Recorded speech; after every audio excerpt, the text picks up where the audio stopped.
I'm untouchable, you can't touch me. I'm invincible, they can't crush me. I'm untouchable, you can't touch me. I'm invincible, they can't crush me. Moving in shadows, but a crown gon' gleam.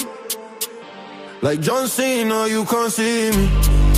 Blood on my hands, but my soul stay clean. Empire forever, we live in a dream. I'm untouchable, you can't touch me. I'm invincible, they can't crush me. I'm untouchable, you can't touch me. I'm invincible, they can't crush me. From the block to the stage, now the city is mine. Hustle and grind, every scar is a sign. Legend on foe, we were built from the flame. Untouchable empire, remember the name. I'm untouchable, you can't touch me. I'm invincible, they can't crush me. I'm untouchable, you can't touch me. I'm invincible, they can't crush me. Step heavy, bass loud, feel the ground shake, enemies fall. Every move that we make, rise through the pain, breaking every chain. Empower, eternal, power in the vein. I'm untouchable, you can't touch me. I'm invincible, they can't crush me. I'm untouchable, you can't touch me. I'm invincible, they can't crush me. Untouchable empire, baby. Untouchable empire, baby. Untouchable empire, baby.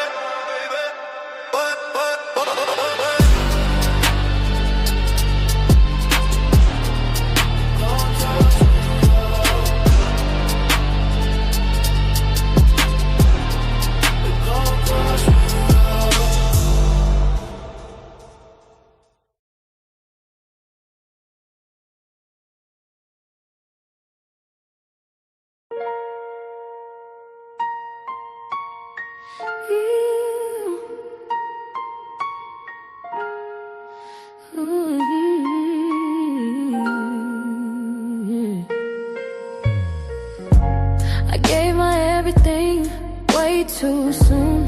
Didn't get to dance under no full moon.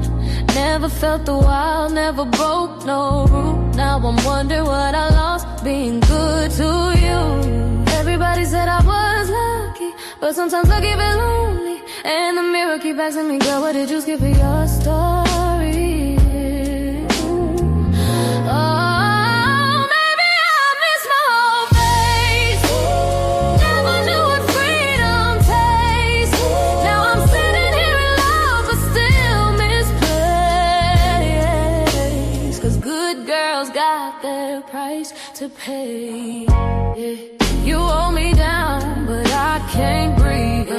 Build this house, still missing me. Got the ring that vows the dream, but where's the part I was meant to be free? I see the world that passed me by. The faces are nice, the highs. And I wonder if being perfect just made me learn to cry. Never knew what freedom tastes. Now I'm sitting here in love, but still misplaced. 'Cause good girls got their price to pay. It's not that I don't love this man,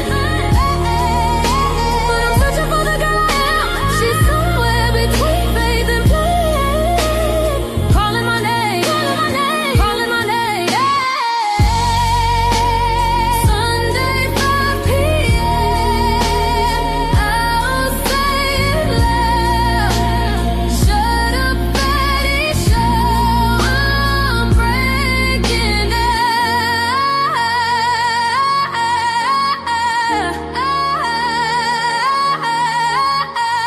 Ilkan and untouchable sound. The good girls cry, but they still wear the crown.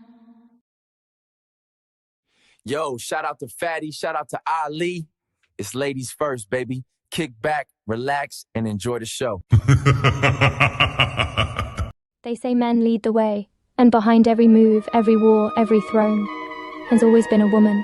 She nurtures, she shapes, she survives, since she speaks, not just to be heard, but to shift the room. Because when the world gets loud, and 'tis her silence that says the most, this is not about taking over. This is about finally being heard. This is Ladies First. Like, a man is gonna do what a man is gonna do. You can't, I wouldn't want a man to tell me how to be a woman. So the real problem with relationship is women have no trust in men anymore. You want me to be submissive to you. You want me to treat you as the king that you deserve to be. If I am not having the mentality of a queen, if I am not having a mentality of a lifelong partner that needs to consider my man and make sure that I'm able to be here and please my man and think of it in that manner, if I do not have that mentality, I cannot give you what you want. Women really aren't doing that. Like Ali said, most women are focused on getting their degrees, what they want to do, their personal life, making sure that they don't lose themselves in a man or their kids and things like that. And that is one of the issues with dating today. And the reason why a lot of men are cheating is because men aren't getting what they need in the home. In order to make sure your man doesn't cheat, you have to do a lot. It's a lot of work. Y'all wouldn't believe them anyway. So if you are the ones with the issue of distrust, you are the problem. I'm sorry, you can't say a woman is the problem when you initially don't believe her when she enters the market anyway. If you're on Instagram and your panties and bra, and he comes into your DM, what part of respect do you think he coming in there with?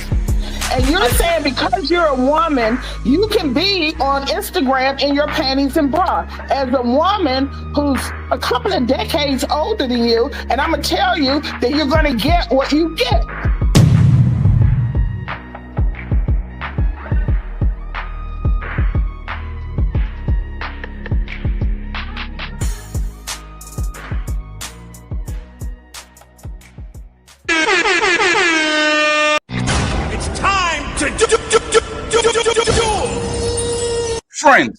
Friends of friends, welcome to the Sunday show, the infamous Ladies First show. I hope you guys are doing good. I hope you guys are doing well. Once again, thank you very much for helping me monetize this channel. We need few more watch hours, but thank you very much once again. I appreciate y'all. Thank you.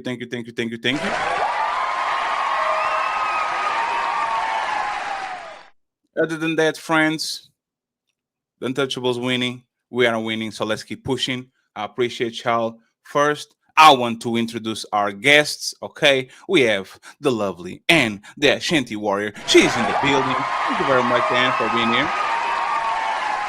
Thank you. We have fan favorite, skipping on shows because she has air appointments. The lovely Melanin. She's in the building. Thank you very much, Mel. We appreciate you. Thank you very much for being here. We have a returning guest, very popular. Let's read it very well. Carmen, she's in the building. Thank you very much. We have the CEO, not Fresh and Fit CEO, the genius CEO is in the building. Thank you very much, sir. We appreciate you. Thank you. We have, of course, the returning friend, Candice. She's in the building. Thank you very much, Candice. How you doing? And finally, I've still forgot the dark. I need the Imperial March. Dun, dun, dun, dun, dun, dun, dun, dun, dun, dun. HQ, the infamous HQ is in the building. Let's give her a boo, just to celebrate a little bit. They'll give a reaction. Thank you very much for being here.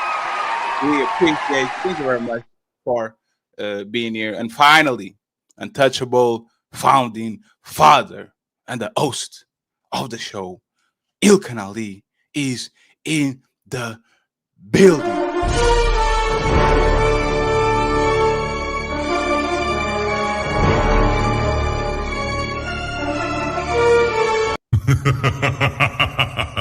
Thank you very much, friends. As of me, my name is Fetty. Subscribe to my OnlyFans. So, we are going to start the show right now, friends. Make sure you support the show. We're going to have a timer so we can read the super chats on a regular. If you want to send a super chat, go to Ilkan Ali's side. He has the monetization button on and support over there. We need 15 memberships on Ilkan Ali's side, and on the Cash App side, $150 for the Team Fetty show. The Team Fetty, Team Fetty 8, $ Team Fetty 8. Hey baby, if you feeling a fatty, hit that like, smash subscribe, and bless the Cash App at $ Team Fatty 8.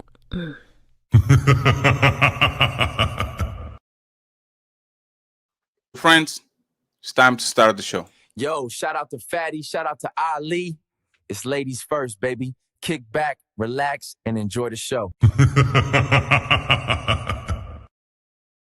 Ladies, as an icebreaker, I have something to ask you before we go to the Ayesha shenanigans, okay? I have something to ask you. Listen to this fellow and please tell me, why is he crazy? Would I chase you when women don't run from the niggas they want? Period. Why would I chase you when women don't run from the niggas they want?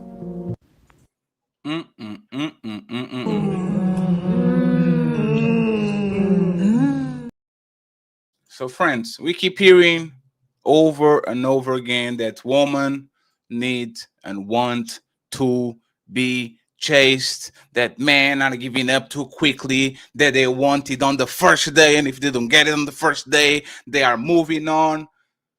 But the question is, why should a man pursue a woman when women usually don't run from the man they want?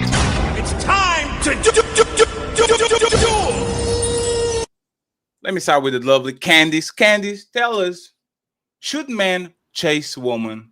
Should men be a little bit more insistent? Should men go for a woman and chase them a little bit and make sure, like, should they do it or should they shouldn't? Because usually women don't run from the man they want. What do you think they should do? I think there's some truth to that, but I mean, it's wordplay.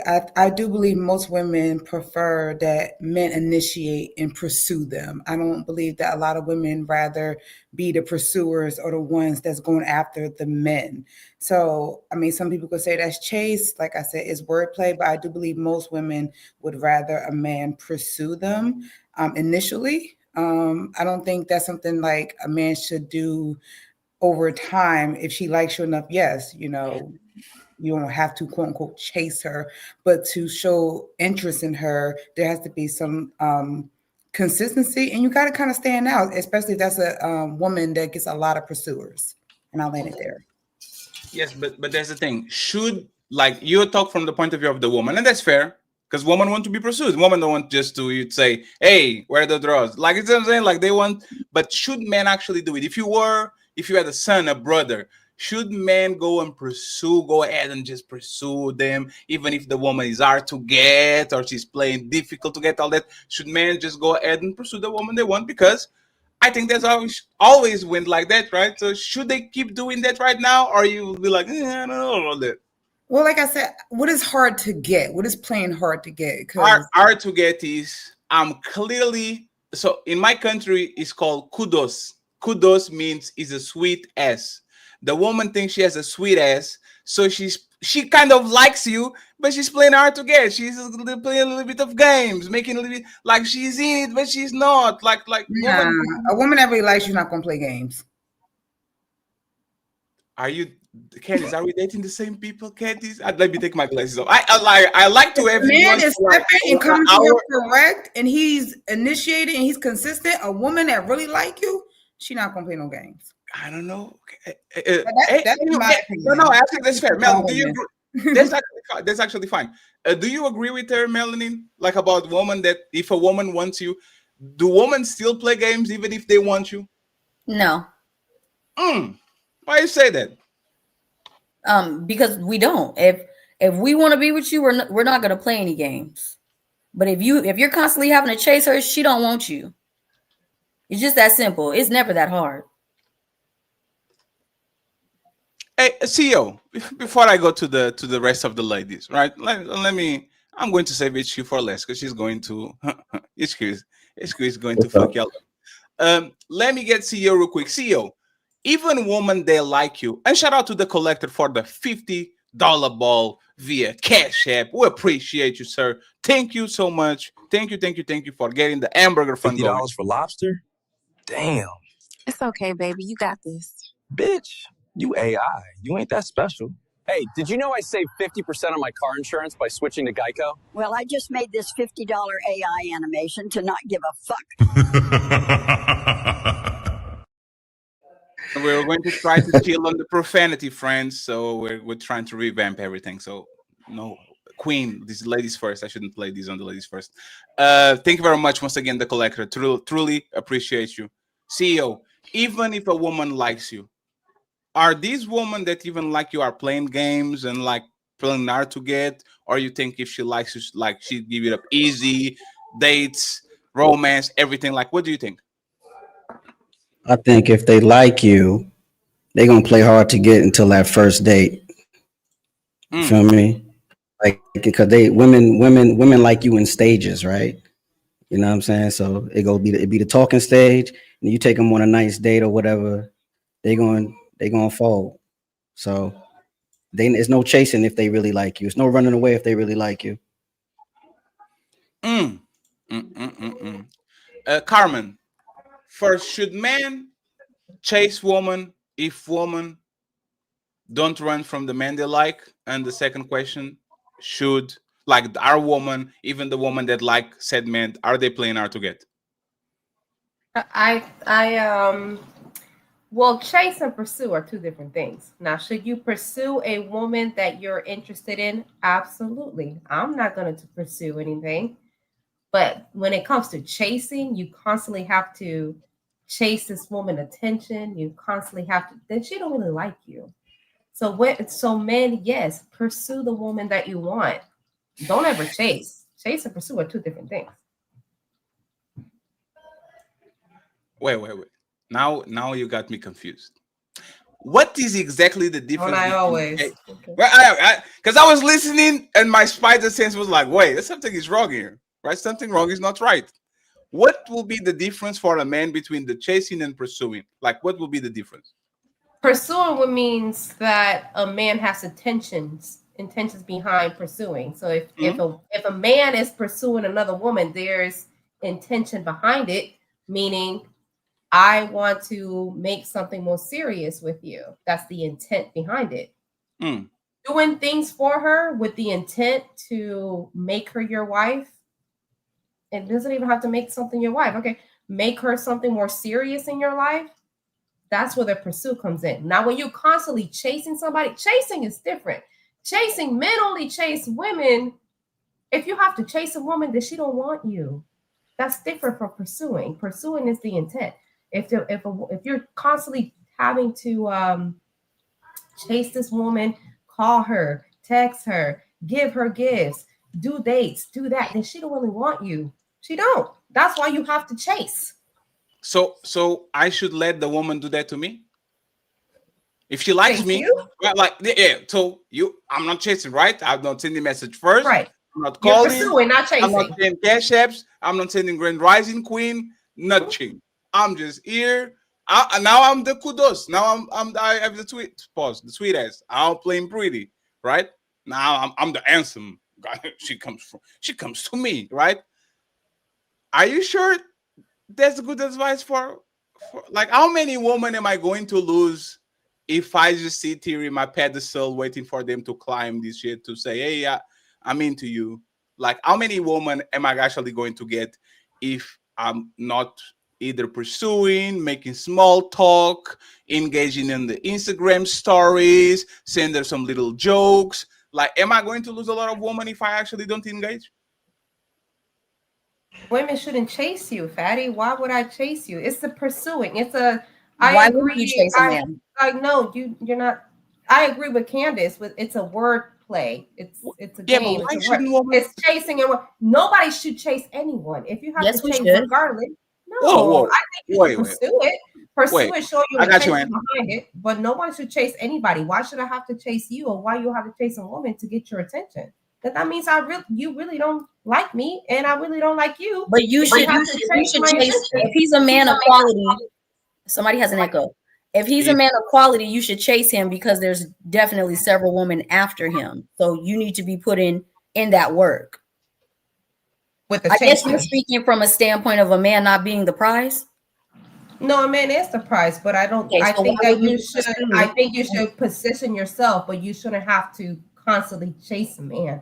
Why? If you position yourself in a certain manner, then that man, and if he sees you, if he wants to be with you, then that man wants to intentionally pursue you.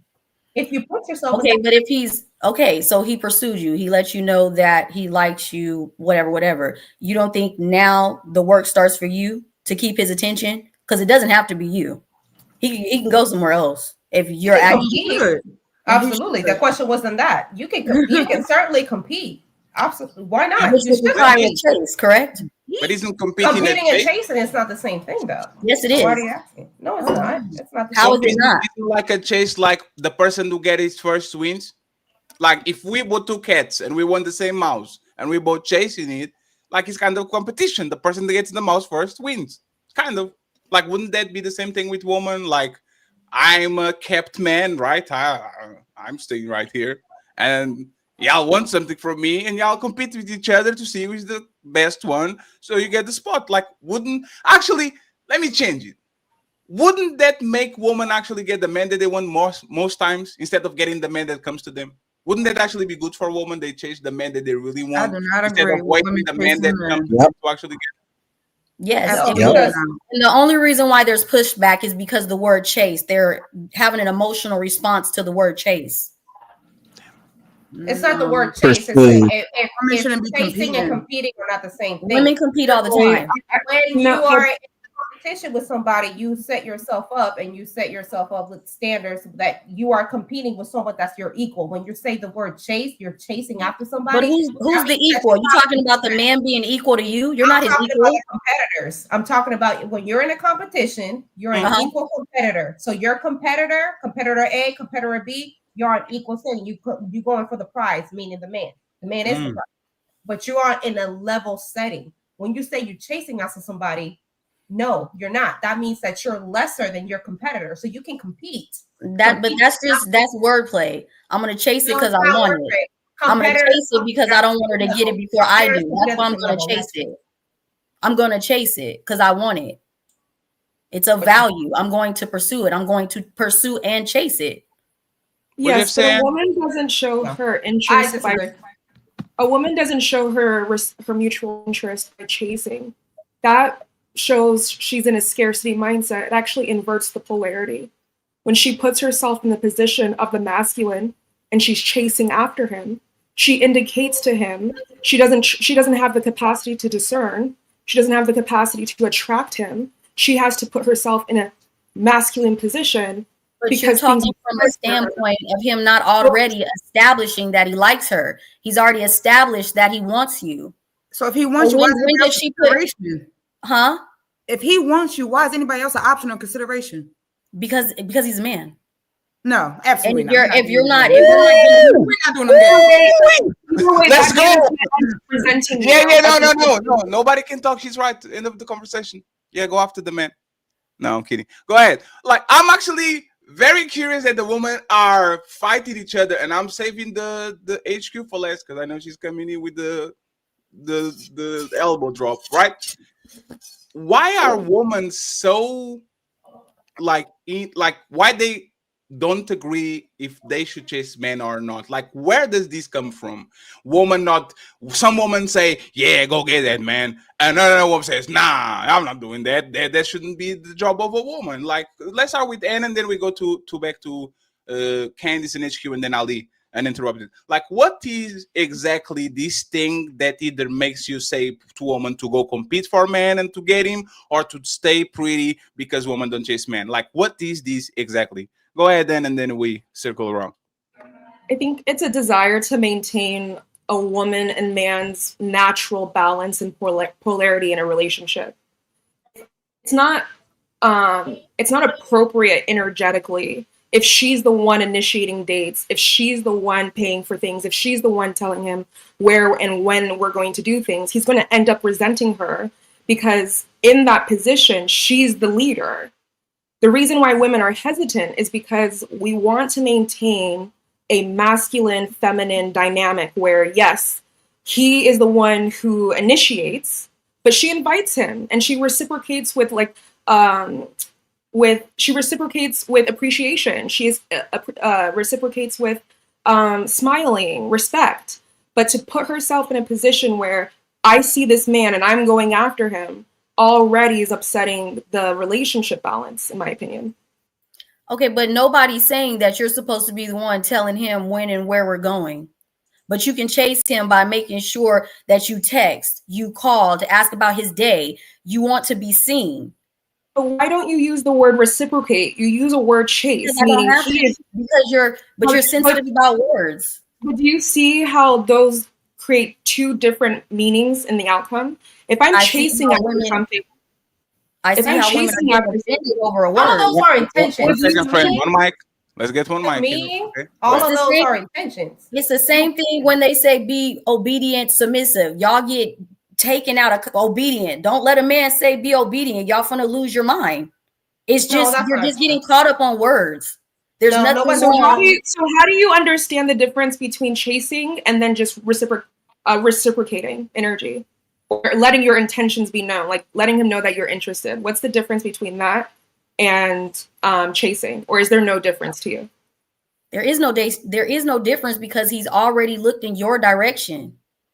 We're not talking about chasing a man that's acting like he don't see you. This man has already stated that he is attracted to you. Therefore, you need to water the garden, or else he can go find somebody else that wants to water the garden.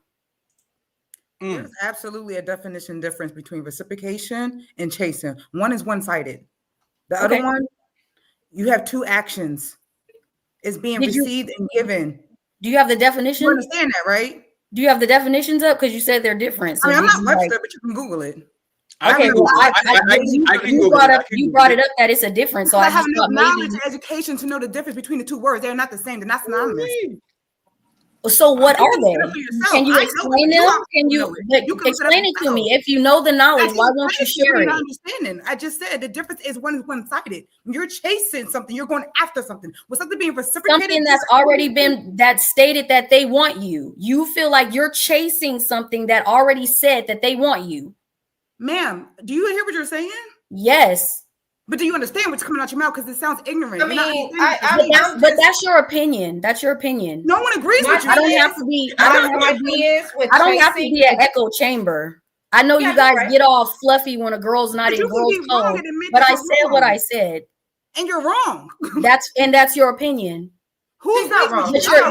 Rather than you trying to tell me I'm wrong, how about you just state your opinion and maybe we might come to some common ground. But you calling me names and saying that I'm ignorant doesn't move me. So do you have some knowledge about what you're saying? Because telling me I'm stupid is doing nothing. I stand in what I said. Unless you're able to speak towards something that makes me, I see your point, I don't hear it. I did. So what are you not understanding? So when I tell you, I asked you to explain the difference. I can't explain. And you told me to go to Webster. If you're not going to allow me to speak without you, but you interjected when I was talking. Now you want me silent. You asking me questions, but you interjected on what I was saying. But now you want me to yield. Appreciate that. So I stated what I stated. You're still talking. If you have knowledge to back up what you're saying, I'm willing to listen. But you name calling is doing nothing. You have the floor. Oh, thank you. As I stated before, and I will state again, listen, when you are reciprocating, that is exchange of equal energy. When you are chasing, you are actively going after something. It is one-sided. Do you understand? What I understand is when we started this, they made it clear that this is a man that has already stated that he has a desire for you. For you to be putting in that work, right? The same way y'all chase y'all careers, I don't see what the problem is. Y'all chase everything but have an issue with doing what you need to do in regards to a man. Because that's the problem I have with women. It's not an issue when you want to chase education or your job or anything else, your finances, the 401ks and everything else. But now we got an issue with the word chase. Did the job chase you or did you chase the job? You're contradicting. I said what I said. I said what I said. Man chased you. You said the man gave. No, I said the man has already established that he wants you. Exactly. Ain't But no job you coming need to water that. You need to water that foundation. You need to water that, or else he can go get the other girl that wants to water it, and then y'all want to holler that he's cheating. Okay, so if you don't want to chase and you're fine with him going somewhere else, I'm fine with that too. That's fine too. Job example that made absolutely no sense. Oh my God. And this is why I called you ignorant. That job didn't come. But you're not allowed to call me ignorant. You don't just call somebody ignorant and you're not saying, but you're not saying anything. Calling somebody ignorant is not saying anything. I don't have to agree with you. That you lack knowledge and you don't know what you're talking about. Okay, but do you realize that I'm actually coming with point of views? I haven't called you ignorant not one time, and I don't agree with you. I don't agree with you. But I don't agree with you, and I haven't. You can't argue with Fetty, I'm done with her. I don't have time for this. He's done. You know what? I love when men don't talk. Friends, let me bring HQ real quick over here, and because she was still talking, right? What is your opinion about what Melanin and Candice actually was talking about? I think we shouldn't pursue, and I think HQ said the same thing, right? Should women pursue men, or you think they should stay on their place and let the men do the work? I believe a man is supposed to chase the woman because she has to have clear intention. He has to have clear intention, right? And when a woman chases a man, he doesn't have to turn around and have interest in her. But a woman has to be pursued. I think it's a matter of intention because I don't know what your intent is. Obviously, if I chase a man, he's going to turn around and I don't know whether it's a sexual thing or not if I do the chasing. But if he does it with intention, then I know it may be more than just a sexual thing. But men more than likely will let a woman chase him, specifically if she's good looking. And I don't know how his feelings are, so I would never chase a man. Let me get 10 and then I have a question for both of y'all, okay? Anne, what do you think about what should men do on that situation? What should woman do on that situation? Yeah, she should show her value by giving peace, right? She doesn't stand out by chasing him down. She doesn't stand out by competing amongst other women. She stands out by showcasing her feminine attributes and providing peace to him. That's what makes it unforgettable. Because ultimately, if you're chasing after him, you're proving yourself to him. And men who, if he's already qualified you at this point, what makes a man feel like a man is the actions that he takes in order to acquire the thing he values. But if you take that away from him and you're the one who's doing all the chasing, you're invalidating his masculinity in a way. I think it's more appropriate to have polarity, right? To showcase your femininity and you respond to him in kind and he initiates and it's this back and forth. So let me ask you the second question to Anne and to HQ, and then please Ali interrupt it.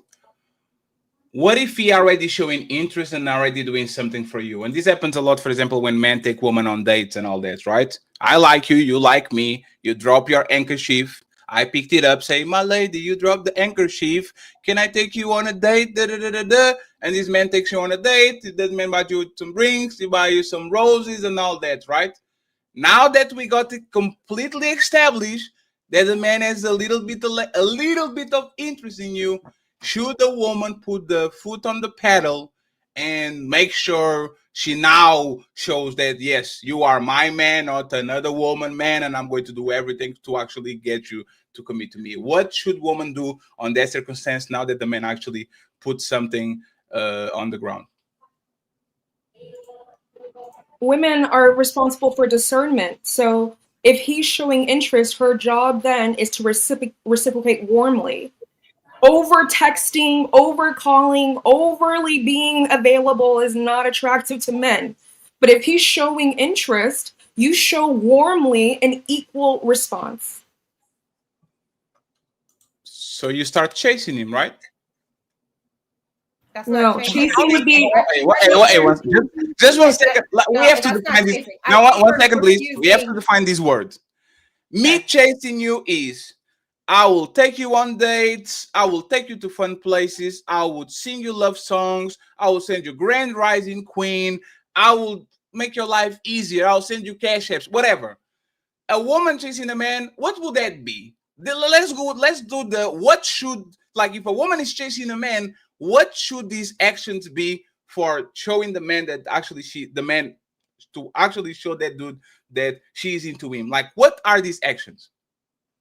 Availability. And an HQ. Yes. She shows natural curiosity into his life, right? So if he like starts talking about himself or whatever at the date, she's like, "Oh wow, that's really interesting. Like, tell me more. How did you get into that?" She doesn't say, "Oh, I do that too," right? I didn't say how to gaslight that man. I said, what things should you do for that man for you to actually show that you're interested in me? What you're saying right now, Annie, is what men tell other men to do. Let her talk and say, interesting. I never thought about that. That's kind of like dishonest. Let's actually talk about things. And Carmen, you can chime in. Let's talk about things that actually make that man like you and know that you are into him. Like, what are these things that we are defined chasing afterward? Like, what are these things? Well, the only thing you can really do is be available for this conversation or this pursuit. I mean, there's not really a lot you can do. I'm not going out buying a man's stuff. I'm not going out, popping up at his job doing crazy shit. Like, I'm not doing that. If the man shows his intention, he has now he has my intention.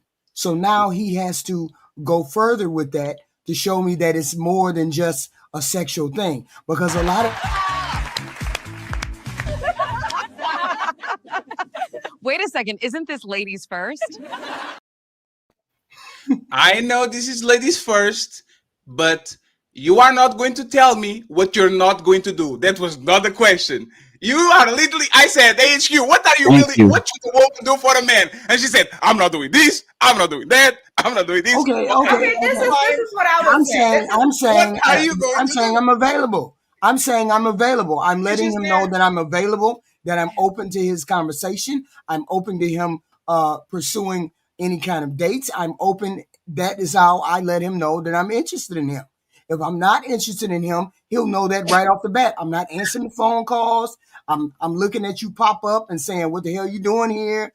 When I'm interested in him, when you're interested in a man, you're available for his conversation. You're available for what if he wants to go on a date. You're available for any kind of conversation on the phone. You're answering his texts. You're doing all those things. So just to make sure you are not cooking for him, you're not cleaning for him, you're not sending some money here and there, massage his back, give him a piggyback ride. You only are going to engage into something that he initiates. You're not going to actually cater to him, right? That depends on how far in the relationship you are. It's the beginning. It's I'm not doing those kind of things at the beginning, rubbing feet, doing crazy stuff like that.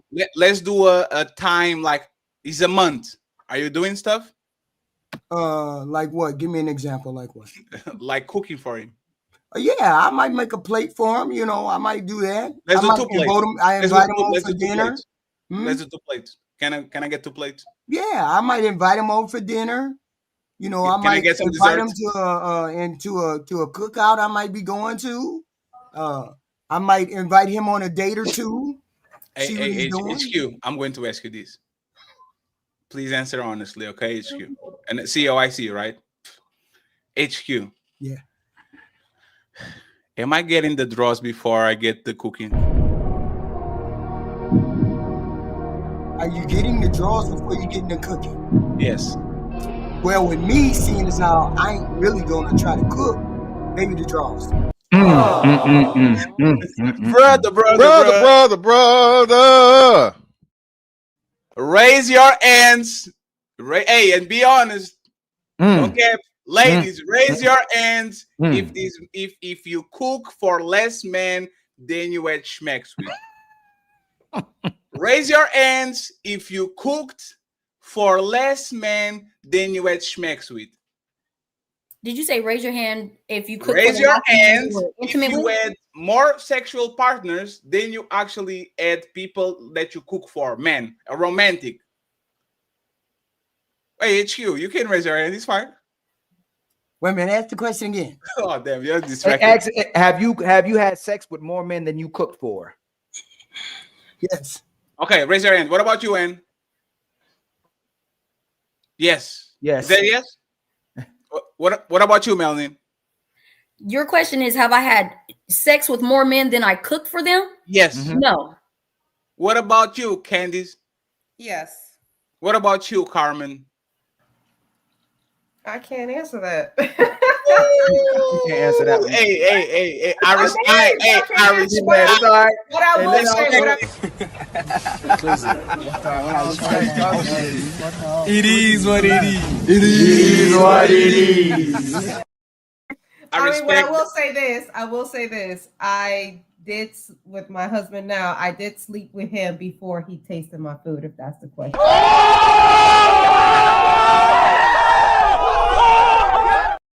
And that's just honest. I slept with him before. Carmen, you are not different than most of us. Like it's most of us. I mean, later if he tasted my food, later, yeah. Okay. Absolutely, right? So he showed his intentions, and that's something that you do for you care somebody. I don't think showing actions that you care for somebody, that's not chasing. You're cooking, you want them to feel good, you want them to be their peace. Those are things that you do for people that you care about. Okay, that's not chasing.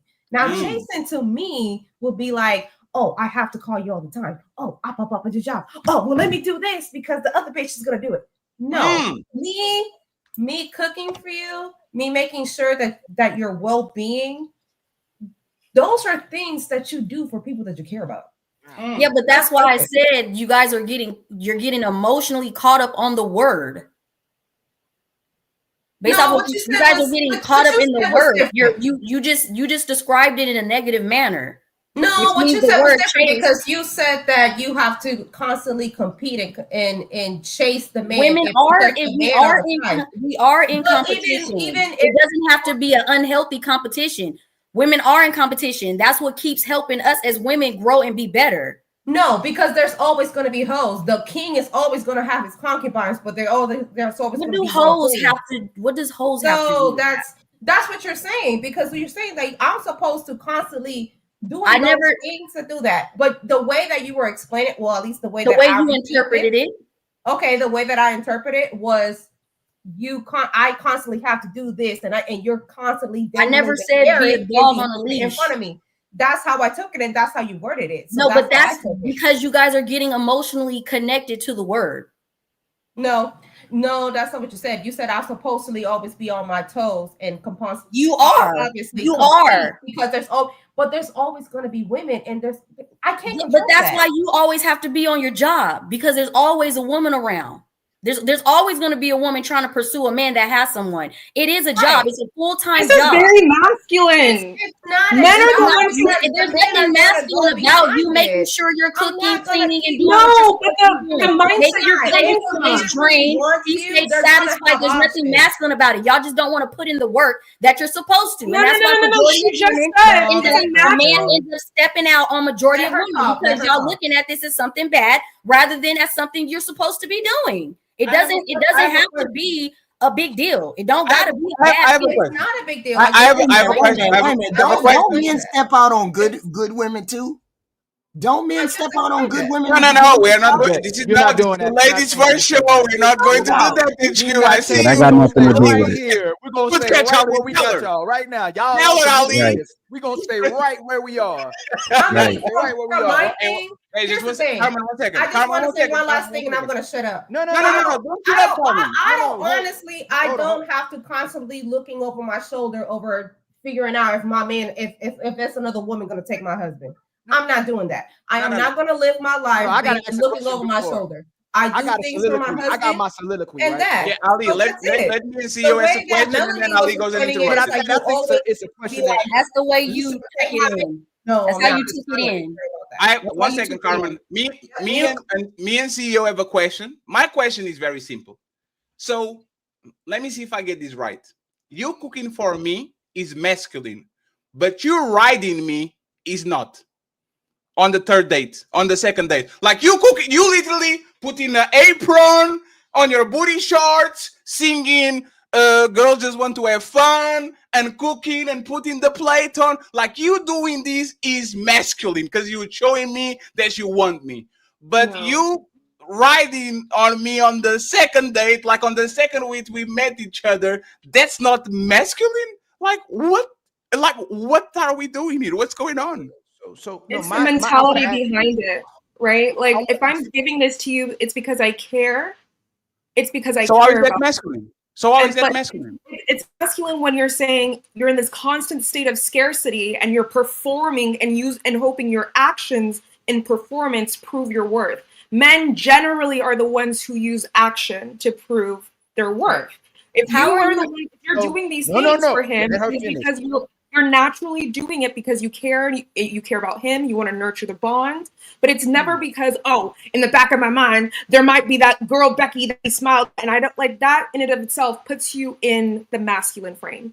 So, this is my question before I even go into another part of this. Y'all had sex with men more than you cooked for them. So, and you said you only cooked for the guy you cared about. Why did any of y'all deserve a relationship or marriage if you used most of the guys that you dealt with and didn't care about them? What made you valuable to be in a relationship with? So I would say this. I never said, I can't speak for nobody else but myself on this panel as a woman. I personally don't think that cooking for a man is masculine. I don't see issues. The question was asked, have I ever had sex prior to cooking to a man? And I answered yes, but it wasn't because I didn't have intentions or didn't cook for that man. At the end of the day, would I cook for him or not? Just know he was fed. No, that's not the question I just asked. Hold on, I'm asking again. No, I'm asking the question. That ain't even what I asked y'all. Y'all all admitted y'all had sex more with men than you cooked for them. I'm asking you if majority of men, and y'all say y'all only cook for the men you cared about. I'm gonna go really slow. Y'all only cooked for who you cared about. The majority of the men you didn't care about. So why did y'all deserve a relationship in the first place if you were having sex with the men you didn't care about, but you cooked for the one you cared about? Why did y'all deserve a relationship? I think for me, and I can only speak for myself, when I was younger, I thought I didn't realize the polarity part. And so I thought it was okay to have sex before commitment. And the moment you start giving intimacy to men and you give them access. Stop right there. No, I'm because it's easier. And before y'all walk off the cliff again, if Ali was a womanizer and I was busting women down and I didn't care about them, do I deserve a wife in a relationship? At some particular point, yes. Why? Because if all I'm doing, no, listen again, because y'all know it's tied to you. You're not gonna get no different answer. Why do I deserve a marriage if all I was doing was busting women down that I didn't care about? Why do I deserve a woman that I care about? It's not a matter of deserving. It's a matter of what comes to you. If this person comes to you and you get in the mind frame of marrying a woman, then you will marry a woman. You would have married those other ones that you slept with if you felt like marrying them, right? So y'all gonna commit. So men shouldn't have to. So men shouldn't have to practice dick discipline. They always get their wife.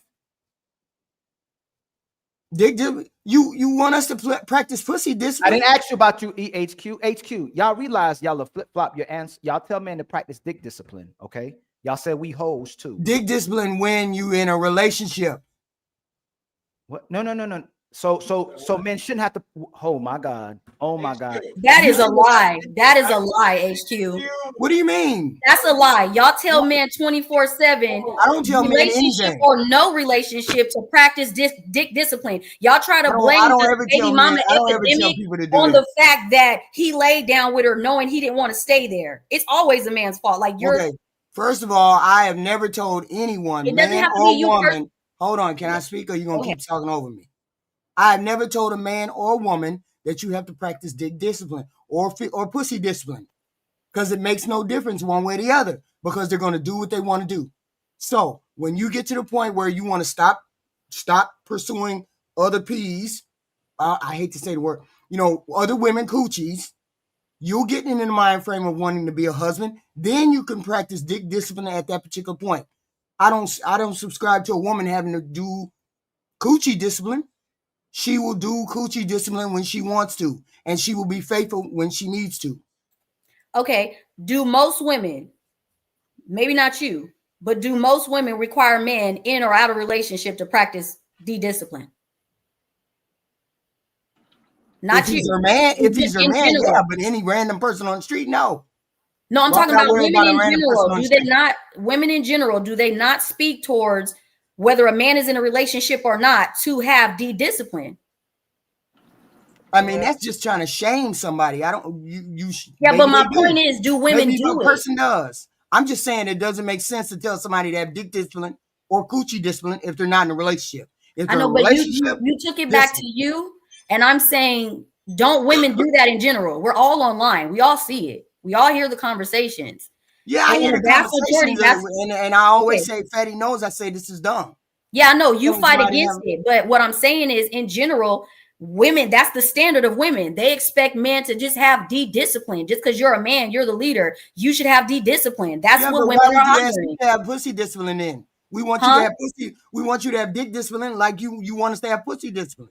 Why can't we? But why why does men and women have to be equal? Why does it have to be, if you want me to do this, you should be doing it? Like, why shouldn't we carry ourselves? I think we're equal. I mean, I think we're equal, except in. But how are we equal? In every way except the physical.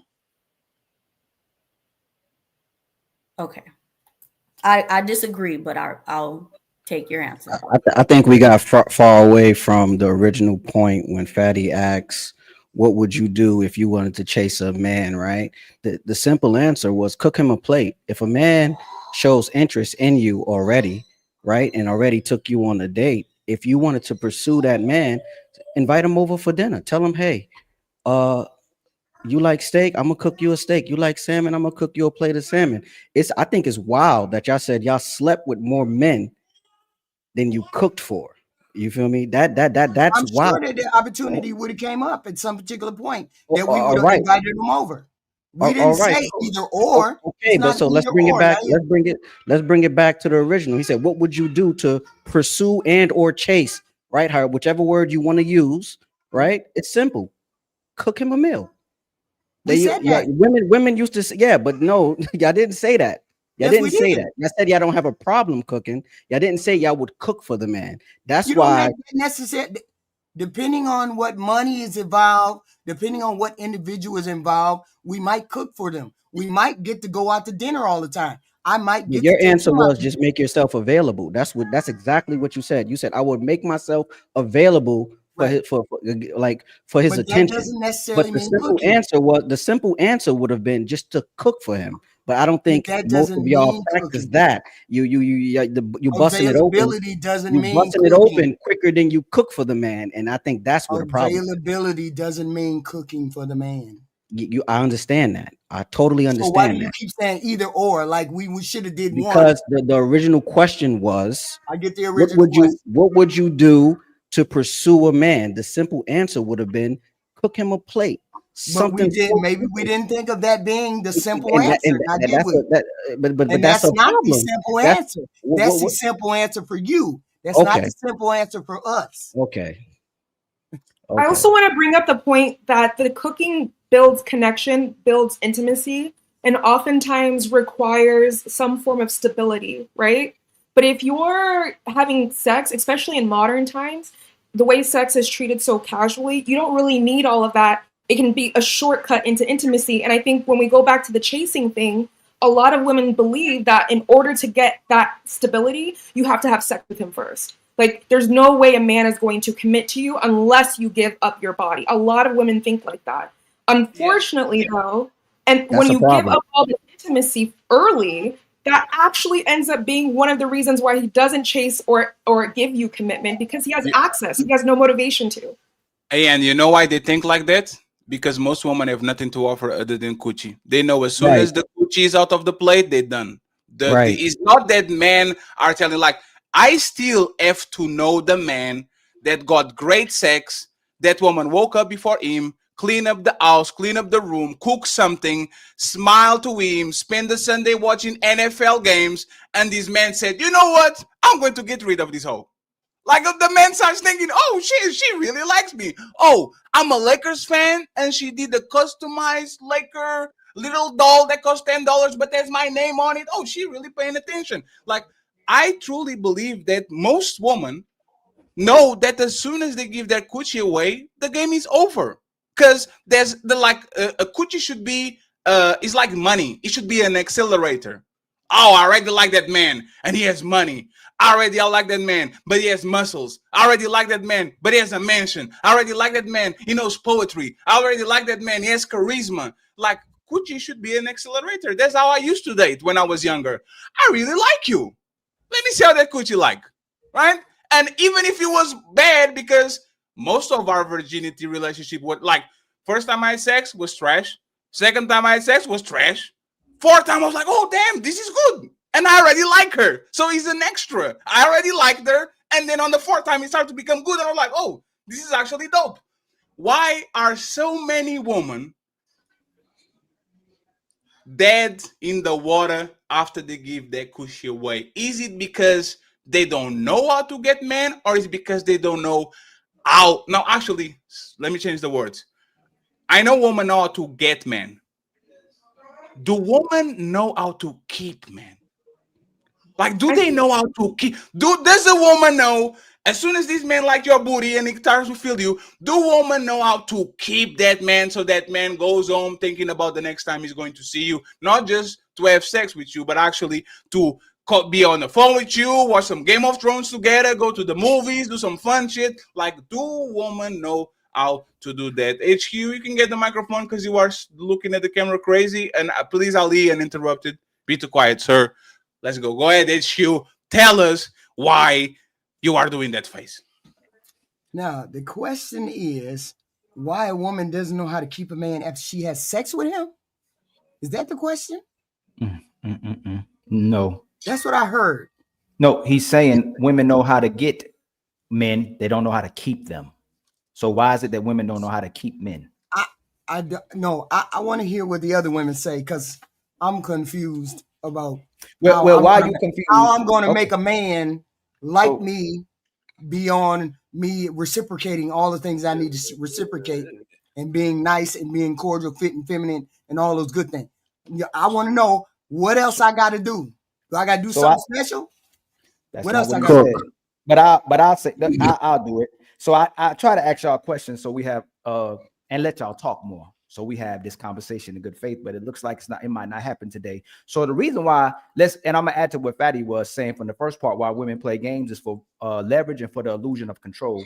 And honestly, like Fetty said, they don't know how to date or demonstrate how to be into a man. And most women have no idea how to romance a man. Most women don't know how to cater to a man. Most women don't know how to show interest in a man, except for the one y'all talk about when y'all say y'all making eye contact with a man. So y'all play games to get a man to pursue y'all. Y'all don't want to work or be vulnerable for a man today because all y'all know how to do is play games and show negative behaviors to get a man attention. Your inexperience, your lack of skills to love a man is hidden behind the fact that when y'all bring up the fear of rejection or being hurt by risking your heart, because all y'all know, as soon as this man pulls away, when y'all playing these games, you'll start chasing them temporarily and stop the games to get back his attention. It's why when we talk about bad women or when we talk about mental health and trauma, it's directed towards y'all instead of just saying, you know what, that woman isn't a good woman at all. She isn't fully developed and will truly never risk it all to get the man that she loves. Since you don't trust and love yourself, you can't trust and love us. And the main thing is that's why Fatty's asking that question.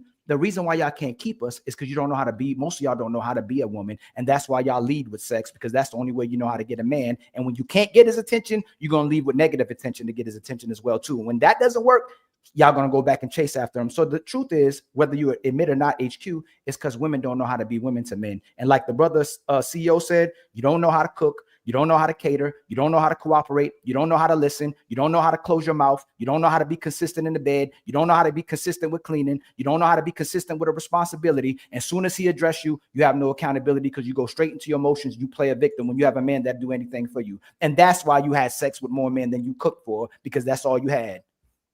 Jesus, I need that's to right. You're not entirely wrong. Right. You're not entirely wrong. A lot of modern women are taught that behavior is called pick-me behavior. And in order to, and so instead of cultivating that feminine and masculine polarity, they lead with sex, and they use sex as the shortcut to demand attention instead of the back and forth building that feminine and masculine polarity that actually doesn't require you to like have sex actually. So yeah, I would agree with you, Ali. Most modern women are taught that what you just mentioned makes you a pig. No, Ann, you just did it. Most modern women are horrible. They're horrible to themselves. Forget the man. Take the man out of the equation. They make bad decisions that's hurting themselves. They make bad decisions that hurt their kids. That's why when we come up here, CEO don't go, hey, Ali, fam, I'm looking for myself, fam. I'm looking for happiness, fam. I got to engage in self-love, fam. I got to go to therapy, fam. I got to go find God. Y'all will blame men and project because you don't like yourself and say men don't like you, but they doing everything to have relationships with you. It's women don't like themselves, and then they don't like men and their kids as well, too, when we come to you having a responsibility because you're so used to not someone supposedly loving you when you were younger. But as you get older, as soon as you get somebody that loves you and I want to go to y'all mama, because a lot of y'all, when we start talking about people's mamas, I think we all come together. Hold on, HQ. Please, I didn't interrupt y'all. That's why I let y'all talk. That's why I let y'all talk. When you go to people's mamas, and y'all, and I'm gonna start saying this on most of my shows, women's biggest haters is their mama. When you come around there with a man, when you come around there with a relationship in a family, when she sees your house, when she sees your car, when she see how successful you are, she can't stand being around you. That's why a lot of mamas get distant from their kids. You learn how to hate a woman from your mama because she hates on you more than anybody else. So since you formed a bad relationship with your mama, you'll try to create a healthy one because you might end up resenting yourself. So you have to keep healthy relationships with bad women as well too. That's why you push away from the so-called pick-me's and push away from good men. What we see now is women support bad women, 304s, the LGBT community, but they can't stand good men and good women. And shout out to Family Business for the $50 Emma fucking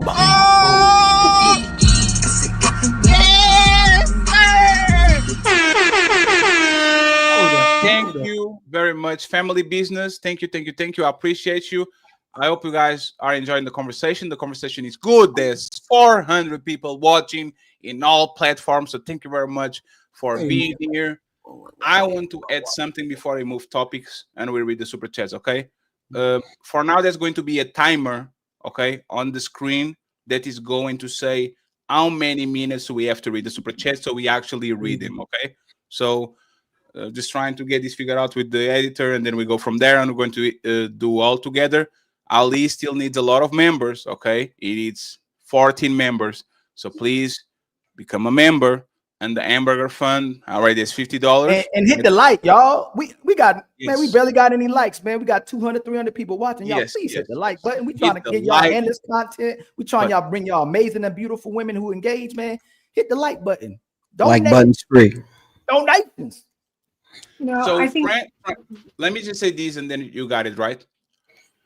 I agree 100% with what Ali said, but I actually don't think, I think that's the result, that's not the cause. The cause, in my opinion, is that women have this, I'm going to get something from you mentality.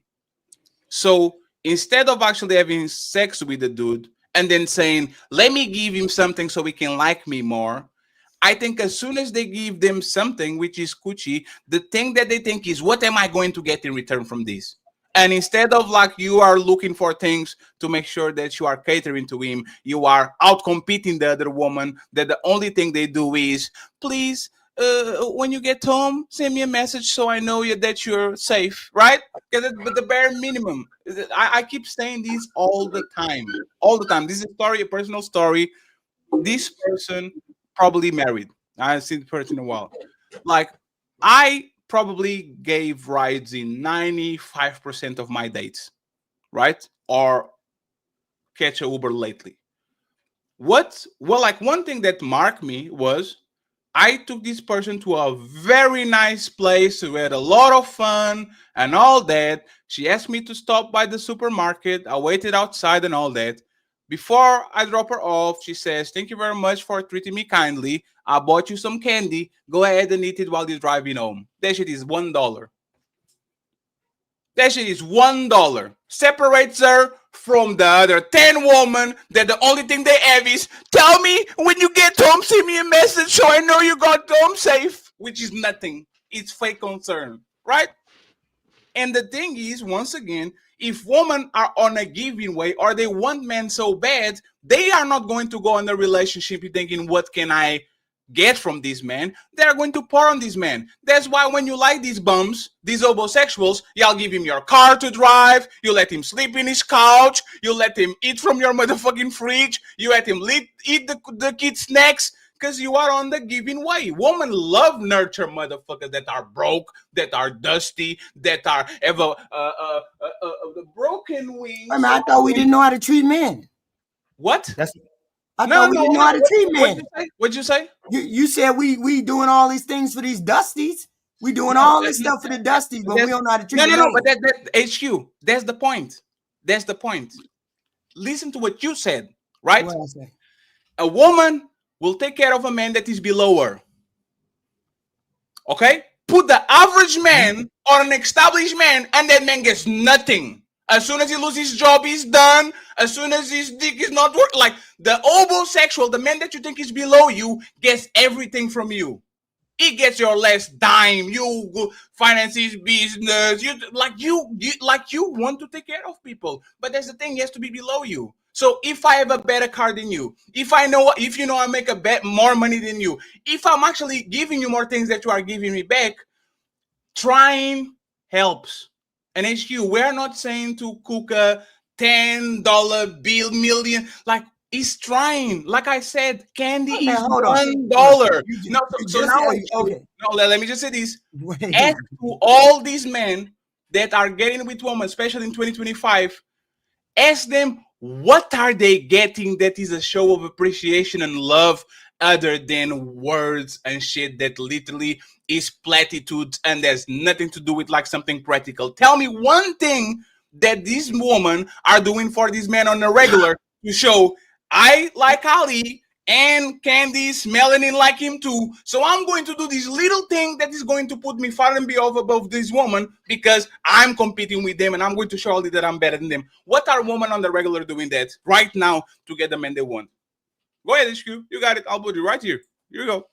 Oh, that's a question you have to answer young ladies. I ain't trying keep to deflecting. You older than them. They you used to have why you keep deflecting? I'm going back to your original question. What you said was, you said that women don't know how to keep a man. And yet and still, he just said, we'll do everything for a poor dude that we won't do. So you're saying because that we doesn't. Do it for No. I'll HQ. Please, 1 second. I don't want to HQ. I don't want to. I mean, I'm not going to let y'all stand there and no. HQ. 1 second. Don't know what we're doing. 1 second. Listen to what I said.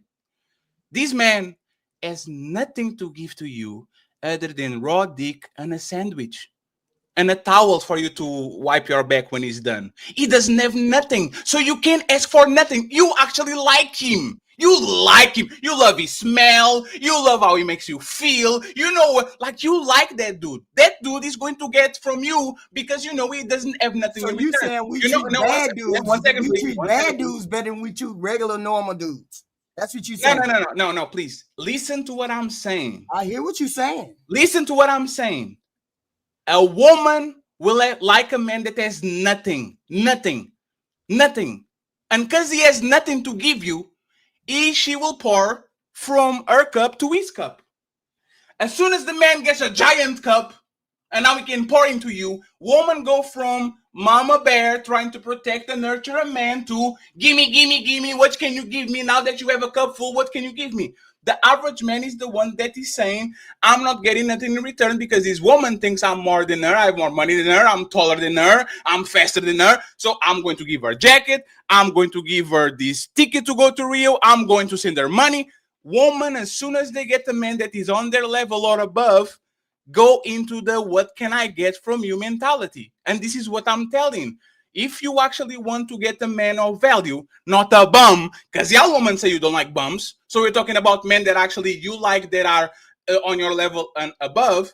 Instead of you going on the relationship on a what can I get from you, Fetty, the best way for you to get the position is what can I help you? How can I help you, Fetty? How can I make your life easier? How can I do some things to make your day a little bit brighter? What can I do that you like that we can do together? And most of these women never do it, or they do it for a second until they get the relationship. And as soon as you give the commitment, as soon as you like them or they like you, it's over. It's the flip flop. I like you more. Now I'm in love with you. Now all of a sudden I'm doing again things for you instead of you doing things for me because now you got me. There's nothing we can do anymore. So you are going to tell me, HQ, where am I lying? Everybody can touch on this situation. I don't know whether it's a lie or not. I don't know whether that's a lie or not. That's you're talking about anecdotal individual things because most women are not like that. Most women are not.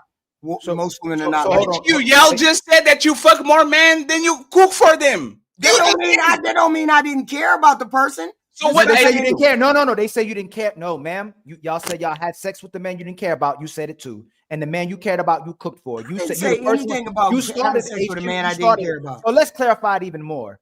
When we start asking and interviewing sisters on their relationships, majority of the time they say they were cheaters, abusers, and they was dogs. I go, well, what happened with a good man? Oh, well, we just grew apart. We didn't get along. Somehow the good man you can't maintain. So when we ask you about the bad guy, you can stay in a toxic relationship for 5 to 10 years with the bad guy. But when we talk about the good guy, you can't stay in a relationship for 1 year because now you have to be a woman for him. The man that you supposedly like, I don't agree with Fetty that you like the man. I believe you control the man because those men need you and they're desperate. So a woman to stay with a man who need her because she controls that man. Soon as he starts feeling himself or he demonstrates to you exactly who you knew who he was, now you say he was an asshole, he was a toxic man and no good man. So then we go, damn, where are all the good men then? Those 1-2 good men you talk about, you can't never keep them because you have to be on his page and you don't want to be a woman that changes for a man that you love. You want the man to change for you so you're in control. That's the problem we're talking about. So you also admitted it. You had sex with the man you didn't care about more than you had sex with, gave peace and cooking to the man you cared about. So that's all we're trying to demonstrate. Majority of men you mistreat. It's a small minority of men you will take care of that you don't even like just so you can be in control. It's just like a woman who buy her kids toys but neglect them. So they'll say that she's a good mom. They'll buy them toys, take them to wherever they want to go to, put a laptop in front of their face so they can get out their face.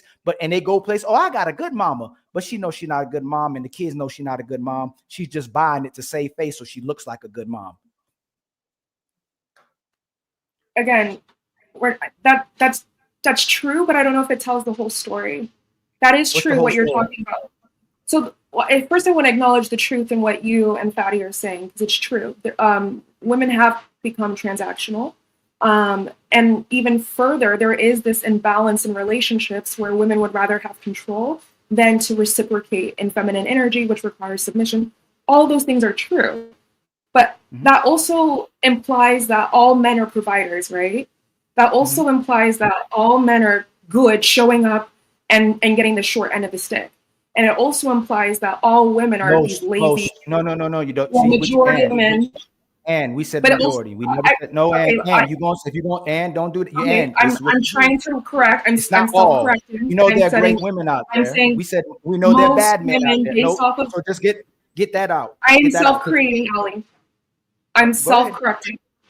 So I'm saying, okay, maybe not all, but most women are also looking for some type of benefit, and I agree. But the argument is that's only half of the story. The other half of the story is there are relationships where they're rooted in polarity, where women reciprocate not with buying him a gift back, but they do match the energy, right? So Fetty gave the example of the woman who gave him the candy, right? She matched his energy. She showcased something to him as a way to show appreciation. And that's what I'm saying is the other side that you're not acknowledging. So see, no, Fetty. Real quick, Fetty. That's fine. CEO, Ali, and Fetty will never tell you there's not good women out there. Will never tell you there's not women that reciprocate. Will never tell women there's not. What you just did was deflected and start talking about the women who reciprocate. That's not who we're talking about. We know there's phenomenal women out there. I'm saying I'm adding more. You said that's not the whole story. So let's stay on the majority of women who are mistreating their man and benefiting from the man but won't reciprocate. Please don't go to. I'm gonna say this too. I'm just saying in that case. Thank you. Hold on. Thank you for the great women, phenomenal women out there that are catering and supporting their men and their family. When we have this show, it's to bring together the men and women where we have the disconnect of the majority of the women who not treating their men well and the majority of men who are trying. And we'll talk about the men who are toxic as well too. We know there are bad men out there, but we're addressing the fact that majority of sisters on here have options and there's nothing most men wouldn't do for any of you. You know that. But if you bring and we switch the roles and ask what women will do for most men, they'll say they're not going to be a slave, they're not going to be a maid, and they're not going to be oppressed, and they're not going to be a traditional woman while they're asking for a traditional man. And so let's be consistent. And what makes this worse is y'all don't like when men objectify y'all to cooking and cleaning about sex, but you're still objectifying men to being protectors and providers. But now that you protect and provide now, shouldn't all you want from a man is money? Love? Now that we both protect and provide, it seems like all you want from a man is love, but you're still asking him to provide 100%, or you rather be by yourself if you have to go 50-50. And I'm not talking about y'all on the panel, but majority of sisters ain't cooperating or submit to a man unless he pays 100%, and they'll say it out their mouth. So now that you provide and support for yourself, why can't most women love a man? I think feminism has disempowered women into accepting that. So I think naturally we want to, but I also think there are a lot of us who fall victim to the culture. So then you don't want to love a man. I just wanted to say this, and it's not polarity, it's not reciprocity, it's trying. I spent $400 on that bitch. I love her. Sorry, she's not a bitch. She's a great. Actually, she's a dope friend, right? Is the gesture? Because most people. Because when people listen to what you are saying, they think if Fetty gives 5, I have to give 2, right? Let me give you an example. No, right? One second, please. No, 1 second. Because this is a conversation I have to have even with family, right? For example, I said to my brother, hey, brother, we're going to Vegas, right? In September. We're going to have fun. We're going to Vegas, all these, right? And the first thing he had to think about it was, how can I match it? And I said, you don't have to match nothing. If I'm older and I have a little bit more money, right? You don't have to match dollar for dollar. You just have to show that you care. And you know what happened? He got me some motherfucking soccer tickets. I haven't saw a soccer game in 7 years. We went to watch the national team on one of the biggest soccer stadiums. You see what I'm saying? It's just the gesture. It matters. It's little compared. But then that's the point. Is listen how we start this conversation. For y'all cooking, I'm not chasing. I'm not doing. Is the bare minimum, the gesture of you. Like if 10,000 times I take my jacket to actually put on your back, and we get rain in our motherfucking shit, it's so nice for you to grab a towel without knowing and wiping my face. It's so easy. To get them is so easy. Grabbing a towel, and instead of wiping your ass because you are drenched, you go to your man face and you go like you do with your dog. It's so easy to show like gestures of kindness that get you the man. But for whatever reason, y'all don't even know how to do it. It's incredible. And respectfully, I don't think y'all don't do it because y'all ignorant. I think y'all don't do it because y'all don't have to. I'm sorry, y'all don't have to, because all these men bend up backwards to actually get with you. Because I know when you are kind with your boss, I'm going to get some coffee. Anybody wants coffee? I'm going to the store. Anybody want something to the store? Oh, don't worry, Keisha. I'll get that shift for you. Go get with your man. Y'all know how to be kind with your bosses, with your best friends, with your teachers, on Instagram, on TikTok. Now we ain't kind? Your man? Nah, what can I get for you, sir? And if you don't do nothing from me, you're getting nothing from you because I'm not chasing you. I don't get that. I don't get that. I don't get that. I don't. No, when I say matching energy, when I'm saying matching energy, I'm not saying that she has to go bar for bar exactly like you. I am saying that feminine women reward effort. They do, and that is one way, like your brother did for you. That wasn't him going bar for bar for the same dollar. He was rewarding what you did in his own way. That's what we call reciprocation, and that's what feminine women do. But if you put yourself in but no, we're agreeing. We already know that. We're agreeing. We're agreeing. Now, why you keep going back? So this is. I'm gonna tell you something. Red Pill got wrong. You're just right? agreeing. Right, but what? But look, it's not the way you're saying it is if you're talking about another topic. And we already know that No, you're not addressing because you're not addressing what he's saying. I just said what Fetty, his actual experience, what he shared with us. That is what feminine women do. They reward effort. That is the reciprocation. That is what we do. When you guys are asking, how does a woman showcase that she actually has interest in a man? He provided an example in which, in a feminine masculine dynamic, she rewards his effort, his initiation, the things that he does, with a similar appreciation. It doesn't have to be bar for bar, dollar for dollar. But he's asking the panel why. Similar. You use the word similar. No, but that's not it. Similar is the same. It's close. It's like similar. I help you 5 miles. You help me 5 miles. Right. Man want 1 inch. Like man just want 1 inch. 1 inch of trying. Right. It's for example. Right. Paying for the date. I don't want you to pay for the date. But if you give me that Velociraptor arm, let me pay for it that doesn't full extend, I will look at you like, oh, so you're playing, huh? So you're playing with me. I don't want you to pay. I want you to try. And you know what I'm going to do, Ann? Sometimes I'm going to let you extend that full shit and pay it. And I'm going to see your attitude from the time that you paid until we get home. And if you have a nice attitude, you know what I'm going to do, Ann? Here's some cash app, and I was playing. Hey, you passed the test, and I appreciate you. That was dope. Y'all play these little games. Well, y'all pretend that you're doing nice things for men when you don't want to do it.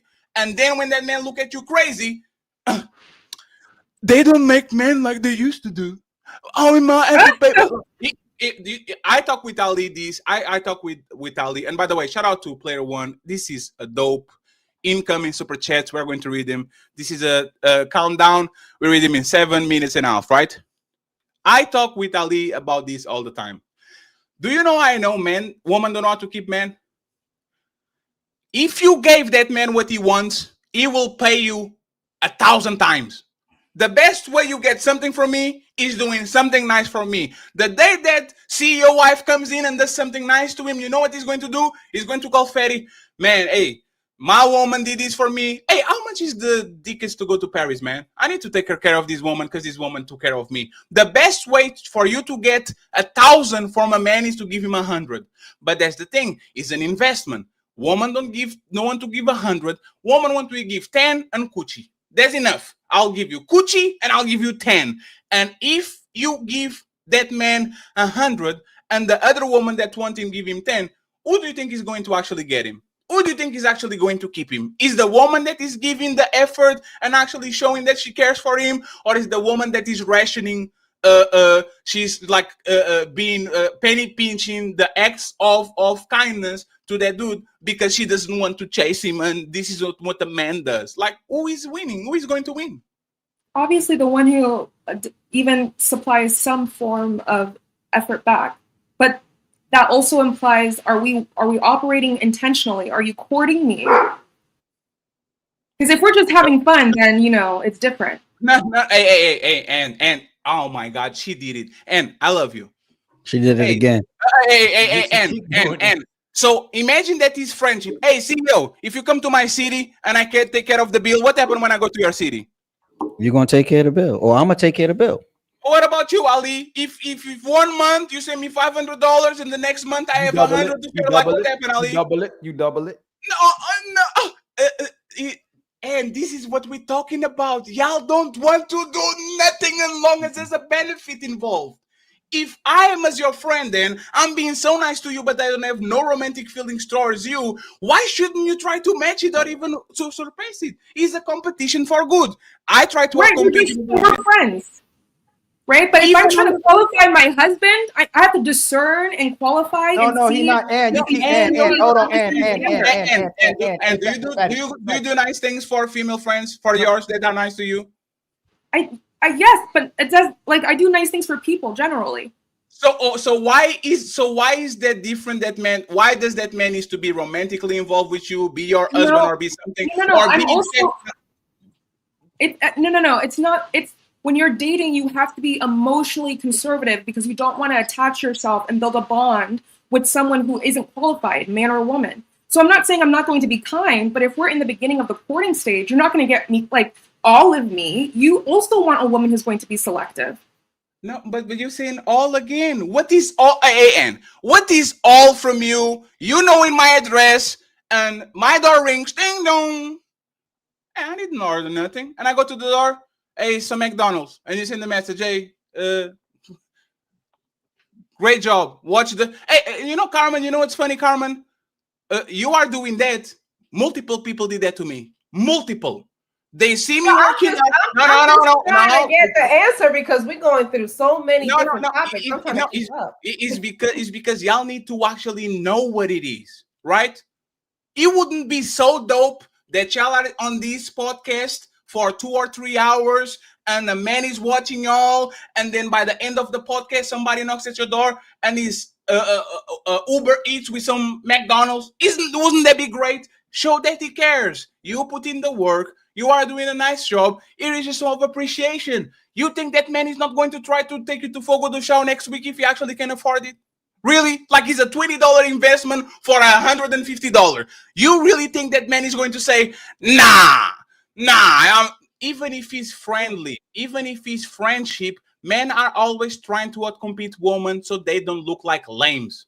So they don't look like they are taking advantage of you liking me. So why not do it?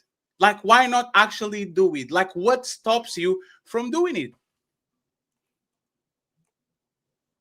So you want everything with nothing bad. So all I'm hearing from this whole, I don't even know how long you guys been talking.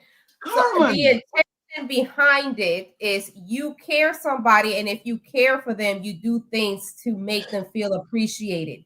In return, you as a man also recognize the fact that this woman have done things to make you feel appreciated. So both of you do things to make you feel appreciated and make you feel heard. But what you're saying, Fatty, and a lot of what you've been talking about was like, we're just supposed to give everybody to everything. You don't reciprocate nothing. And you attack her. And I'm like, well, hell, am I supposed to do what? We just they want to get something. They want you to. You know how I know. They don't do it out of the generosity of their heart. That's crazy. You got it. No, you don't want to do it out of the generosity of your heart. You want reciprocation, and that's not how love. You know how I know majority. Do you know how majority I know you are not good? I am speaking to the majority, Ali, and so is Fatty. Let me finish. Let me tell you how I know majority of you are not good women and majority of you are selfish. Okay. What y'all hear in a way seems like sex still. He's saying risking. Let me finish. If I am into one of you ladies in here, I'm gonna risk it all. And if you don't love me back or interested in me in back, I respect the fact that you're not. Y'all are so selfish. You don't want to feel what it feels like to be rejected. And it's okay to be rejected. I'm just not for you. So if I'm interested in one of you, I'm going to give all my all. I don't have to give all my money. I'm going to give my energy and invest in you without having to compromise myself. No one's telling you to compromise yourself. We're saying you are telling us to compromise yourself because you're saying yes, Ali. Yes, you are, Ali, because you're saying the majority of the women don't appreciate it. That's all we're trying to say. Can y'all give your all for that church you leave? You give your all in the army, you might get kicked out. You give your all to a degree. You give all your all to a job to get resources and a car and house. You're selfish. And again, you don't trust men. You don't love men because you struggle with doing it yourself because you're a selfish individual. And I don't mean you. I know. Are you talking in general? I'm not excited because I'm not. Okay. Are superficial and materialistic. Okay. So if it's already Can I finish? You already said you're gonna bust it down before you cook. There's plenty of videos online where women are bust it down before they cook. It should be the other way around. If you cook for me, if you invested time with me, if I had your presence and you gave your all, and I was like, hey man, you're not the one for me, you would accept the rejection, but you don't want to be rejected by the guy you may like instead of being with the guy you're supposed to be with, just like men do. You don't want to be rejected. So all he's saying is, what's the trouble of giving your all to someone you may care about? And at the end of the day, respect the fact and go, hey, Carmen, you're just not for me. I'm sorry, but you may be for somebody else. And Carmen, I'm actually going to make it about you because you proved my point. I literally said these women are on what can I get mode. They can never go into a giving mode. And as soon as I literally said, I spent $400 on this woman and she gave me candy, I did this with this woman and all that, you said, so you want everything from me? So you want everything from me? You literally proved the point. I can take you. No, Carmen, listen. That's not what I said. You're making it about me. Carmen, you did say that. Carmen, I'll let you finish. Carmen, I'll let you finish. Carmen, I'll let you finish. And this is why people say that I'm long-winded and I repeat myself, because a lot of people are not listening. I literally said to Anne, it's not yin yang, it's not 400, it's not I give you a trip to Rio and you take me to Tokyo. What I said was, I will do something for you and you are going to give me a little gesture of kindness that shows that you care for me too. And I said a woman shouldn't have to pay for the bill, but she should at least try to pay it, and then the man will say no. That's the game we play. I will pay the bill, but you have to try to actually pay the bill. If you try, I got you, don't worry. If you don't try, we're going to be in trouble. And the bare minimum, which is effort, turned into, I have to give you everything. That's not what I didn't say that. That's not what I said. I literally said women match the energy.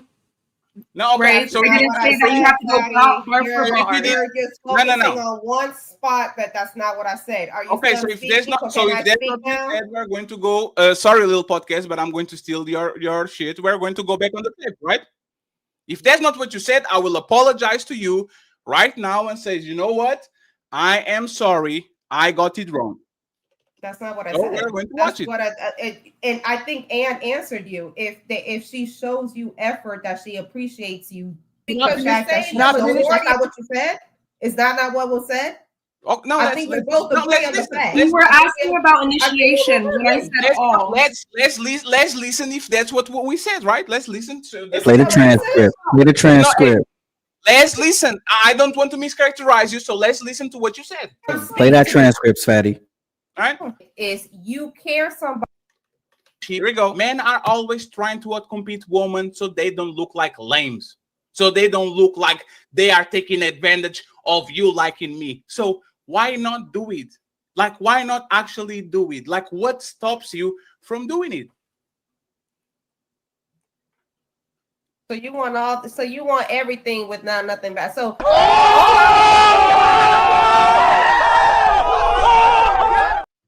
I didn't say.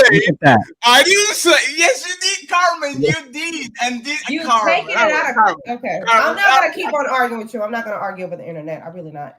What? We had a whole conversation. We literally sat here and heard everything you had to say. Did we not? All I was trying to say was, you show appreciation behind somebody that you care about. But you're saying it like, oh, you're supposed to show appreciation at the very beginning because you want to compete, right? You want to chase, right? You want to be chased, right? That's what you're saying. Carmen, isn't that what this conversation is about? No. You don't. It's not. I will play it again for you since you don't concede. You don't have to play it again for me because I know what I said and I know what you're trying to do.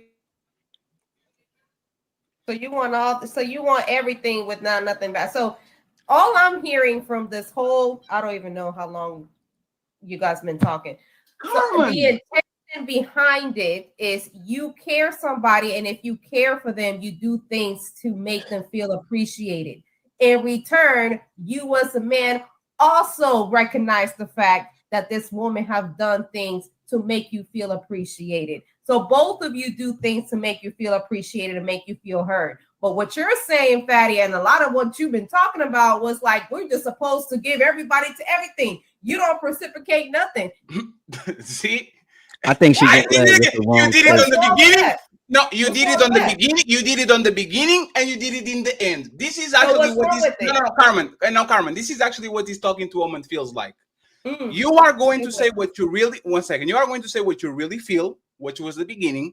Then you are going to say what is actually sensible, which is what you actually said. And then before you close the door, you are going to say, but Fetty, you are saying, and Carmen, this is not personal. Like I'm not taking it personal. No, 1 second, Carmen. You are being nothing but nice to me, but this is what I hear and what we get from women on a regular. Even when we are trying to be nice and we're trying to say our intentions, and we're saying men need to be men, but women need to make sure they take care of their counterpart or people that love them, we are always mischaracterized because respectfully, if y'all care about men like you say you do, this wouldn't be a debate at all. This wouldn't be a debate at all. I don't know no man that I say, hey, brother, you're taking this woman out. If you really like her, go ahead and pay the first date to show an investment on her so she knows actually she can fuck with you. No man will be like, no, but as soon as we flip it, ladies, can you do a little bit for us? Here we go, a 7-hour debate about if chasing is pursuing and pursuing is paying and we should look at 50. And it's fine. We love y'all. But this is why dealing with women is a losing cause. Because no matter if you are the kindest motherfucker on this space and you are telling people to do what's right, you are going to be prosecuted and mischaracterized.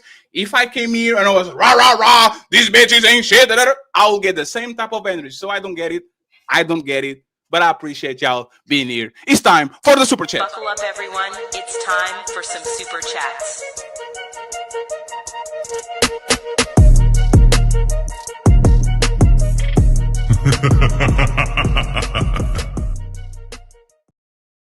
And by the way, I have to give it to Ali because sometimes I get in my feelings about shit that Ali says.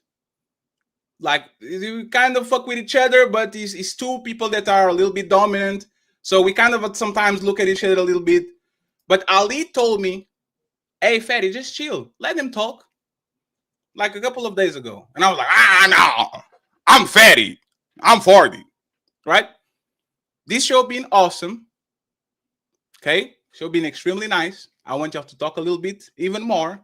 But I'm just saying, even when the volume is down, we running through the same bullshit. And this is the story of Ayesha Curry. If I am Curry and I'm getting the motherfucking raw end of the stick, why shouldn't I be Future? Why shouldn't I be Offset? Why shouldn't I be all these men that y'all say y'all don't want? So I just want to actually give my flowers to my brother Ali and just to make sure that y'all understand this is why a lot of times men on this social media, on the internet, on day-to-day basis, they go dark on people is because if I'm going to be stepped on, if I'm nice to people, there's no incentive for me to be nice. I will go Dark Vader on y'all and y'all do whatever you want to do. So I just want to point this out so everybody knows what's going on. Love y'all ladies. See you, you're doing great. We're going to the main part of the show and we go from there. Angry Man, if you want the link, we can drop the link in the chat. Go Ali and then we read the super chats.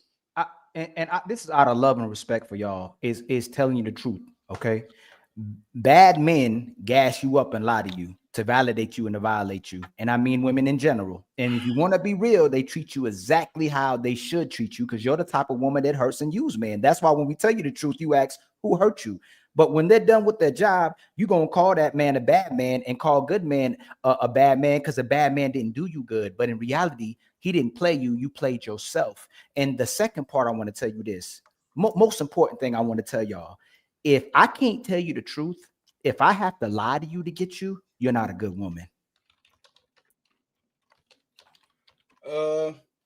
Player one, it keeps downloading the same file. Please delete all the files that are the same and send the file that is correct, please. Okay, so we can be only one link. Look. I ain't gonna talk for the next hour because even if we don't talk, we still don't let him talk. That's funny. I will keep talking. Y'all are going to get used to our voices because we are going to be humongous on this space. I don't give a fuck. Your favorite content creator talks like a motherfucker and y'all be there. Like every single content creator y'all say y'all love, motherfuckers keep talking out of their ass and y'all fuck with them. So y'all fuck with us too. You might not respect us now, but you'll respect us in a few months or a few years. So yes, get used to Ali and Fetty talking out of their ass. Thank you very much. Tio! Motherfucking Tio with a $30 ball for the hamburger food. Thank you very much. Jazz is sniping from the chat. Me and Jazz Wednesday are going to talk about the patriarchy. Okay. Conversation, not a debate. Me and Jazz are going to talk about the patriarchy on Wednesday. Make sure you follow them too. Okay, make sure you follow them too. So Tio, thank you very much, brother, for always supporting the team Fetty and the Ilkan Ali, the ladies first show. The collector with the $50 ball. Thank you very much, brother. I appreciate you. Thank you very much. Salute to you. I appreciate you, sir. And friends, I'm going to debut a link for y'all to support via Cash App, credit card, all that. Is like that coffee app something. So I'm going to pin it at the top. If y'all want to be generous and if you want to support the show, please use that shit. I will truly appreciate it. Okay. So we're going to go to the super chat real quick. We have Ray Midnight. He become a member of the Untouchable Empire. Untouchable Empire, baby. Shout out to the Admiral. He's going to make sure he is going to DJ our next karaoke night. People talking to me crazy. I'm the king of the karaoke night, and they keep talking crazy to me. So before Christmas, I have to remember who I am as a person, friends. You are not going to be happy when you face Team Fetty and the Untouchable Empire, baby. The Untouchable Empire, baby. Ray Midnight, thank you very much, sir. I appreciate you. We have King Slim in the building. He doesn't say nothing. He become a member too. The Untouchable Empire, baby. I appreciate you. Thank you very much. We have the lovely Doris in the building. My grandma, the Untouchable Empire matriarch, is her world. We just live in it. Thank you very much for the Untouchable Empire, baby. We have my boy Sony in the building saying, my wife chased me. Sony's the kept man. Let's go, Sony. I appreciate you. We have all about the, and then an emoji. I don't know what that means, but it says, y'all making women sound lazy in relationship. Really? Mr. Walker from the Singles by Choice send a super sticker. Thank you very much, sir. Don't get got by Kendra G. She's sniping out there. She's sniping. Just stay safe. We have Tony A in the building for $4.99. Says the panel is full of contradictions. Replay exposes the lies that Q, Candice, Carmen, and Ann are projecting out for us to hear receive. Thank you very much. I appreciate you. Tony A in the building saying, just bet the woman on the panel money and they will back down on their delusional stances. The insults will start flying. Not these ladies. These ladies are our friends. They will never do that to us. And family business matching with a $50 ball. Thank you.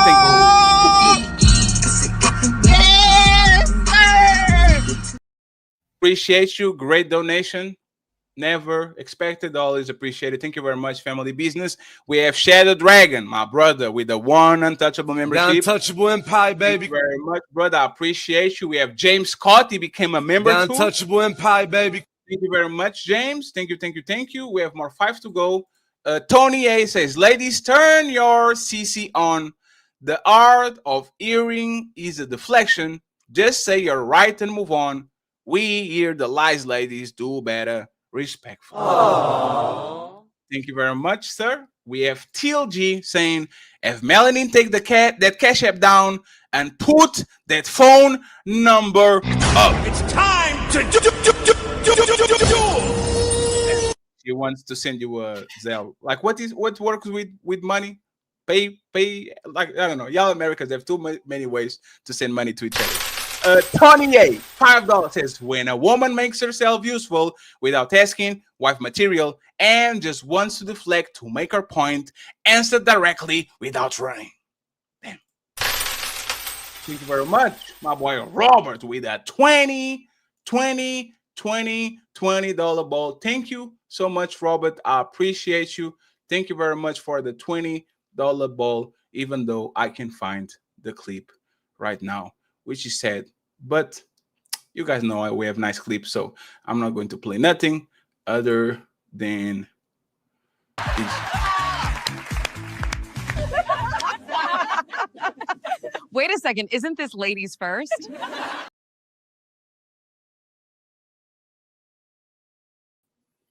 I'm back.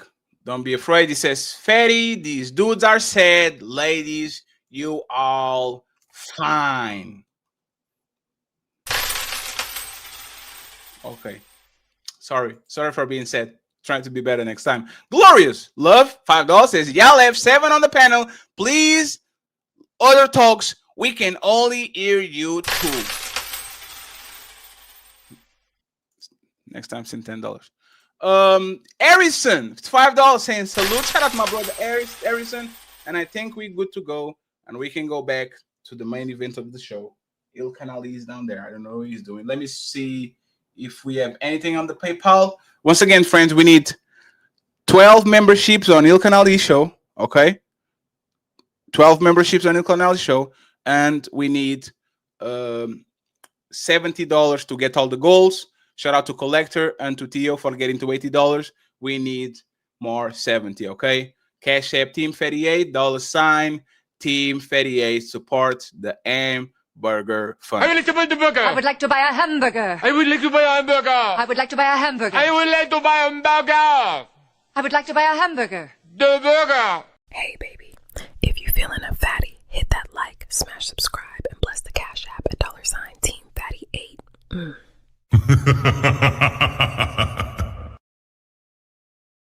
And friends, once again, when you see these on the screen right here, that means that the super chats are going to be read when the timer reach 0. Once again, I'm going to start using the coffee link. I'm going to pin in my bio, not the chat. So if you want to support there, though you cannot super chat, I would appreciate it.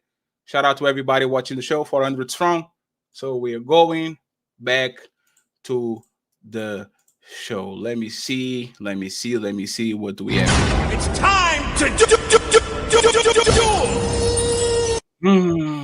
Ladies. So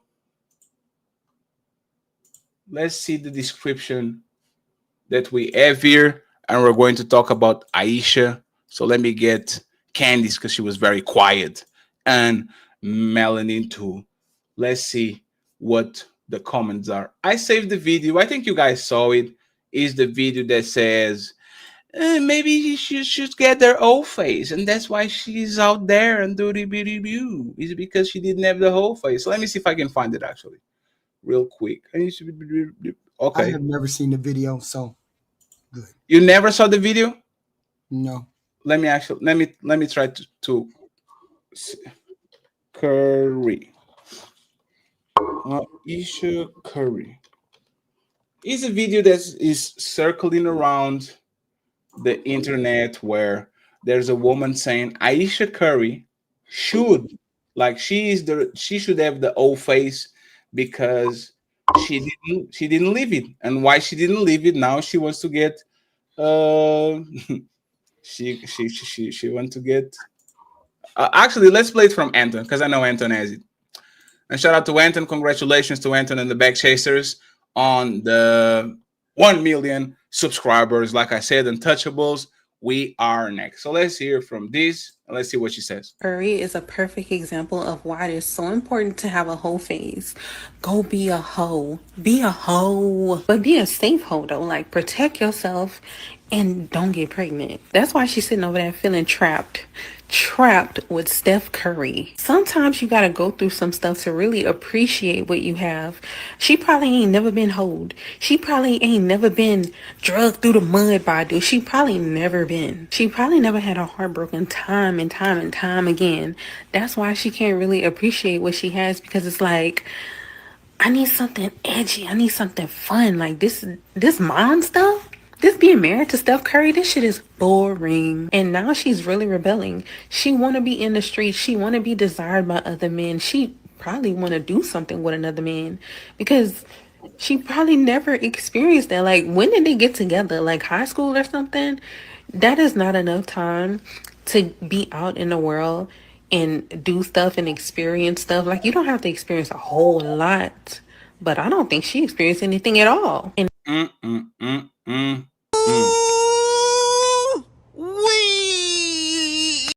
Yo, shout out to Fetty, shout out to Ali.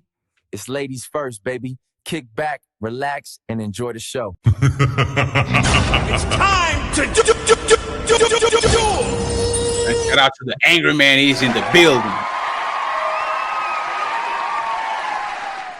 He's not on that porch. It's cold outside, huh? I see you. It's back in the studio. You know, they're like, why is this man always outside? God damn it. Hey, the question I have for the ladies is this. Unless Candice and Melanie, why is she wrong? Because I have a controversial opinion about this. Like, why is she wrong? Why is this woman, like, what? Why? Like, let's do two things, right? The diagnose, like, is the description and the prescription, right? The prescription, it might be, I don't think nobody's going to say, yeah, go be a hoe. Is she wrong about the description? Is she wrong about describing what is happening to that woman? Like, how did she got it wrong by describing the problem? Then we go to the prescription that she's telling woman to go outside. Is she wrong, Melanin and Candice, about what she described on that relationship? About the whole phase?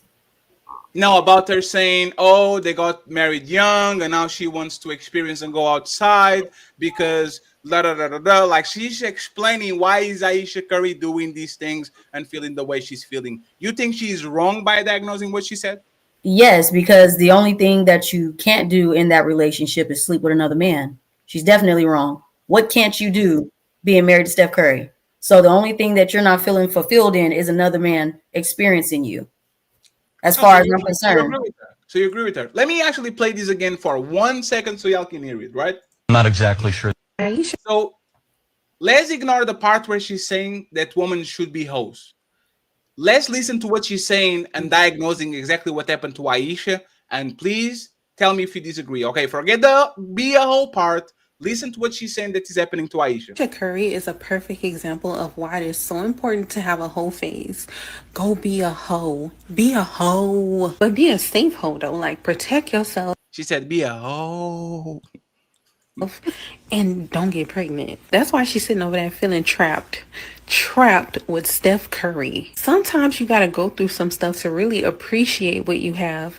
She probably ain't never been hoed. She never been hoed. Ain't never been drugged through the mud by. She never been drugged to the mud by a dude. She probably never had her heart broken time and time. She never got her heart broken. Again, that's why she can't really appreciate what she has, because it's like, I need something edgy. I need something fun. Like this mom stuff, this being married to Steph Curry, this shit is boring. And now she's really rebelling. She want to be in the streets. She want to be desired by other men. She probably want to do something with another man because she probably never experienced that. Like, when did they get together? Like, how?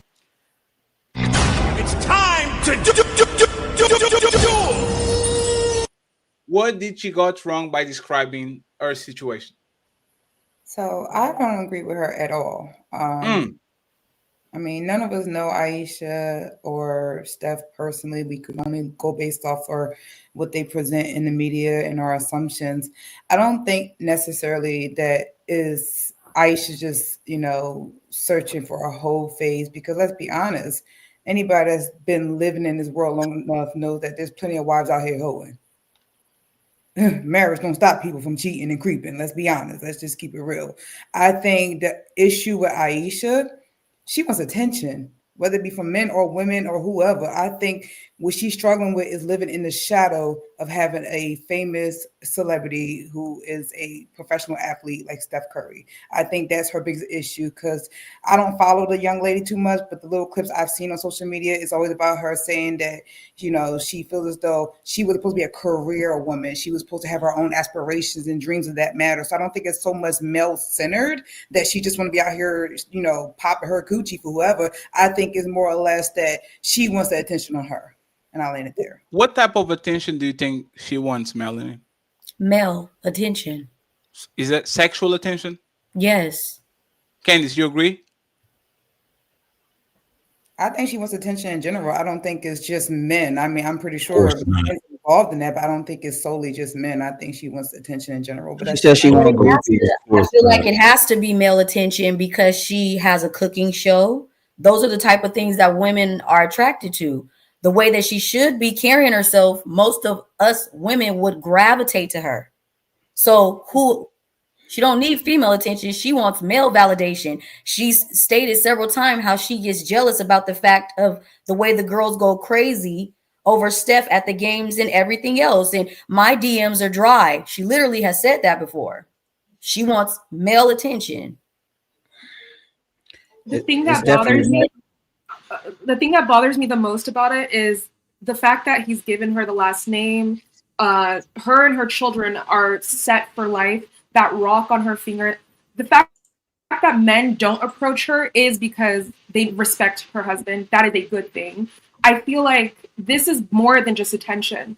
I think she preyed on him. I think at a very early young age, she knew that he was be a better plan B than her going to LA and trying to make it as an actress. I think very early she saw who he could become.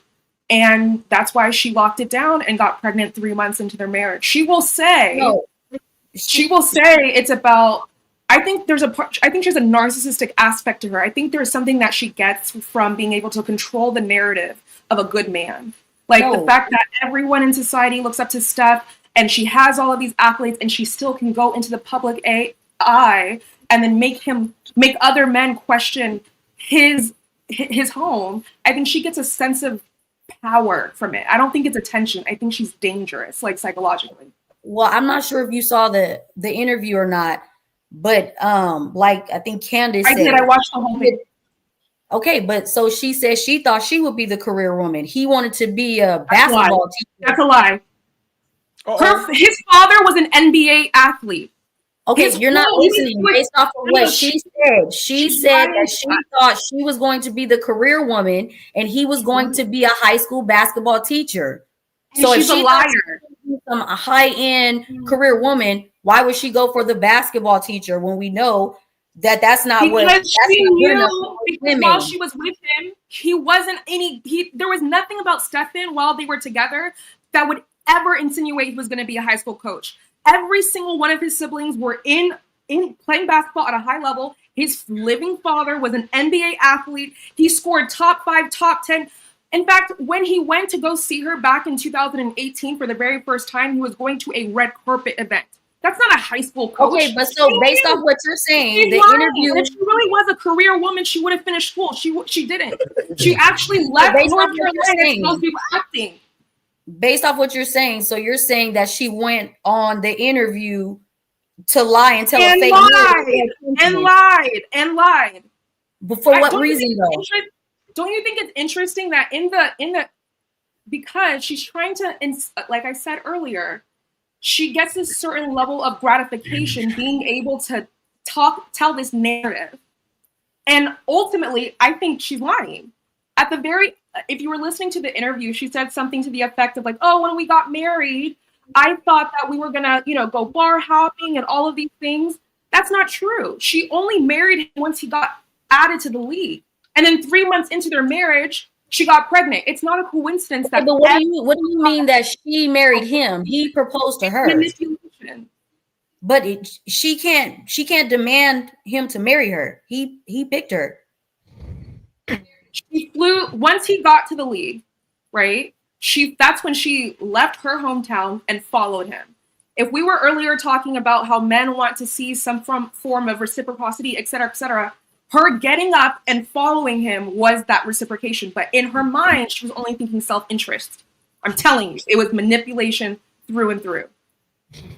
She knew this young man was going to the Bay Area and was about to be part of the league. She was like, no, I'm not staying here. We're not going to stay long distance. This whole situation is not complicated. It's not complicated. When she married him, that was around the time where one of the things to do is find you a baller and marry him. That was the cultural thing that women wanted to do back then. And that's why she did that. The reason why she no longer wants to do that is because now the culture is not to find a baller and get married. Now the culture is to be a whore. So now that's what she wants to do.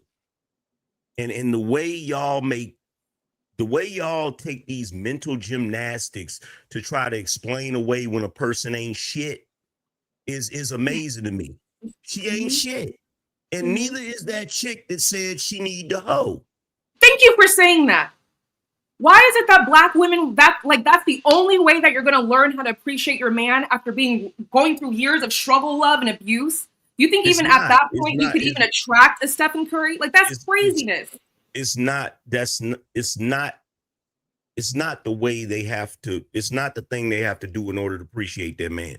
They know that. That's the excuse. They're doing it because they want to do it. Ayesha Curry is doing this because she wants to do what all the other women in mainstream culture are doing. That's the whole reason she wants to do it. It's just like with Cardi B. Cardi B would have never left Offset with cheating and everything if it was still a culture of women staying with their husbands. If it was a culture of women staying with their husbands, she wouldn't even say nothing about the cheating. She wouldn't even care. In fact, Cardi B is on record doing an interview saying that she really doesn't like dudes unless they cheat. So it's really go along to get along. It's really whatever the wave is that women are following, that's what women want to do. Because right now, as you notice, any woman that's trying to be a homemaker, traditional, any of those things, they're male-centered, they're pick-me's, and they're every other negative thing you could possibly think of. I think you're all wrong. Sorry. You're all wrong. She is no different from any other person that got married when they were young. She has not done anything in her life. She hasn't met new people to get her values. Hold on. We go with the whole rescue. Yeah, hold on. Every time we call out these hoes, women, especially black women, y'all gotta try to explain away whoredom. I'm not explaining anything away. I'm telling you that I have felt the same way. What you're doing. Hold on. Hey, we are ready. We are ready for it today, friends. We are ready. We are so ready. We are so ready. The timer is up. Let's go. Time to HQ and interrupt. Can I finish? Yes, you can. She got married when she was young. I got married when I was young. The same things that she has expressed, I have thought inside my head. It has nothing to do with going to sleep with other people. It has nothing to do with that. It has to do with the fact that you haven't experienced anything about what your values are, what you feel like alone, what your independence is like alone. Any of these things she has not experienced. She was a partner before she was an individual person. So now she's looking back and she's reminiscing on what she hasn't done to fulfill herself. She said, I was going to be a career woman. I was going to do X, Y, and Z. That doesn't mean she regrets being married. It doesn't mean she wished she could get out of her marriage right now. It doesn't mean any of those things. It just means she's looking back on the things that she did not do. This is why black She's lying, HQ. She's lying. This is why women. I just told you I've been in the Angry same. Man got a timer. Angry Man got a timer. She knows that Angry Man got a timer. She wants to stay married. Yo, chill out. Let's have one mic, please. For the people that don't know, we made a deal. Okay, we made a deal. We're going to get a timer so nobody gets interrupted and upset. If you want to talk, you have to talk after the timer is done. Angry Man has the timer, so let him finish and then you can go next. This is a crock of shit. And this is the reason why the culture, especially around our women, just continues to get worse and worse. Because every single time these women do things that is really irresponsible, reckless, and is just basically whoredom, there's always other women that want to freaking excuse it, right? This is just like if a guy was a square or a guy that went to school and got good grades and he graduated college and got a good job. This is like him in his damn near 40 saying, you know what? I didn't go through my thug phase. Let me go sell some drugs and go to prison. You have any idea how fucking stupid that is? It's the dumbest shit in the world. And guess what? If men did something like that, you know what you would call them? You would call them stupid. But because it's women doing it, we got to make all kinds of excuses for it. It's bullshit, HQ. HQ, and then Ann, please, uninterrupted. Go ahead. I don't have a response for that. Y'all know better. I just told you. I told you she's Let me go after Ann. Jesus. As women, HQ, I think it's really important as women to call it out and hold each other accountable because hold on. You're not calling me out for anything. You're not calling me out for anything, please. Please. Okay, one second. We are hey, one second. We're friends. 1 second. You're not calling me out for anything. 1 second. I just told you I was a young wife. Hold on. Can I speak? You hold on. I have to explain you what's going on. Because I don't want fighting. No, I don't want fighting. Go ahead then. Finish your point. And HQ can answer uninterrupted. Okay? The clock is down for a second. If y'all don't interrupt each other, there's no clock. Love it. Let me get next. It. As soon as y'all start interrupting each other, I put the clock up. So please let each other finish the point, and we go from there. Shout out to the 500 people watching the show. The Untouchable Empire is back. Go ahead, then. You got this. Sure. Yes, there are women who get married young and wish they developed other parts of themselves. But this is not what's being said here. If you're really listening. And my concern is, as women, if we don't hold each other accountable, it's very easy for women like Ayesha Curry to manipulate the actual narrative. Yes, your man should understand you. Yes, your man, there will be parts of you that will grow and change if you get married early. Yes. But Ayesha intentionally chose Steph. She knew where he was heading. She knew, and she wanted to lock him down. Men very rarely walk away from their wives when they have 1, 2, 3, 4 children for him. She knew what she was doing. It's not by coincidence that every single child they have, their birthday is in July. She plans this out. She is not like you and I. She is manipulating a real narrative for her own self-interest. Ayesha is not you and I. Ayesha is someone who is a predator. She knew where Steph was heading. She knew trapping him within her best financial interest. There was no need for us to know in the interview that Steph called her crying. Steph called me behind a tree crying, trying to get my advice on he knew he was going to the league. His father's in the NBA. I'm telling you, this woman had the intention to, in my opinion, trap him. And also, let's be very clear, there's nothing that she hasn't done by herself. Like she said in the interview, it was Steph that was able to help her focus. He helped open doors for her. So that whole career thing and not knowing who she is, untrue, because he's also given her that avenue, supported her in that avenue. This is something different, and we need to be clear and discern between what is real and what is not real. And this is not real. HQ and interrupted. First, I don't believe that. It sounds like a crock of shit. Damn. Specifically, if she's been married to this person for this long. 2, as I said, I have been a young wife who had children early, who would have expressed some of the things maybe she expressed. I'm just not in the public light. It has nothing to do with wanting to sleep with other people. It has to do with the maturity level in which she entered that marriage. You grow as a person. When you grow as a person, you grow as a person singly. Most people grow singly. They grow before they get married. She didn't have that opportunity. They got married young.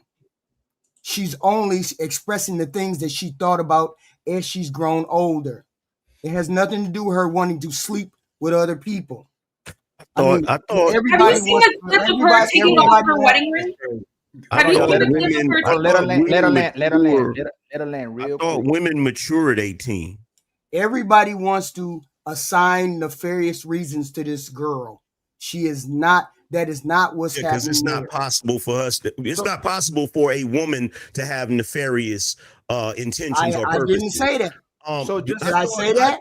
I thought the narrative. I thought it was my turn to talk. I didn't know it was your turn. I thought the narrative. Go ahead.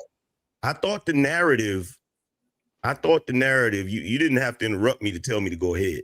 I thought the narrative was that women mature at 18. Isn't that the narrative whenever we want to talk down about the men? Don't we always say that women are more mature than the guys? Like women are mature at 18, in their teens, they've matured. So how much more growing does she have to do if women are already mature at 18? Facts. I want to ask a question. Hold on, and hold on. Just to see if we're intentional. And then CEO, okay, we got you. All the ladies. Shout out, one second, Ali. Shout out to Caesar's Paulo for the $100 ball. We truly appreciate you, my brother. Thank you very much for always supporting the Untouchable Empire, baby. We appreciate you, sir. The Untouchable Empire, baby. And by the way, after Ali, we get and the CEO uninterrupted. Okay, And, go ahead. To the feminists in the chat room, yeah, I interrupted her because how many ways is she gonna say the same damn sentence? I want to see if y'all are honest, because my poll ain't honest. Pause. All the ladies on the panel. What? If my poll, I did a poll on my on the channel. But thank God there was an explanation. If your man was in the NBA or NFL, would you still want to go to work? No. Oh, what the fuck? Hold on, stop right there. Please stop it. And not yet. And hold on. Carmen, would you still want to work if your man was in the NFL or NBA? No. Candace, would you still want to work if your man was in the NFL or NBA? Define work. Oh no! Oh my Jesus Christ! A full-time job. You're 95 at TJ Maxx. It would not be 95, but I will be. I have something. Man, would you want to go to work? What's going on? Man, okay, let me put this. Would you, if he gave you a maid, if you gave you someone to clean, he took care of everything, all you had to do was take care of the babies. But even then, he helped. He hired somebody to help them. Would you want to go to a work where you're making money? I will be making money, but I'll be my entrepreneur. I'm answering your question. I will be an entrepreneur. I will get in real estate. Just one second. Respectfully, we are talking about things that you have to do. It's not something optional. Okay. Remember, and Candace, respect. 1 second, Candace. Candace, 1 second. This man makes $50 million from the NBA alone. He has a stake in the Under Armour company. This man probably make $100 and something million per year. Easy, right? Let's assume that like a man with $100 million per year will delegate everything. Even if you want to be in real estate, he's not doing real estate. Somebody that is expert, has all the connections, he's going to be doing real estate for y'all, right? It's not you, it's y'all. It's like somebody's going to be hired to run that real estate business. You might be a supervisor or go see one house here and there, but we're not talking about the day-to-day job, right? So now that we have that out of the way, right? Even if you are a supervisor that once or twice a week has to see one or other house, you want to work, like waking up 6 a.m. in the morning, put your boots on, go or you just want something that is more optional, where you kind of more a supervisor, you kind of like looking to the business for you to be busy and all that. Which one are you talking about? So to make sure. What I said I would not work for nobody. Case closed. Hey, HQ, would you want to still work if your husband was the top NBA, NFL player, and he gave you the maid, he have everything, everything's taken care of? Would you still want to work? If I want to work, or would I just work? Would you still want to work? Yes, I would still want to work. Okay, and like I said, majority of the women said they wouldn't. We know majority of women wouldn't either. But this is why, man, it's really hard for men to lead women, and why you still answer to your boss. This man is a multi-millionaire. He could take you to travel. He could take you wherever you want to go. But since you got to go to your job when he's off, let's say when he's on his downtime, hey babe, I got a real estate appointment. I gotta go to work 9 to 5. He can't even take you all the places he can take you and take care of you the way he want to take care of a wife, because you still want to answer to another man. It's crazy that y'all both would still say that. And I'm not saying y'all being disingenuous. I don't believe it. But if y'all would still want to work, it'd be hard for that man to take care of you and still be there for you, and you be there for him if he's already gone playing basketball. But when he has the money to take care of you or take you somewhere, you have other things to do. But that don't mean every woman wants to sit on her ass and not work. I'm confused. Because it's important for modern women to you have everything you want. Hold on, Ann. She asked a question, and you can't run. I would never want to sit on my ass and not work, regardless of whether the man made money or not. But that's the point. And that's why I made the distinction. Stay busy and having a full-blown work is very different. I guarantee you, if Angry Man gets $100 million tomorrow and Ilkan Ali gets $100 million tomorrow, they're still going to be YouTubers. They're still going to get busy. They're not just going to just die for a pile of money. So we understand that y'all are going to be busy. Y'all are going to have hobbies. You might go ahead, like you said, you like real estate, you go see the house, all that. I am asking if y'all want to work, meaning I go to my job playing basketball and you have to go 6, 7 in the morning. You got a 9 to 5. A 9 to 5. Are you working? Yes, go ahead. Nobody wants to work. What do you mean? Oh my God. Nobody wants to work. Your answer would be no. Wait. Your answer would be no. You're talking about somebody going to work because they have to. Of course, I would not want to go to work. HQ, what are you talking? HQ, why you do this? Why do you do this? No one said you had to. You have a millionaire. You don't, because HQ, I want flip flopping. HQ, you told me because you want to, right? But then you said nobody wants to work, and you keep flip flopping. Do people want to work or they don't want to work? Because you don't want to just sit at home and do nothing. Nobody wants to sit home and be a bobblehead. You're changing the argument. HQ, if you're with that man, obviously you'll be delegating what's going on at the house while he's gone. You're going to be managing the house. You're going to be delegating certain things. You wouldn't just be sitting home. Like, have you ever worked and had to take care of your house? Obviously, yes, right? It could be tough to go to work, have to come home, still wash your clothes, cook, clean, do all those things. That's why it's good if two people do have a partnership where someone's taking care of the house and someone may be going to work if you can do it. But sometimes when you can't afford all the bills, two people have to go to work and help each other at the house. But if he's a millionaire, multi-millionaire, all you would have to do is delegate and just take care of the house. Ali, the better question is, has she ever been with a dude that has NBA or NFL money? No, I understand the aspect. So her sitting here saying that she would still want to work. It's a bullshit answer because she's never been in that situation before. So, because she's coming from a place of identity. You said nobody wants to work. You guys have to pick one. Either y'all want to work interest outside of the house. But there's several. HQ. Let me give you a great example of what I'm talking about. So y'all stop being obtuse, and then I want CEO and Ann to go along. Ali knows about this. I said this to multiple people all the time. If I don't have kids and this YouTube shit actually pans out, I want to leave my mark on the next generation. So I'm going to be a basketball youth coach, because I know how to play basketball. I was a coach before, and I'm going to stay busy because even if I get $1 trillion, that shit has to go somewhere and I have to be busy. So it's not a work, but I'm going to do something that occupies my job. I'm not going to wake up at 7 a.m. in the morning and coming back at 7 at night because I don't want to do that shit. So that's what work is. You might get a job, you might get some activity that actually gets you occupied and all that. We are talking about that. We are not talking about you spending your time so you can be busy. We're talking about a job, right? And none of y'all want that shit. Especially if you're married with a man that can buy the world. Your money is irrelevant. You're doing that because you like it, not because he actually brings you money, because your money is nothing. Just by divorcing him, you are going to get way more money than you ever see in 1,000 lives. So now that we got that off the way, can you answer, please, Ali, right?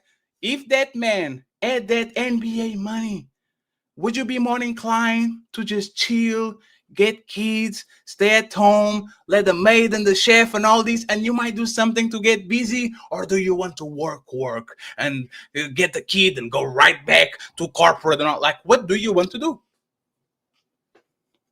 Candy's an HQ. I answered several times. I said I would not go back to work. Okay. What about you, HQ? Is being an entrepreneur. Are we moving the goalposts? Like I answered. No. We're not. The way you put it was, do I have to go back to work? No. Oh no. If I didn't have to go back to work, I would not. Okay. No, none of you would work. Okay. Perfect. And now you forgot. You forgot.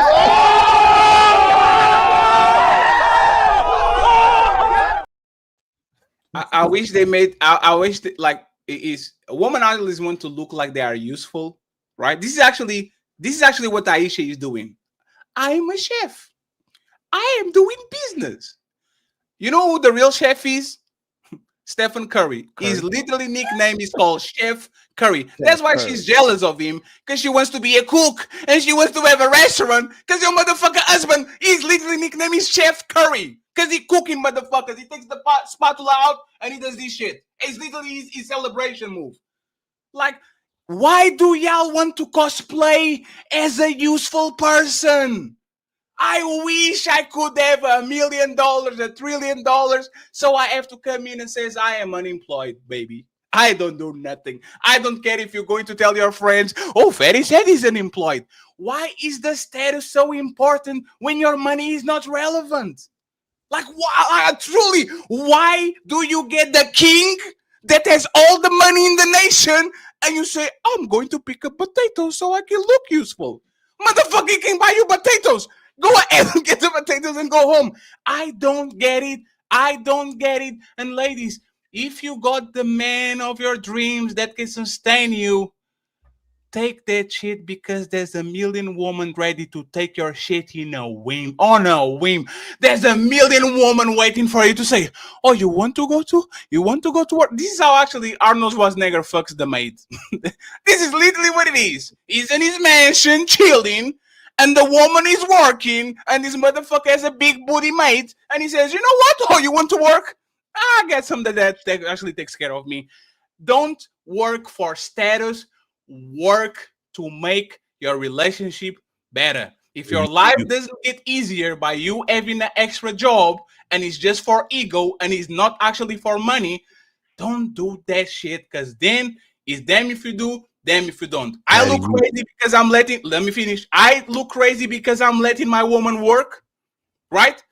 And then you are going to tell how you're so tired and, oh my God, I can have sex with you because I'm sweaty and my back hurts and I'm like, this is what y'all do. Y'all want work, and Ali said this before, to escape your family.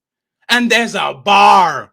Y'all want work to run away from your family. You go to work to run away from your family, and then you come home to run away from your work. That's all y'all doing. And respectfully, that shit is trash, because the day that you get tired, that man should say, no, you wanted to work, do your 10 years bid, and then come back home when you're ready. I'm not going to let you flip-flop every time you are feel like it, and you go to work, and then you go to college, and then you go to the street, and you go.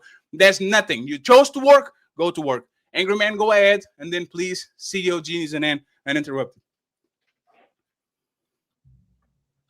So, first of all, they only do that because they have to prove they don't need men, which is totally asinine, because in one breath, they want the man that makes the most money. They want the man that's the most successful.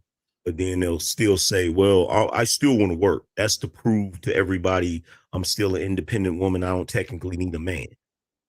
It's goofy.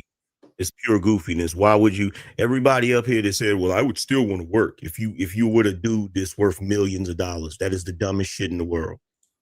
You literally don't even have to work. He literally could just put you on his payroll. He literally could give you a salary, put you on his payroll, and it'll be a damn tax benefit to the damn family. But you want to go out, you want to go out and work. You want to go out and work at somebody else's corporation and help them get rich. Instead of doing a job for him, well, you know what? Since you want to work, you can do this and I'll just pay you. No, I want to go out and prove to you that I don't need you and do something that's not attached to you. Y'all are goofy. Like, for real. And I love how y'all had the option to not work and chose not to work, right? If you were a millionaire, would you still want your man to work? There's actually a great question. There's actually a great question. Let's go with HU. Go ahead, HU. If you're a millionaire, would you want your man to work? If I'm a millionaire, only if he wants to. Would you want him to work?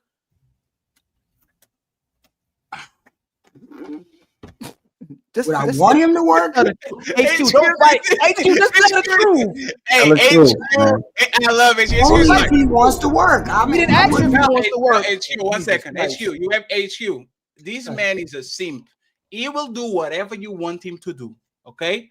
So now you get not $1 million, you get $10 million. The fuck you money. He doesn't have to work. Do you want that man to work or you don't want that man to work? It's your choice. The answer not gonna change. Only if he wants to. It could be so funny. You don't know what you want. You can't make a person, regardless how much money people got. You can't make. No one asks. Hey, HQ. Hey, Ali. If all the men in the panel. Our lady ain't gotta work. She ain't gotta do right. nothing. What about you, Angry Man? Does your woman has to work if you have a bajillion dollars? Nothing. What about you, CEO? Does your woman have My to wife work? don't work right now. My wife don't got to work now if she don't want to. Yep. Well, if like this is a overall question, if you ask to most men in society, does your woman have to work if you have a bajillion dollars? The answer is no. Does your kid has to leave the home at 18 if you have a mansion? They're going to say no. Like men want to take care of their people when they have around. They probably move their dad and their mama so that they all can be together on the compound, right? So now that we expressed our feelings towards our woman and our family, we try again with HQ. HQ is the matriarch. HQ been on this planet for a lot of years. Hey, Fatty, let her think about it. Hold on, bring her right back down here. Let her think about it. There's two no, HQ, we're going to come to HQ. We're going to say you for last. And does your man got to still work? Yes. Carmen, does your man got to still work? If I'm a millionaire, if he's not, I'm Oprah, he's Stedman.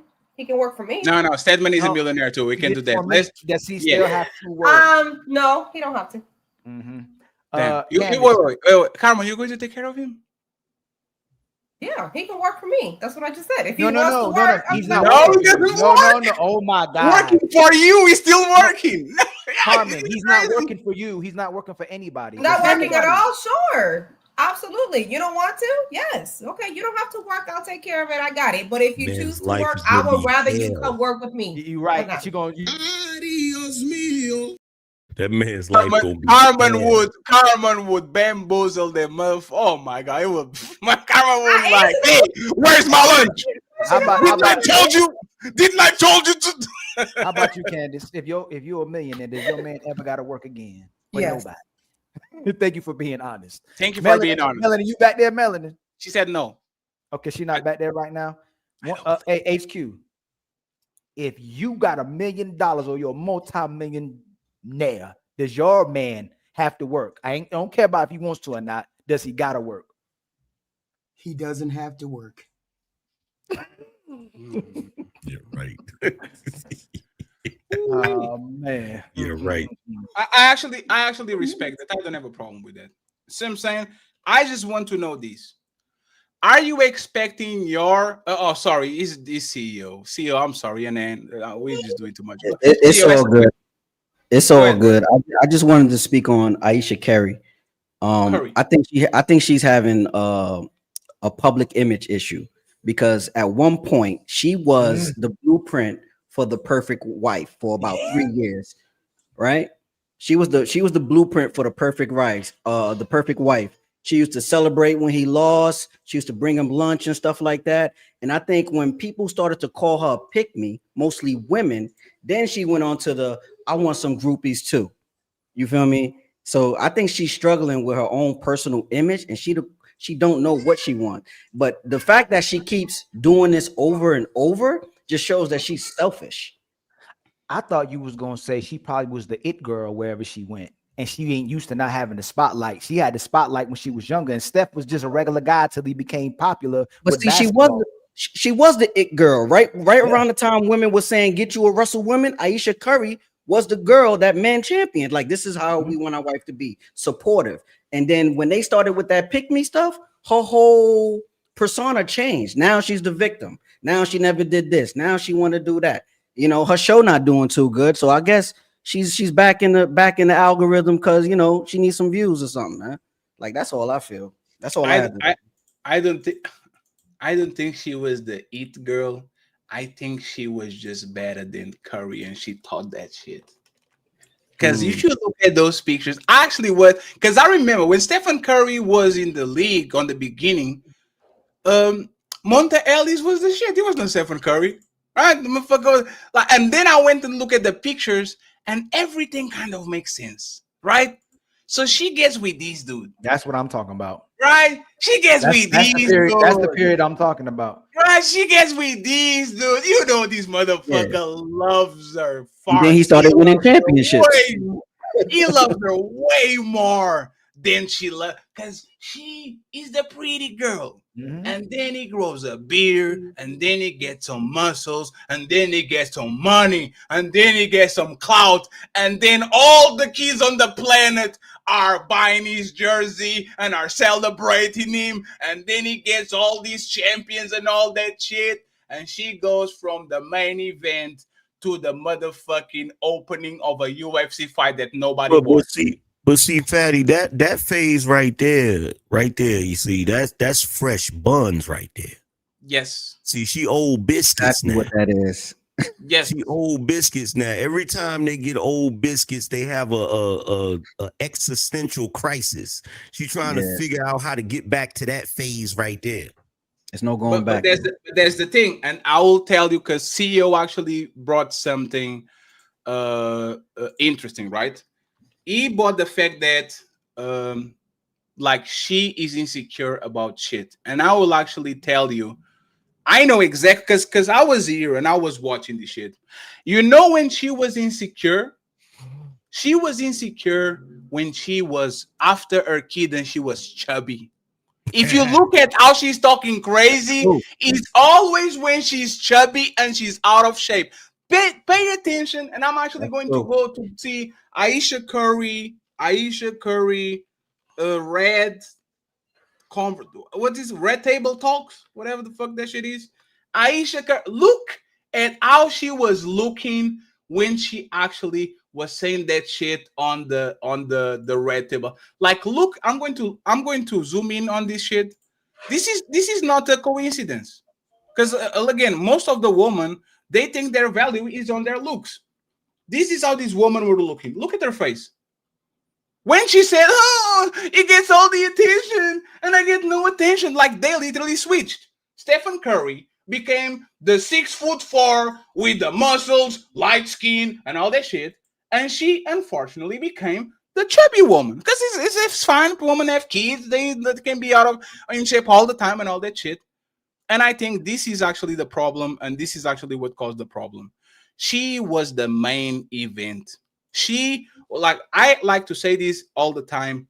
Women think that this is their movie. They are the main star, and everybody around them is side characters or people to complete the story. And then he became the main event. This is not Ayesha Curry. You are now Curry wife. You are Stephen's Curry wife. You are a complete Mary. The only thing I hear from you is how beautiful your kids is and all that shit. And I think she never handled that with grace. She tried to do it. She tried to pretend that she was for the team, because she said, y'all don't show your bodies to everybody. I'm safe to save my body and to show my body to the person I love. You know what happened? She was fat. And she had no option. So she didn't want to say that she wanted to show her body to everybody because she wasn't comfortable with her body. But as soon as she got in top tip shape, as soon as that belly was done, as soon as she was looking pristine, now she wants to show her body to everybody because she wants to get the main role. So respectfully, this woman that was talking about her is 1,000% right. She diagnosed the situation 1,000% right. It was about her looking around, never being owed out, never be disrespected, never be treated crazy, because she never experienced that. And Stephen Curry is such a good husband. There's no friction, there's no drama, there's no nothing. She is trying to feel alive and try to get something on her plate. I will say this: nobody that is outside of a relationship thinks these streets are comfortable. They are nice. Oh, she's so nice on these streets. And she is going to pay the price when she gets divorced, because she will. And you can tell me otherwise. As soon as that motherfucker retires, she's out. Just watch. As soon as that motherfucker retires and has to spend the whole time with her, she is out. And she's out for a reason. She never liked him from the beginning. She tried to like him. She tried to learn how to like him. This is what our mamas and grandmas used to say to women. Oh, you don't like him now, but you are going to like him when y'all live together and have kids and all that. She tried to like this dude, but she doesn't. She might like him because he make her happy, but Stephen Curry doesn't make her wet. And because he doesn't make her wet, she's looking for somebody that will. Go ahead. You have the floor. We're reading the super chats in 10 minutes. Thank you very much, Mr. Harrison Davis, for the $5 ball. We are closer to the goal. Thank you very much, sir. What do you want to share that photo with zoom in on him too? That's how he was getting treated. With right here. Oh, we're talking about the under kid. His old picture. That's who she met. That's who same she shit. Didn't like. Same thing. Right. He just bloomed. Same thing. She doesn't like. She doesn't like him. And you know why I know she doesn't? Ali, I guarantee you, that girl looks at him. He might be the MVP of the team. She's looking at the gangsters, at the bad boys, at like the guys that have actually like the Odell Beckhams, the flashy, these dude. The problem is like the Passport Bros when they bring woman to this, like they bring woman to the West. It's like you meeting someone, like you said, like let's say you met a woman who, for the first time, she's extremely attractive, but in her past she was chubby. A lot of people can't get that out their mind if they met her when she was chubby, but she has a new future. They can't get out their mind the way they met him. Steph Curry, he transformed into that dude. Travis Hunter transformed into that dude, but they still see him the way they met him. Yes. I want to say this real quick. I don't have nothing to say. I have questions. Okay. So them niggas didn't transform.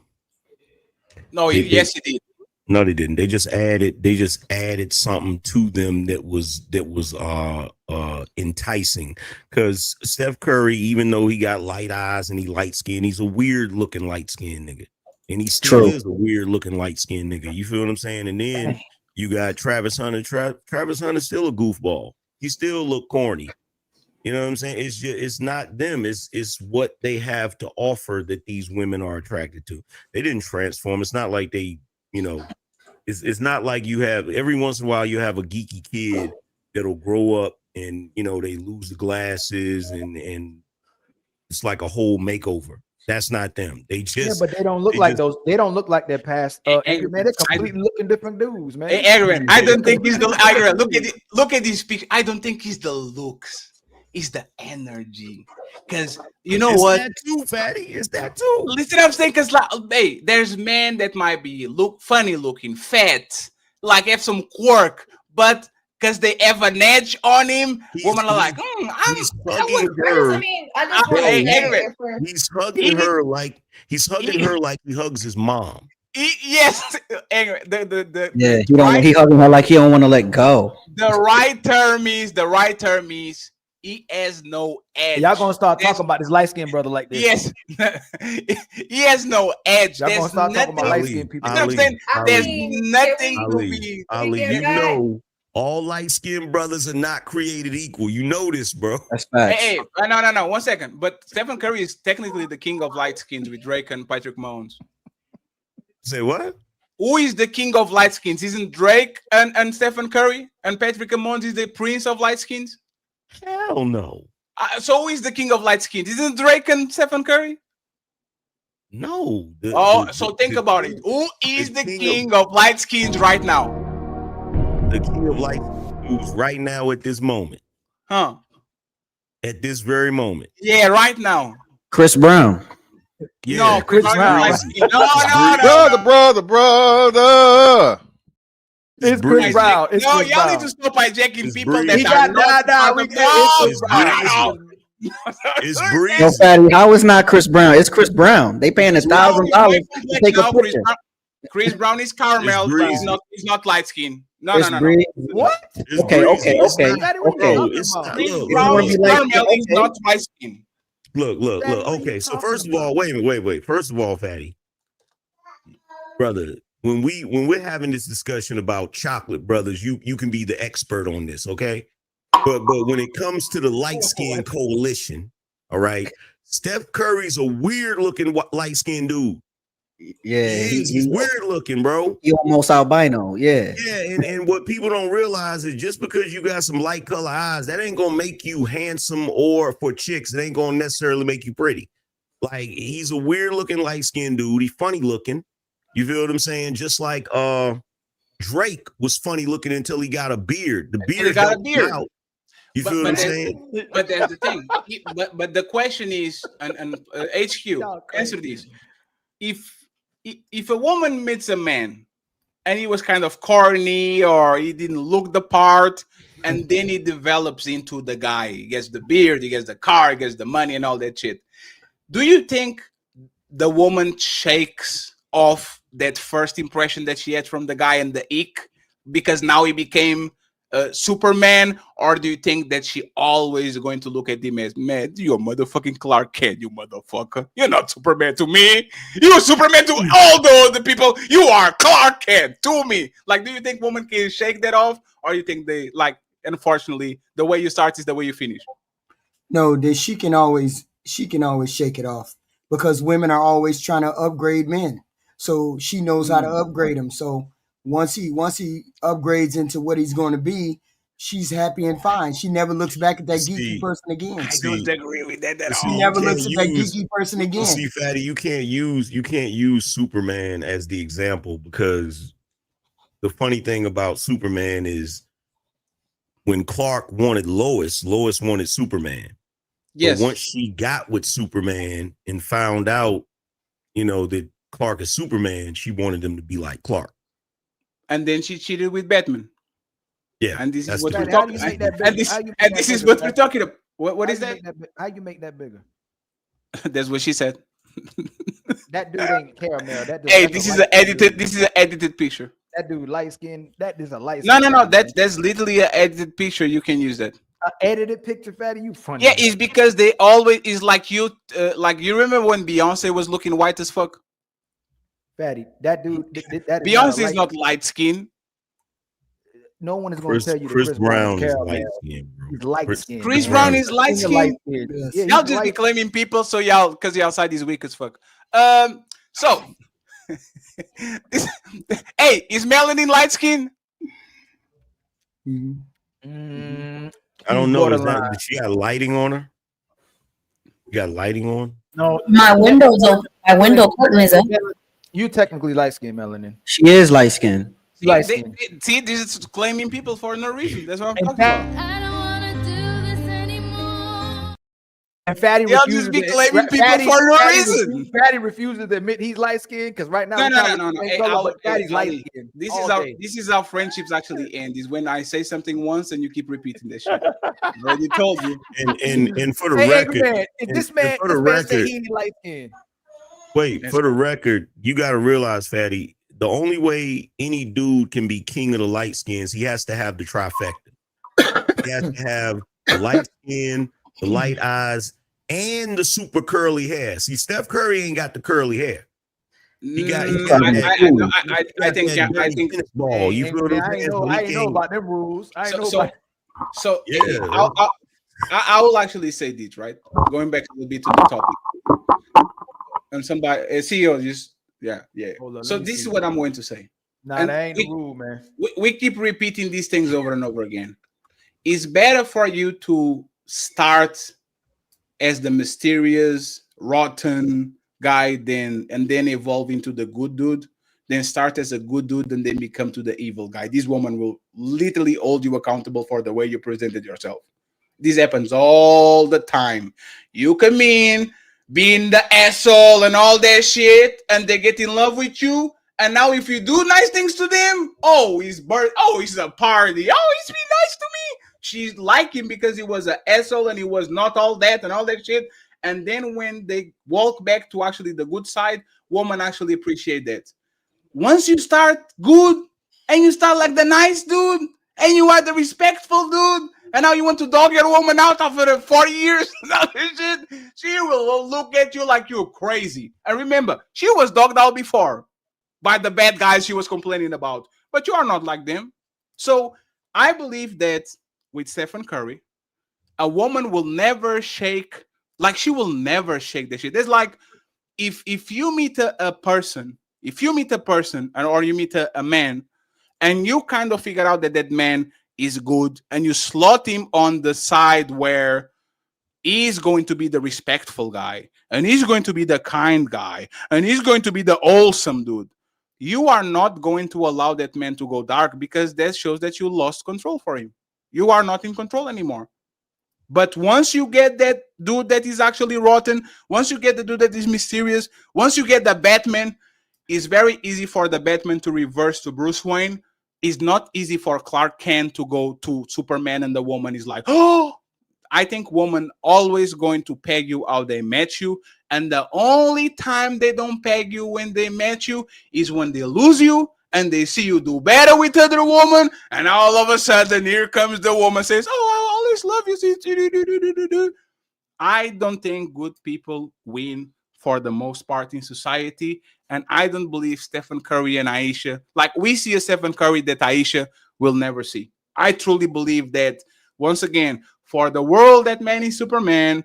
For her is Clark Kent. And Clark Kent was never enough for Lois Lane. Lois Lane always dogged Clark Kent to the point she ended up with Superman once upon a time. So be careful where you pay yourself as a man when you are approaching to a woman. When it comes to either be the provider or you are the respectful dude. Because as soon as you stop providing, as soon as you stop being respectful, as soon as you stop, all that shit is out.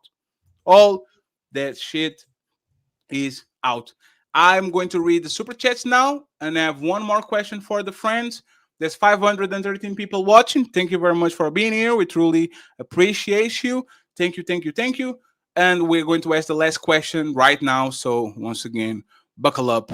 Let's take these off. It's time for some super chats.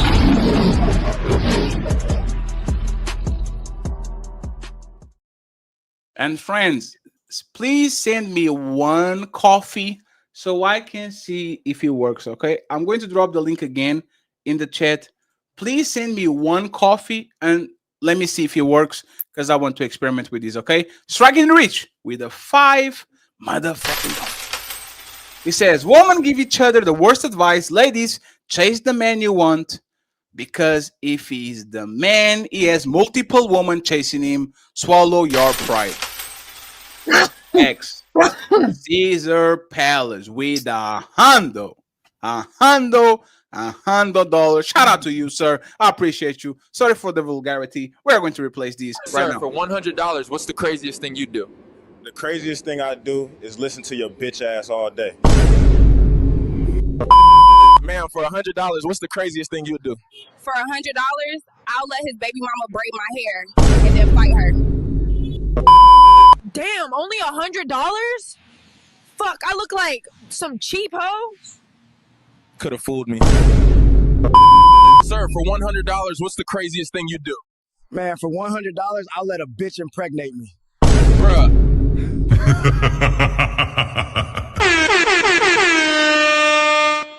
Thank you very much, Caesar Palace. That last one was diabolical. Sorry. That's crazy. Yes, you can send him a link. Yes, of course. Caesar Palace. It says, Ali, Fetty, AM, for always holding people feet to the fire. Keep up the great work, guys. Thank you very much. I appreciate you. Thank you, thank you, thank you. We have Riri in the building. She gifted 1 membership for the Ilkan in the Untouchable Empire, baby. Untouchable Empire, baby. Can you check how many memberships you have, please? Thank you very much. TLG, $5. Game 11. Has 11. Okay. Yeah. Game has been ran on these women. They've been tricked out of their spot, and many of them don't realize it. Facts. We have Mr. Walter Davies with $10. I appreciate $2. I appreciate you. Thank you very much, sir, Walter. And CMC's Technique is Class.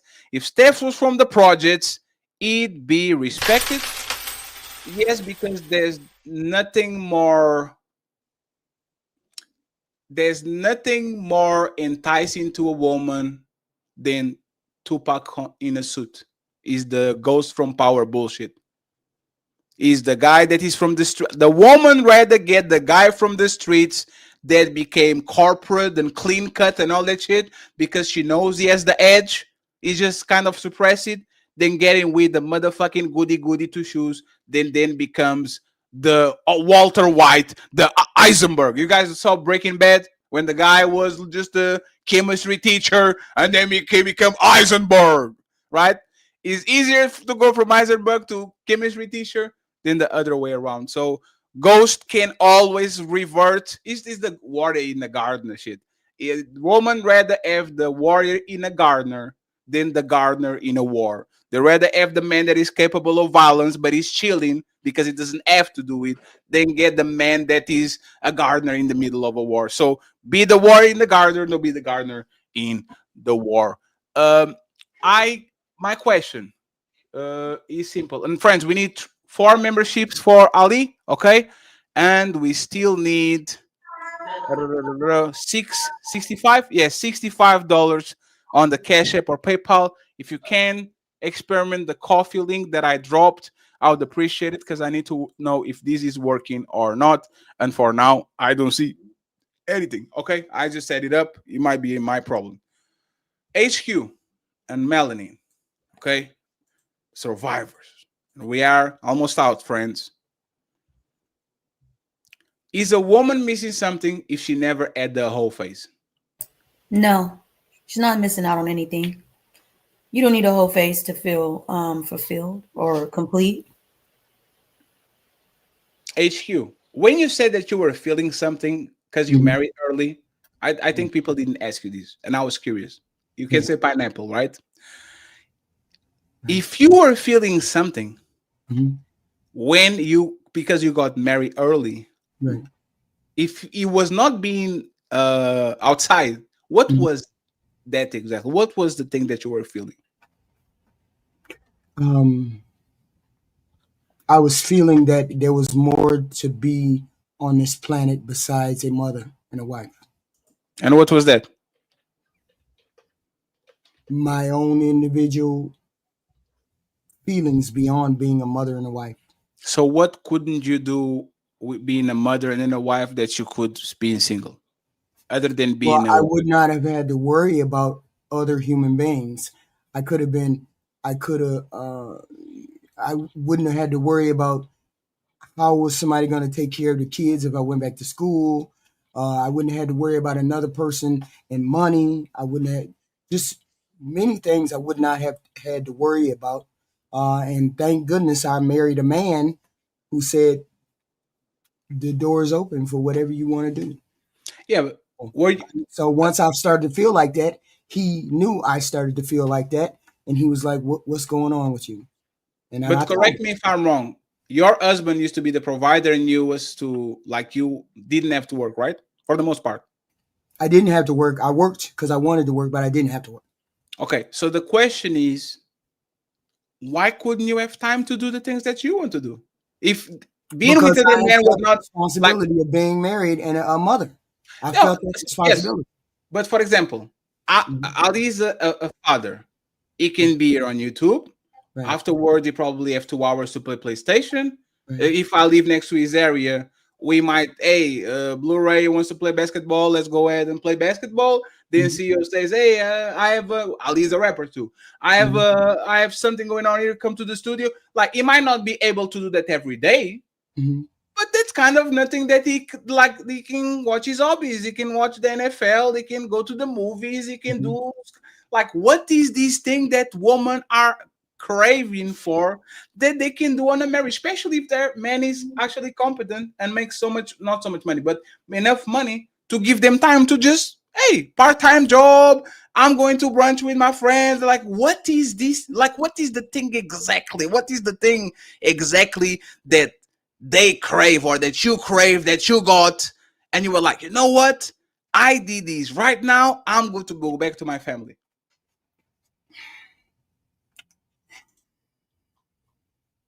I mean, I can only answer for me. Yes, let's go with me. Yes. I just felt inadequate as a person because I didn't know anything.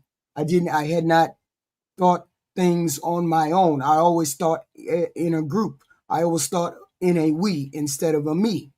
When you get married at 20 and 19, you only think of a group of what's good for the family. You don't think, well, I got to do other things. I got to grow inside of my own head, which is where I got to. And I was like, I got to grow as a person myself. I need to do things inside of my head, not necessarily. Yeah, but there's the point. If it's inside of your head, why can't you do it inside of a marriage? If well, yeah, like, I could. Well, I didn't think I could. That's what I example. said to you. Yeah, I didn't think I could. And when I explained to him what was wrong with me, he Mhm. said, "You don't have to do that. You can do whatever you need to do to be fulfilled."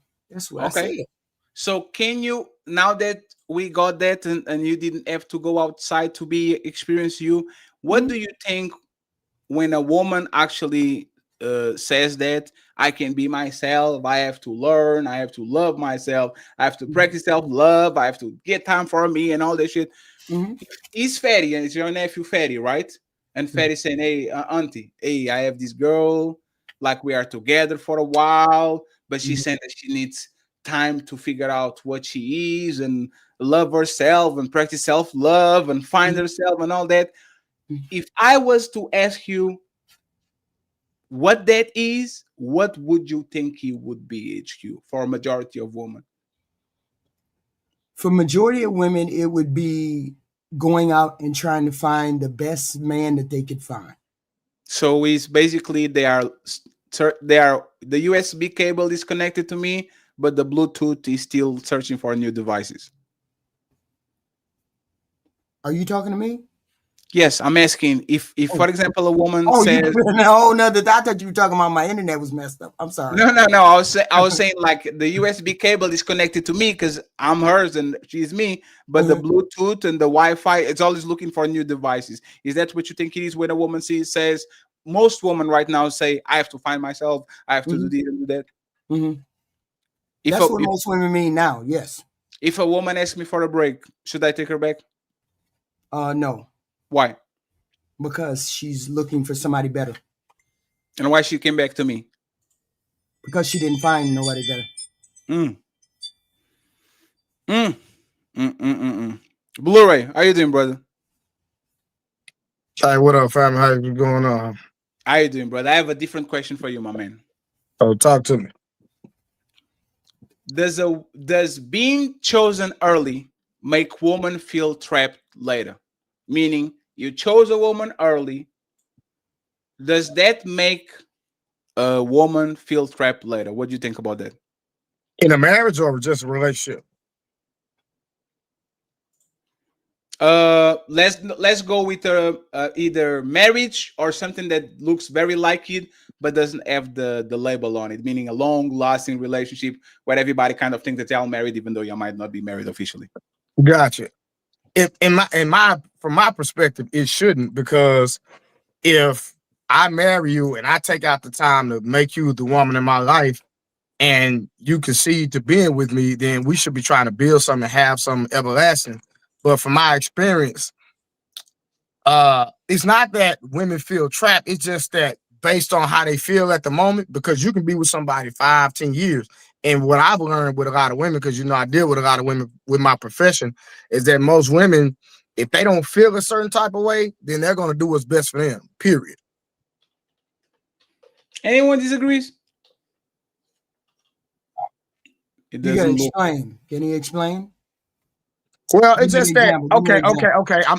Let me give you a real life situation, because I say I'm a trainer, right? So I've trained thousands of women, and I got a lot of stories. So I'm gonna give you an example. I know a couple that was married for like 20 plus years, high school sweethearts, et cetera, et cetera. And so we talking about a great man, pay for he provides 100% of everything. Great father. He even took care of her mother, took care of everything. And his wife, my homegirl, my friend who I trained, she said that she wanted to experience other men. So that was her reasoning for divorcing her husband, because she had never been with nobody else. She had been with him since high school. And she said, I know I got a good man, but I want to go out here and see what else is out there after 20 plus years. Then she didn't have a good man. What? HQ, that's bull. HQ you were almost out of that game, but then you said, nah, I am going. Listen to what I'm saying. What I'm saying is, hey, Fetty, look, this is the crazy part. I know this man personally. I can I can contest this man is a phenomenal man. In HQ, why do women do this? Not all women, but a lot of women across the board, when the relationship service is always the man's fault, even when the man is a great man. Help me understand. I'm not saying that he's not a great man. So he had to do something wrong, I'm right? saying to her, he was not a great man. To us, he would be considered a good man. Okay, so hold on. So watch this HQ. It goes back to the statement that I made. Women, most of the time, are only faithful to how they feel at that moment. If women want to see like follow a woman on social media that got married young and is like flourishing and being great, go follow Nora Smith. She got married young. She's flourishing. She's a model. She cooks, all of that. She doesn't carry herself like there's anything missing. And I think they just had their 4th child, and they're still. Is she a trad wife? Is she a what? She a modern day wife? Who is Nora Smith? What does she do exactly? I know we want to talk about this. She's a model, but she cooks. She cooks as well. She's no. So she's she's what, Instagram model? No. Model. Like she's a model. Oh, she's a model. Yeah, she's a model. I want to ask a question. And by the way, Ali, I just wanted to make sure this is working, friends. Caping Caveman, thank you very much for the donation, the $5. I appreciate you, and thank you very much, Mr. I'm Im is working. So thank you very much. I truly appreciate y'all. Thank you very much for paying, getting Ali and Fetty a little bit of a burger and a coffee. Okay, go ahead, Ali. I'm sorry, I apologize. Go ahead. Women get to pick and choose when the man is good and not good. She get to pick whether she's strong, independent, or struggling all by herself. So let me ask you something, HQ. If all the men on the panel met your man and thought he was a good man, and you thought he wasn't a good man, who determines if he's a good man or not? And without you saying he was a good man to me, I determine if he's a good man. I said I live with him because I know what his idiosyncrasies are. You don't. So you don't get to determine if he's a good man. I get to determine whether he's a good man. That's what I meant when I said that he wasn't a good man to her. We can't make that determination. He can go to work. Hold on. I literally told you. 1 second, Trey. Let her land and then correct her in the end. It's fine. He can X, Y, and Z. He can go work, do this, do that, X, Y, and Z. You don't know the inner workings of that relationship. You don't know whether there's mental cruelty there or not. You don't know what's there. You don't know what's there. You see what you see on the outside. We can all make judgments on what happens on the outside. We don't know what's inside that marriage. And I'm not saying people don't leave for no reason. I'm saying you have to look deeper than her just saying, oh, I just want to go out. Maybe his sex ain't no good. Maybe she don't have no sex with him. Maybe you don't want to give her no sex. I don't know. I'm just saying you just can't say a woman walks away from a 24-year marriage and ain't nothing wrong. He just absolutely perfect. That don't happen. Listen, first of all, he wasn't my friend. She was my friend. Let's get the context. Right. She told me, her friend, that she left because she wanted to experience other men. She didn't say anything else outside of that. That's my friend. That's what she told me. He wasn't my friend.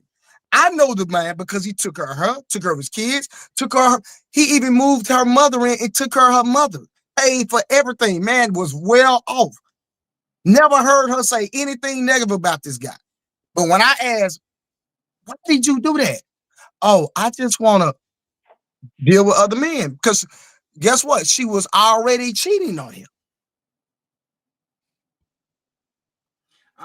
HQ, I find... You muted. HQ, you muted. Yes. What you want me to say? I'm saying that you can't... I'm saying you're not inside that marriage. What she's trying to say is you can't satisfy a woman who can't be satisfied, because it's kind of funny. What I said. Don't put words in my mouth. I'm gonna do it because you every time you gonna flip flop regardless, HQ. So that's why I did that. Flip flop. I stood 2 toes on that right there. Women will say men make everything about sex, and then you literally allow a woman to leave the relationship because it was about sex. Y'all flip flop. We don't know whether it's about sex. Let me finish, please. He said she was a good man, and then you brought up sex. So if he had bad sex, why do you conflate that to not being a good man? You picked that he wasn't good in the bedroom, so he's not a good man because he wasn't good in the bedroom. To her. No, I didn't. To her. No, is that no to anybody, even to her? No, to her. Okay. No, that's not what you said. It's cute. It's cute. That's not what you said. That's not what you said. What you said was. What I said was, no, we don't get to make the determination what a good man is. But that's the point. No, HQ. That's the point. Imagine that my mom thinks I'm not a good son, but by all intents and purposes, when you actually look, I am a good son. Am I not a good son just because my mama decided I was not a good son? Even though everybody kind of sees what I do for her. Like, some people are just crazy. Some people are just insatiable. Some people are just dumb. And it will be very bad for me. For example, this happened a couple of years ago. I did remember when we did the show, Is Martin Luther King a bad man because he cheated on Coretta? Mm-hmm. Martin Luther King is a saint. If he was a bad husband, we can have a conversation. Totally fine. We can sit down and see, hey, maybe he cheated on her, maybe he wasn't there. But literally taking this man whole legacy because his wife thinks he was not a good husband, and just because he's not a good husband, now that doesn't make him a good man. That's ridiculous, HQ. We can't be doing that because that will be unfair for a woman. Hold on. I didn't say he wasn't a good man. You said that I said she might not think he's a good man. He might have all the things that go for a good man. Okay. But to her, why would you be looking outside a good relationship? I'll give you 1 second. Because that's the question. We just asked that question. Why would she need to do that?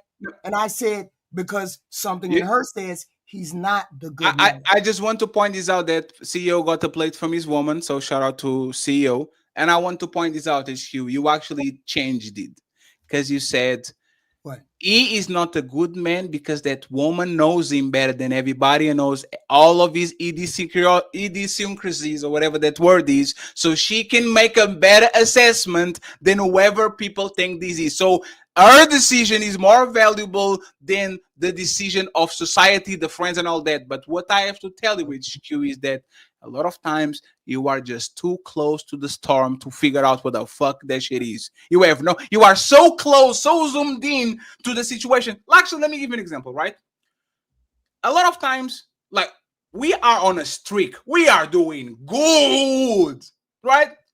But we are so inside of the storm that if we have a show that might be a little bit more rowdy or a little more shit, we are in the moment talking about, oh, this was a terror. But if you actually zoomed out and you keep pushing and pushing and pushing and you look at what is happening, oh shit, we actually doing pretty good. So that happens with relationships too. A lot of times the person that is in front of you is awesome. But because you are in such proximity with them, you talk with them every day, y'all get into fights that you shouldn't be fighting, y'all get mad but as soon as you zoomed out and you actually say, what was the worst thing this person did to me? The answer is nothing. You were just on your feelings. You just let like the resentment grow. But for the most part, if you actually went on vacation, you will be missing your husband and your man or your friend because that motherfucker did nothing to me.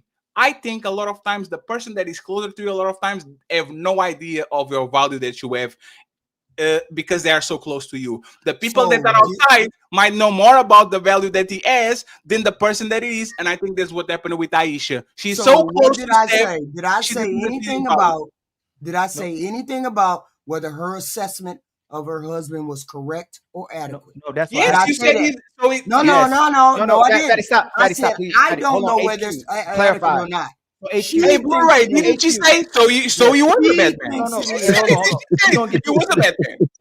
I'm gonna ask you again. She did say that. Hold on, but I asked you not to use the she said. If we believe he's a good man and she doesn't believe he's not a good man, is he a good man?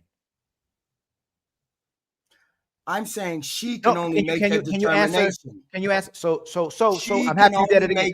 She can only make that determination. That's cool. That's fine. So we can only get whether it's accurate or not. It does not mean anything. So we can only get y'all to use logic sometimes when we flip it. So if a man is with a great woman, and she always took care. Let me finish. If a woman was a great woman to a man, and she got older, she gained weight and she aged, and he said she's not good to me. She good for me anymore because she got big and she aged. Is she not a good woman anymore? She's not a good woman for him. No, is she not? I'm not asking about that. Is she not a good woman anymore in general? No, she's not a good woman for him. Oh my God! I'm not asking you that. Look what you, HQ. And over and Because over again, you keep changing it. showing how you won't tell the truth. I'm telling it to you. You're not listening to what I'm saying. Him. I'm not asking you that. You want me to change? You want me to change something that I'm not going to change? You're answering the question I didn't ask you. You're answering the question I'm not asking you. I'm not asking you if she's not good for him. Is she not a good woman because he doesn't see her as a good woman, even though she held him down, but she got older and she aged. And got bigger in age. Excuse me. She got bigger and she aged. She's not a good woman. I didn't ask you about him. HQ, can you please stop? HQ. Sometimes when you do that, I find it to be disrespectful because I'm not asking you that question. I'm not asking. I don't know what you want me to say. You want me to say something? Because I'm asking you directly. What's I just answer you directly. I just said to him, that was not she's not. That's not the question. HQ. That was not the question. Don't add the him, for her, for him. Answer the question as it is. This is a woman. She had these kids. She had these kids, man. She was faithful. She cooked. She cleaned. She supported him. The dude is the king of the world. She's just become a little bit older, a little bit fatter, and all that, but she's still with him from day one. Is that woman, in generalities, not for him, is she still a good woman, or she becomes a bad woman because the man look at her and says, "You don't look like when I met you"? No. Does she become a bad woman if the man don't see value in her? Yes, she's the bad woman. So, guys, remember this: when a man screws over a woman, when a man says she got big, when a man says she aged, when a man says she no good for him, he's a good man. He determined whether she was a good woman or not. HQ, don't ever come on this platform. No, let me finish it. You got it. Don't ever come on this platform and say a man is a bad man. Just say that woman wasn't a good woman for him and she wasn't good enough. Don't ever talk about a bad man again. No, that's exactly what you said. Don't ever talk about everything is That's what I say. You can never talk about a bad man. You cannot talk about a bad man. That's crazy. It's done. Now you and it's clip. I don't understand why you don't understand what I said. You can see I understood exactly what you said. No, you don't understand what I said. Hey, Fatty, is player one doing his work? Yes. You just said she was a bad woman. You just conceded to that because he said she was a bad woman, even though she held him down just so you can be right. That's what you did. No, and actually, there's actually other conversation started. Blu-ray said this is a good man because of A, B, and C, and you denied everything he said because if she doesn't think he's a bad man, he's a bad man. And remember, once again, this happened on Lapif. And I also said that I also said. HQ, you can correct me. No. HQ, but that's fine. You can correct me, HQ. But you know what's funny? Because I actually like other things to happen on other places, so I can actually have a grasp of what people are doing in front of me. Somebody on Lapif was saying, they said this in the comments. Did you notice that every time somebody debunks or disagrees with ABC, she comes around and says, "That's not what I said. That's not what I said. You didn't understand me." And then she repeats exactly what she said, and it's the same thing. We know that what you're doing is, I don't want to pin down, so you didn't understand me. That's not what I said. And then you repeat exactly what you said, which is actually a defense mechanism. We love you, HQ. It is what it is. But I'll say this, because I'm going to start going back on your show again. Once you start to ask me questions, ABC, and I give you 1, 2, 3, you better not complain. Fetty, ABC, complete. 1, 2, 3. No, Fetty, ABC, 1, 2, 3. I'm telling you. Just remember, when a man mistreats his woman because she's a good woman, she was a bad woman. Just everybody remember that. It's because she was a bad woman. Leave your woman if she's older. Especially if she gains weight and she change ages. the next time you ask me, right? So you admit you flip-flop too. Damn. That's crazy. Friends, thank you, Riri, for getting us all the goals with the memberships. I appreciate you, Riri. That there's multiple so-called black leaders who believe that they are untouchable. The untouchable empire, baby. Friends, we need still $65, $60 to get to the goals. We have more, probably 20 minutes in us, and then we out. Melanin and CEO is eating like a king. She brought him a plate. Look at him. Look at him. She brought him a plate. Melanin, first you, okay? First you, and then we go to Ali, okay? Is it unfair that a woman gets judged for exploring, but men get praised for it? No, it's You said, is it fair or is it unfair? Is it unfair that men get praised for exploring themselves while women get crucified for doing so? Is that it unfair? No, it's not unfair. We're not the same. We're not supposed to be doing the same things. Men and women are not equal. You know, I stand by that. I'm not flip-flopping about it. Mind your business. Mind your lady business. What he does has nothing to do with you. He doesn't answer to you. You know what? I'll also let me be a little bit of devil advocate, right? That is going to be clipped. So I understand exactly what is happening with Ayesha, and I think most of us on our relationship are going to go to the same thing, man and woman. I will actually bet my whole crypto portfolio that after the 7, 8, 10-year mark, men and women look at their spouse very differently than they look. Like, you know that what is the it's not Disney, but it's like a 3D movie, Madagascar. You know Madagascar, right? When the lion was friends with the zebra, and then he got so he got so angry that he was like seeing like a beef walking around. Like instead of looking at the zebra as his friend, he was looking at like a piece of meat, like that, like he wanted to eat. I believe that a lot of people, once they get into a relationship, shit settles down and become boring. This is how they start to feel about other people, especially if they are attractive and they're around of them a lot of time.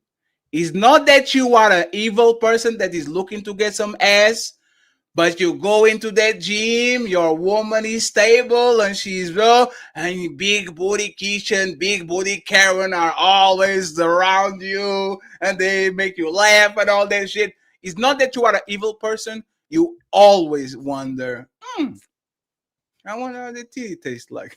Right? I wonder how they taste like. I believe that women are exactly the same thing. They just lie to us so they don't hurt our feelings. I believe that at some point of time on the relationship, I don't know if the breaking point for that woman is 3 years, 4 years. Technically, it would be 7 years because that's when the each happens and all that. I believe that most of these women always, I don't care if it was a good woman, bad woman, indifferent, you always wonder and kind of fantasize about what it would be like to be with the milkman. But this is the difference between being a good woman and a bad woman.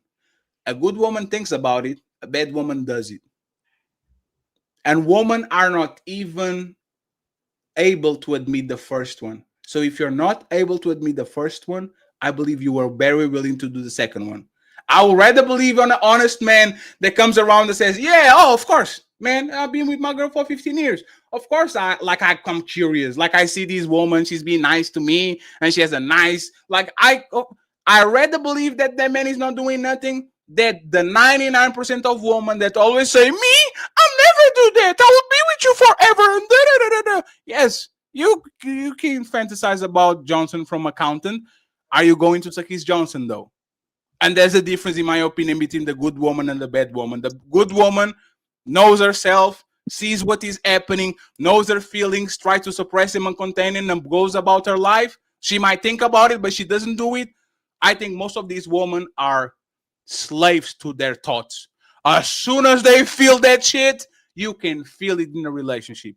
The sex goes left, the acts of nurture goes left, you can feel it. Because they can do two things at a time for whatever reason. They say they can multi-task better than men, but as soon as they don't feel some type of way, all of a sudden, you know that somebody's on their head because our eyes don't look at you the same. Am I missing something? CEO and Melanie, especially Melanie, because Melanie is going to say, me? I never. So what? I've never had those type of thoughts. I think yes. Exactly what you said is spot on. So you had those thoughts before? Yes.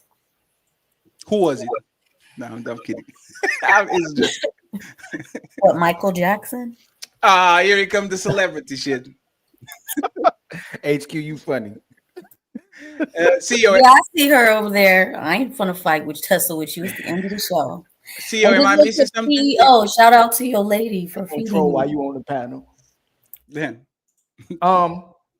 did you say I was supposed to go after her? Fetty? I was asking CEO, but CEO is eating. I don't know if he wants to talk with us anymore. So they know this better than we know this, but they're gonna sum up not melanin or HQ because HQ doesn't lie, but experience makes us men. Greater men. It makes us more skilled. It gives us more wisdom. It makes us more productive.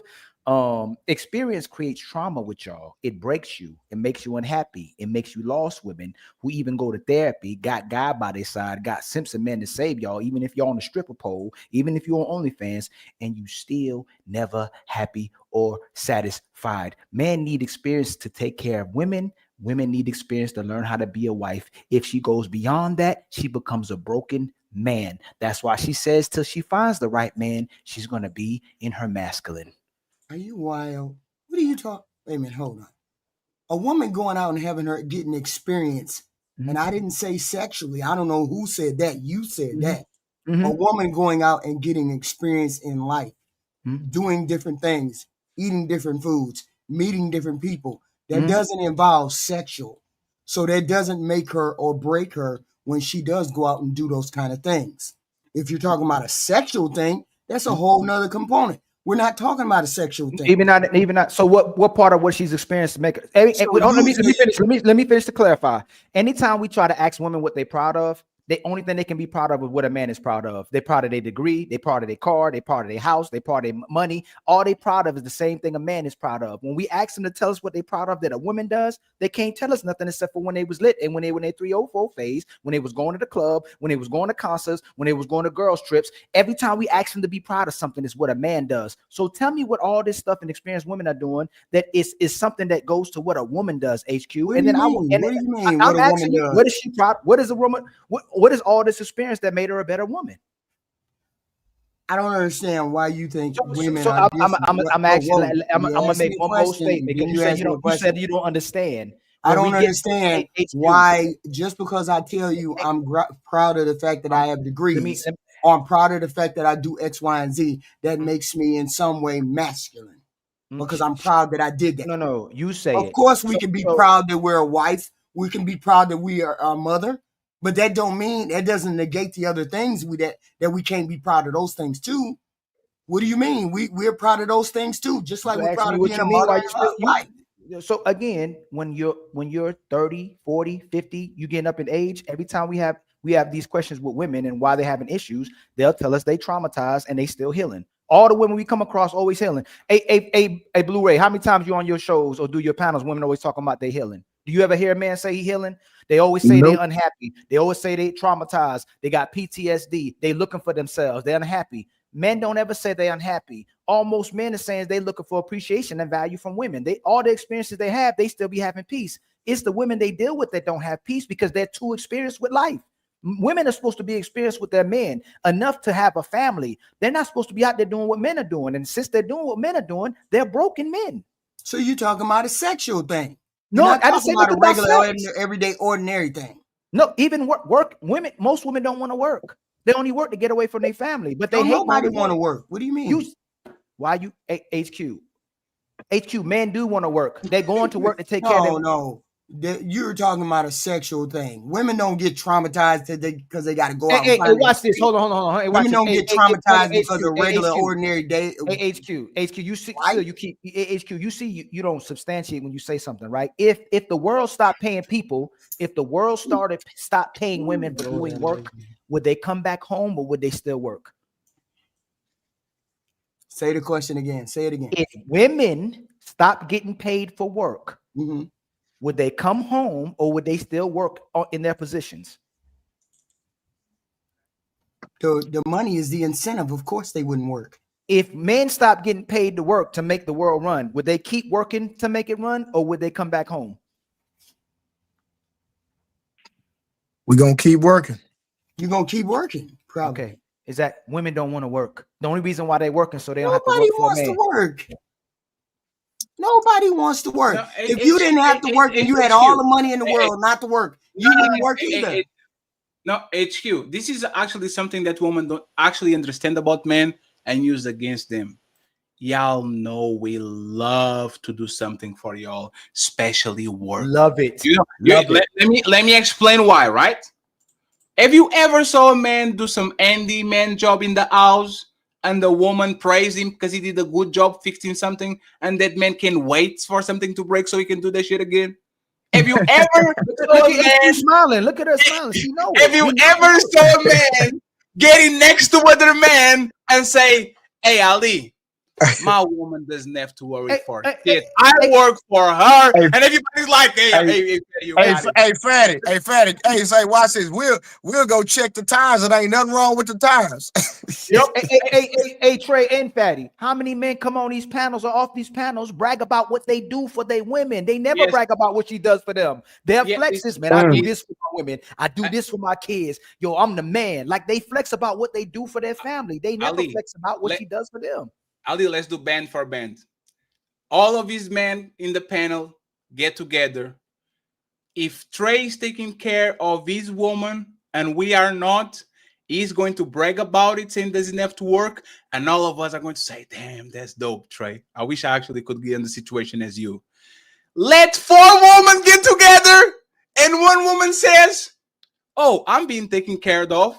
Who do you think is going to be jealous of who? The woman that is working, or the woman that says, "I don't have to work, my guy does that for me"? It's literally the opposite. No woman will come with other woman and says, "Oh, I pay a trip to my boys for us to go to Paris." Everybody was like, "Ugh, you pay for him?" But you know what they brag about? Men taking care of them and paying that trip to Paris they didn't have to pay for, which means men know why they are valued, and they actually learn to do that shit multiple times, because that's the reason why men can be miserable on relationships for 20 years doing a job that breaks their body, breaks their mental, breaks everything. Is they know they get home, they might be away on an oil rig or something like that, but they get home, that shit is taken care of, the dog is happy, the woman is happy, the kids is happy, everybody happy. Great. I'm going back again. Let the woman break her back and their mind and all that shit because the man is happy and the dog is happy. You will never see that. So HQ, you actually know that men love to actually work because men feel, if I'm not working, I'm useless. I'm not doing nothing. That, like, I'm useless. And a man being useless is closer to that bridge than it is to actually being in peace with himself and all that shit. Because I will tell you, HQ, when I was broke, I couldn't even date. I couldn't. HQ. A lot of men are like this. "Oh, I have no money. I can't even outlet this. This woman likes me.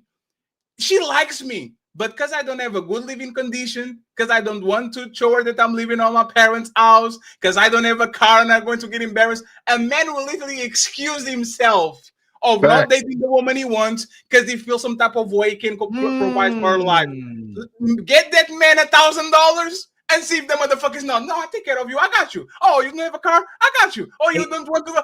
Like, this is us, HQ. So come on, man. What Fatty just said is that a woman who broke will get with a good man to come up if she's broke to get money. A man with money who respects a good woman will leave her alone until he comes up. Ask any man up here. They met a good woman. They know she was would be great for them.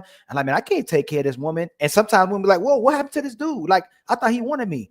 He wasn't prepared to take care of you, so he leaves you alone. Well, women be like, "Whoa, that's exactly who I'm about to hook up with." But watch this. And also, because I say I've had my clients tell me this. There are several women that are married to men who they don't even like. It's 100% based on what he can do for her. That woman not even attracted to the man. It's because I had a woman tell me, "I'm with my husband because of the lifestyle that he provides for me. That's it." Right. Financial. Most of the time, that's what they try to teach us. That's what they try to tell us to do.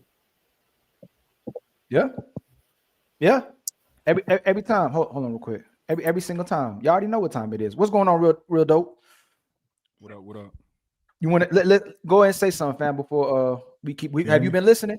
Yeah, have you been you got to turn up your value. Let me see. Let me see if I can do it. Hold up. Say something. What up? What up? I say something one more time. What up? What up? Good. Okay, you good now. Have you been watching for a while? I jumped off a little earlier, so I'm not caught up. Let me ask you a question so we can actually take it home, and then we'll read the super chats and bounce. Okay. Next up, Nino Nation. And by the way, Ali, before we go, appreciate you, sir.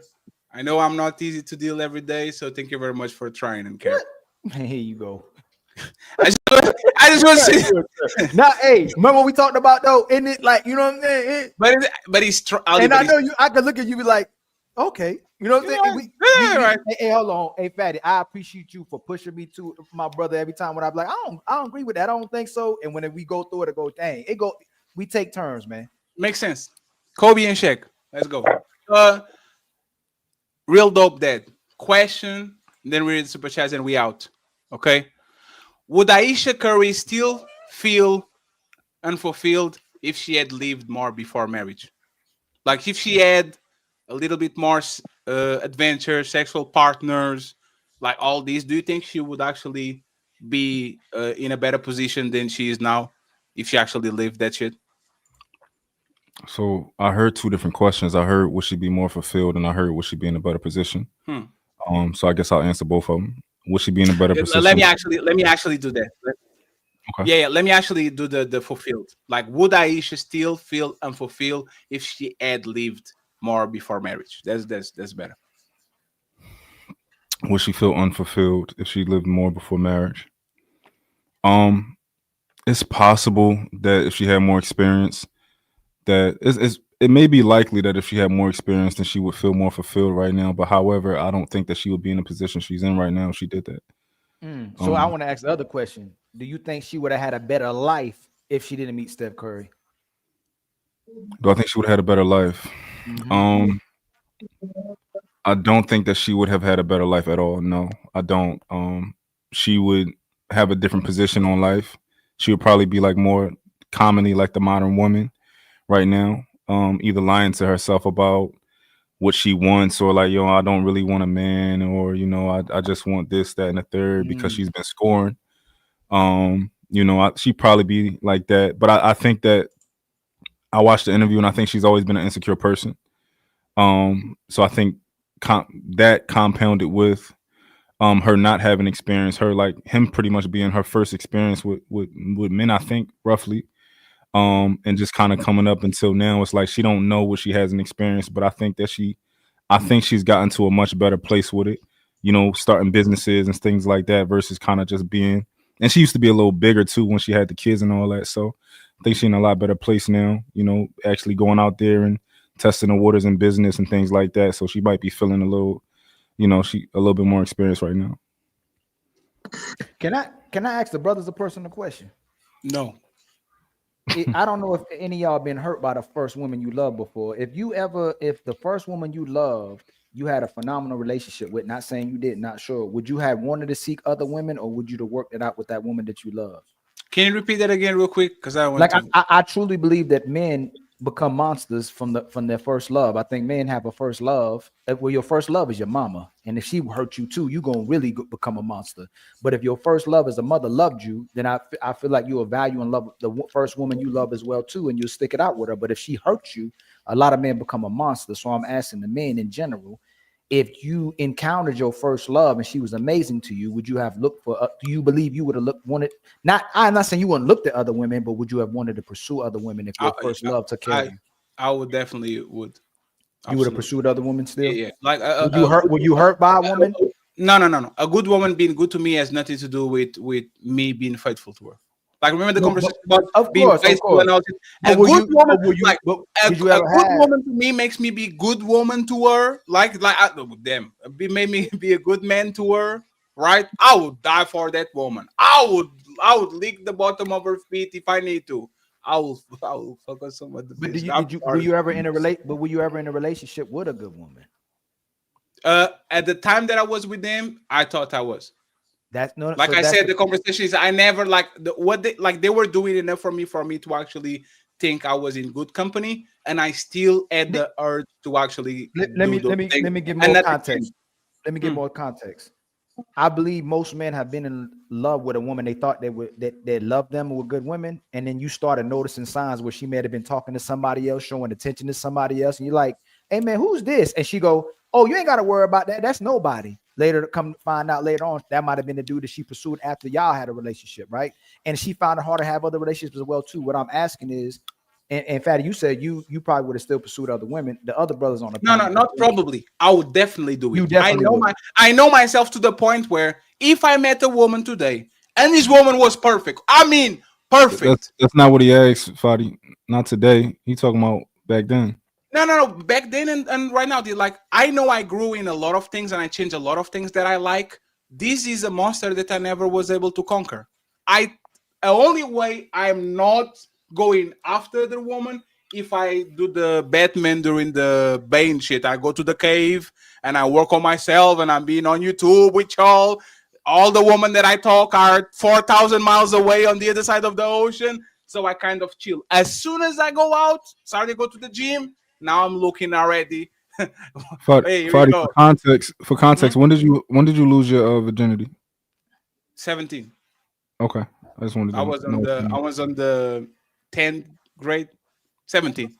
Well, how about the other brothers? If your first encounter with a good woman, if the good woman would have took care of you, would you have stayed loyal to her and not pursue other women, or y'all believe you would have still pursued another woman if that woman still was loving you and taking care of you? I can answer that for sure. So I don't know if this is most men. I just know me. When the first woman that I was my first girlfriend, got physical with, and all, not physical, but my first girlfriend, I was 18, I think, and I was head over heels for her. And she wasn't who I thought she was, but she was beautiful. She was bad. And I thought at least at the time, I felt like, I could love her forever and never touch another woman. But yeah, same. How about you? How about you, Trey? At that time, I probably felt that way, but as time evolved in the relationship, I can't say if I wouldn't have or wouldn't have not, because I know in my past I've always had several women. So, I don't know. You know what I mean? I probably started off faithful, but I probably wouldn't have ended up faithful. He being honest. Hey, CEO got the plate, so don't ask him nothing. I'd had the same answer as real dope. I know I could have got. We can't hear you, CEO. I don't know if your mic is. Oh, is he answering? Yes. No. Your microphone is. Your microphone is protecting you from yourself. It's like, hey man, you got a good life. Don't restart it. Yeah, we can't hear them. Yeah, just go back. But I will actually say this, right? Like I call woman up. Like I used to do this with Melanie, and I hope that she doesn't hold it against me, right? Because I don't trust women like that. But the thing is, I don't trust people like that. And I think y'all motherfuckers are liars. I'm sorry. Hey, Ali, I'm going to the gym. I'm going to the pool. I'm going to the stadium. I see it. A man will go to a place to enjoy whatever is in front of him. Let an attractive woman be on the next LDP call, be nice to him, or maybe to the stadium and doing the conversation. Ali, I see this in planes. Men are minding their business on the plane. There's a good, attractive woman. She puts a good movie. He saw the movie. Oh, you like anime too? Oh, shit. And now all of a sudden, the man that was supposed to not do nothing because he's very in love with his woman is contemplating some doing shit. But where did that? Go ahead. But I believe that, man, even if I believe, you know when they say it's not you, it's me. Test. I believe for the most part, when men cheat on women, or has nothing to do with those women, has to do with that man per se. It's not you, it's me. You are good to me, but I still want another piece of ass. Just in case. Yeah, just for me to just get this shit out of my chest and then I go back to you. I believe that most men, 90% of men are like that. You get one man that might do the shit more for religious purpose or because he's very self-conscious and he believes in spirits and all that shit. But 9 out of 10 men married, if after that jiu-jitsu practice where all the fellas are together and this big booty Keisha passes by, they just don't comment. They will be going if she actually wanted to go. They might not put their foot forward, but they will think about it. Go ahead. Fadi, where does that come from though? Does that come from experience, or were you just like a young man who, like, at 13, 14, you just was like, yo, these bitches ain't shit? You just kind of studied people? I wasn't even into nothing until I was probably 4. Like, I remember me being 13. I got my growth spurt, grow to 6'2", and While woman was looking at us like, "Ooh, I was like, "Can I dunk? I think I can dunk. Can I dunk with 2 hands? Can I do this?" Like I was interested in playing basketball, playing PlayStation, chilling with my friends. Like I never. But as soon as the monster woke up, as soon as he was like, "Oh, look at HQ, bye bye. Thank you very much, HQ. You did great. Thank Love you, you." HQ. As soon, are you going to, Melvin? Thank you very much for being here. We are wrapping it up. Thank you very much. I really believe, like, as soon as I got, you know what I'm saying? As soon as I got the taste of it, it's like drugs. It's like, oh, I'm not a crackhead. I can control myself. I'm not going like actively outside trying to get something. But I remember when I was a motherfucking either bouncer, security guard, when I used to do security on the shopping mall, I couldn't stop. I couldn't. I was like, damn man, why am I sitting here and all these women passing instead of me being sitting down just chilling? I have to get her number. I have to talk with her. Oh, she's smiling at me. Let me look inside of the store to see if she's looking back. Like that's something I could never control. I think most men might go through phases where they can control it and suppress it. But if you are with a woman long enough, I think most men, if they have the opportunity and the woman actually is desirable, I think most men are going to kind of like deep in it, figure out that they have a good woman at home, and then go back. Yeah, what's the question again so I can answer? But yeah, don't incriminate yourself, CEO. Don't do it. Your first, if you can think back as far as you can, your first love, would you, if she would have, I don't know how she treated you, what happened with your first love, but if she would have held you down, loved you, supported you, would you still wanted to pursue other women? I already told Fatty that we might still look at other women, but we may not want to pursue other women. Did you still want to pursue other women, or you would have just stayed with that one woman? No, I definitely pursued other women because I was young. You feel me? My first love, I met her when I was 16. We was in high school. But then like around 17, I picked up another girl. Then we all was together. You feel me? But then like I left the other girl, and like when it was time to graduate, we were supposed to like stay back home and get jobs and move in and whatnot. But she wanted to go get worldly experience. You feel what I'm saying? And after that, I went through a phase where I just was like running through shit. And but I think that's what I'm ran. saying.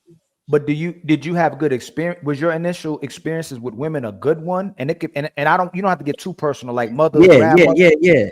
Or was it a bad one? You know, like a lot of times people will say, they'll concede and go, man, I had a good mom, good grandma. But when you really look at what was happening, it was a lot of things. People were coming in and out the house, and there was other things happening the way she was treating the kids too.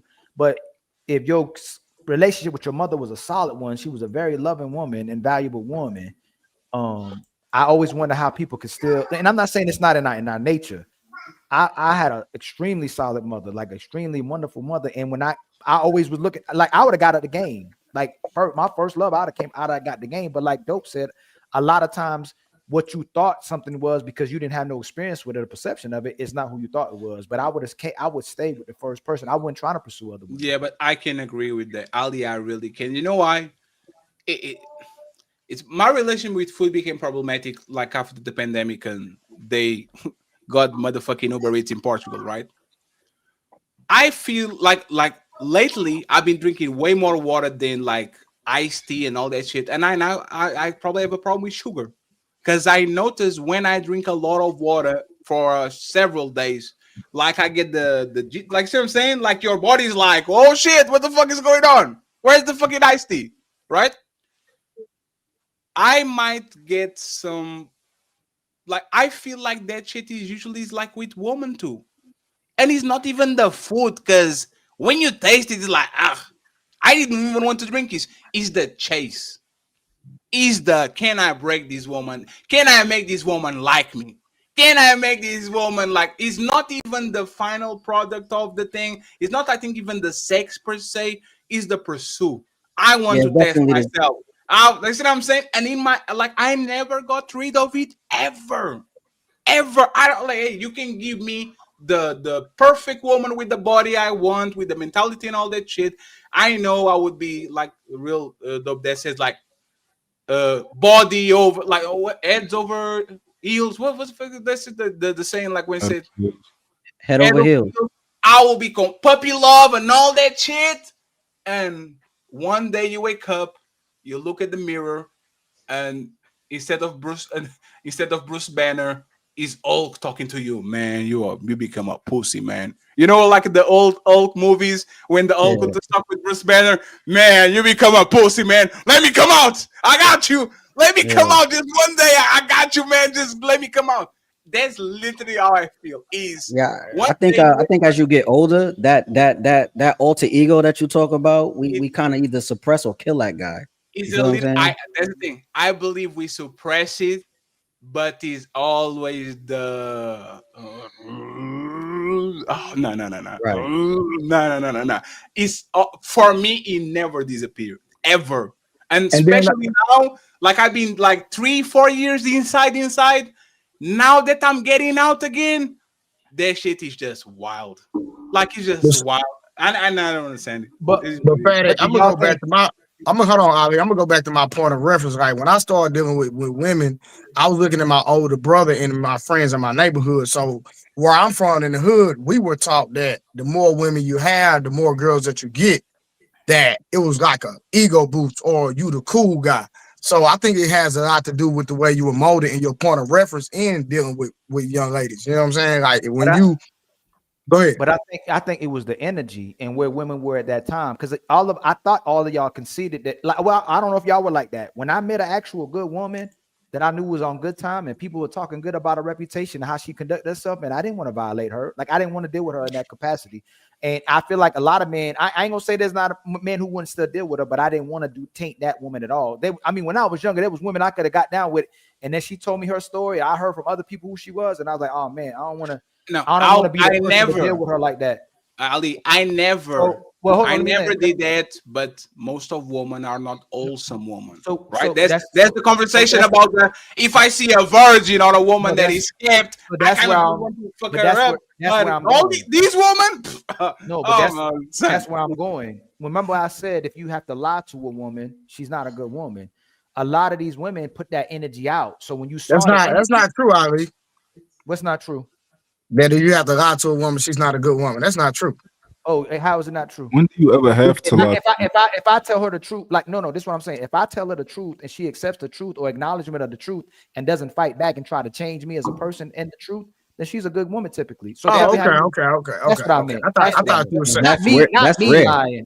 Not me. That's rare. If you sit her down at the table, you having a conversation, she's like, you know what? I understand exactly what you're saying. Like, okay, the way you made it sound was something totally different.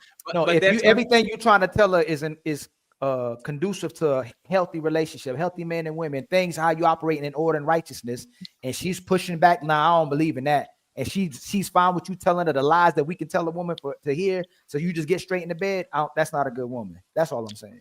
Yeah, but Ali, there's I don't know if this connects to what you said on the last show. If that's the case, if you believe that we have to lie to women to actually get them to cooperate, so there's no good woman at all. Because it's not a lot of good. It's not a lot. No. There's not good woman at all. Even the way you deal with your mama, sometimes you have to lie to her so she doesn't get her feelings. That first lie is a lie I'm talking about. If the lie is like her feelings, like her weight, if you want to go where she's trying to go or watch where she want to go, other things like catering to emotions as a woman, that's one type of lie. Like you make lie like that. I ain't talking about that type of lie. I'm talking about when y'all talking about family, when you talking about the world, when you talking about. So Ali, you never cheated? No, I never cheated ever. Oh, okay. That's impressive. If you ever wait, hold on. How many relationships have you been in? 5. Hold on, one. This man is 6 years old. Like 7 or 8. One. Call it 2. 4. 4 relationships. Never cheated. I would never get. So I would never get into a relationship if I was going to cheat. If I was going to deal with other women, I wouldn't get in a relationship. It was when I was going to take serious. I wouldn't get in a relationship with a woman if I wasn't going to take her serious. That makes sense. That's how I was. When I was young, when I was in middle school, high school, and I was like, man, all these people get in relationships. I thought it was all lies. Like it was like, ain't no way y'all really love each other. It's like I gotta really love somebody or really take serious. No, I ain't gonna deal with nobody else to get into a relationship. Yeah, but I will say this, right? I don't believe y'all. I'm sorry. Oh yeah, man, you can't do it. Hey, you know me personally. No. But there's the thing. I don't. It's Ali. It's not. There's certain things, like you say, certain things we trust people. Say is a man thing. I don't believe. Hey, bro, you could be motherfucking. Not Dalai Lama. That motherfucker is a bitch. The other dude. No, Dalai Lama is the good one. He's not the Indian one, right? I'm confusing both. You can be what is. It doesn't matter. Gandhi. Yeah, Gandhi. Yes, you can be a monk. You can be. Once I get $1 million, I will set so many of y'all up. Nino is going to be the first one. Nino's like, that's projection, Fetty. I know y'all lying because y'all don't talk like this when we in the basketball practice. Y'all don't talk like this when the fellas are with each other. Y'all don't talk like this on the barber shop. Especially the barber shop. So many married men that will never do something, and big booty Keisha comes in with her son, baby mama of 2, all that shit. All of a sudden, married men, single men, men in the... I don't believe y'all. I'm sorry. But we're not getting asked questions. We're not getting it. In fact, what it is that Ali, you gotta understand. We gonna do our thing. We just don't want our main girl to find out. That's all that is. Thank you. Blu-ray. Hey, y'all both hold on. Before you keep going. No. This is good. This is good. Ali, is to add it so you actually can reply to both of us. Put yourself into an environment when you have to deal with this woman on the regular with no choice, being you working on the gym, you working on a restaurant cart, you working on a place, you selling tickets to a game. Put all these men in opposition where women keep coming at them and talking to them and talking to them. Put them in that environment, and I guarantee you, most of them are going to get got. If you disagree, you go ahead and tell you I'm wrong. In situations like that, that's how you accidentally cheat, man. No, that's not accident. See? So everything, so everything correlates with each other. We can't say that the market of women mostly is no good, and most men don't get appreciation and value by women, and then not understand why a man would get influenced or motivated to cheat if we say men naturally want women. Y'all two know me personally. Blu-ray, and that's why I was about to get on you, bro. Because hold on, y'all. I'll go. I'm trying to let Ali. It is what it is. It is what it is. Win the show. We have to win this show. We have to win the show, bro. Fetty, watch this. Fetty, you know Ali. Because Ali, hold on, Ali, no, stop. Because you my friend and Fetty your friend. Hold on. When we not on the internet, when we are not on the internet, we always talk about men not being naturally monogamous. Yes. Remember we said that, right? How many times though when we talk, I go, we talk about that all the time, Ali. We do. But call him out, Blu-ray. How many times do I go, I'm tired of seeing these leggings. I'm tired of seeing these breasts. I'm tired of seeing this booty. I'm tired of women. I'm just tired. So hold on, hold on. So Ali, did my question to you, because you're my brother in real life. Okay. Why do you preach that so much? And there's nothing wrong with preaching it. I'm just curious now, because now we going somewhere we ain't never talked about. Okay. Why do you talk about that and you preach that so much? And I'm not gonna say this last statement because we on the air, but why do you talk about it? But now we on the air, you like faithful. Ali different on the panels. No, so they know I say that men are polygamous by nature, right? I say that all the time, right? It's in our all nature. time, yeah. So I say it's the difference between what we're capable of and what we can do, what we can control ourselves. Okay. That's why I said before we even went farther, I said that men may still look at other women. Men may even desire or think about it. But if a man is truly into a woman, he can control himself. If he values and loves a woman, he can control himself. And not saying his nature ain't being polygamous. And women know that too. If you ask women, they'll say men are polygamous by nature. But we both, and you, Blu-ray, you said it too when you talk about how much you love your wife. You said you ain't need no other woman. You know what I'm saying? Hold on. I'm divorced. What you talking about? You're divorced now, but when you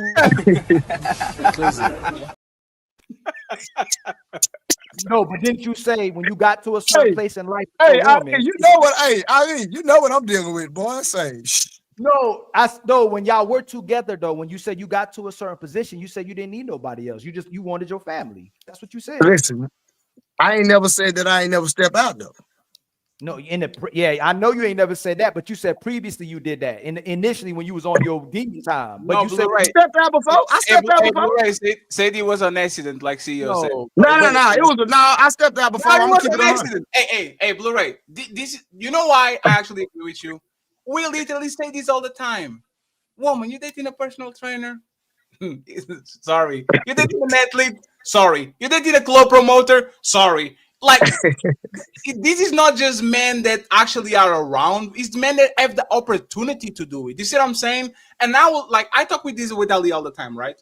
And I believe in it. I believe in Ali. Didn't Ali doesn't have a regular job for a while, so he can hide himself. You see what I'm saying? He will get in his house, work, get on the car, go do this, and then go home.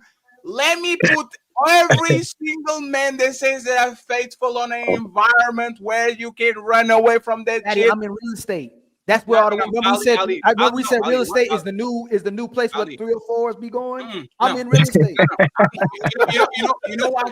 You know actually who is the biggest danger to you is the person that you see every day. Is the milkman, is the mailman, is the work husband, is the person that is lunching with you, is the person that you see every day. So you might say, oh, she's cute, and then she does something nice, and then you make her laugh, and then she make you laugh, and then you're watching Game of Thrones, so instead of her stopping a second, they're stopping 30 minutes, and now all of a sudden, I think me and you, we are in the same position. It's easier for us to kind of like control our urges because we are not around a woman like that, like a woman every day, day to day. The same way I believe women don't go cheat with strangers, they cheat with their co-workers, they cheat with the guys on the work husband. Yes, I believe us men is the same thing. I don't believe that man, the CEO that got caught on the Coldplay concert, hugged out with the other woman. That woman was old and ugly. You look at her wife and you look at that woman, you're like, how is a billionaire CEO that has this beautiful wife hugged up with this woman? You know what it is? Proximity. They are together so much that by the time that y'all are on the late hours, something happens. Same example with Fetty, you know what it is? This is what it is, bro.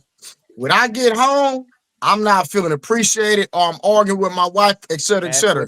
When I go to work, this secretary that I'm dealing with, we not arguing. She just give me what I need, stroking my ego, and I'm gone. It's that simple.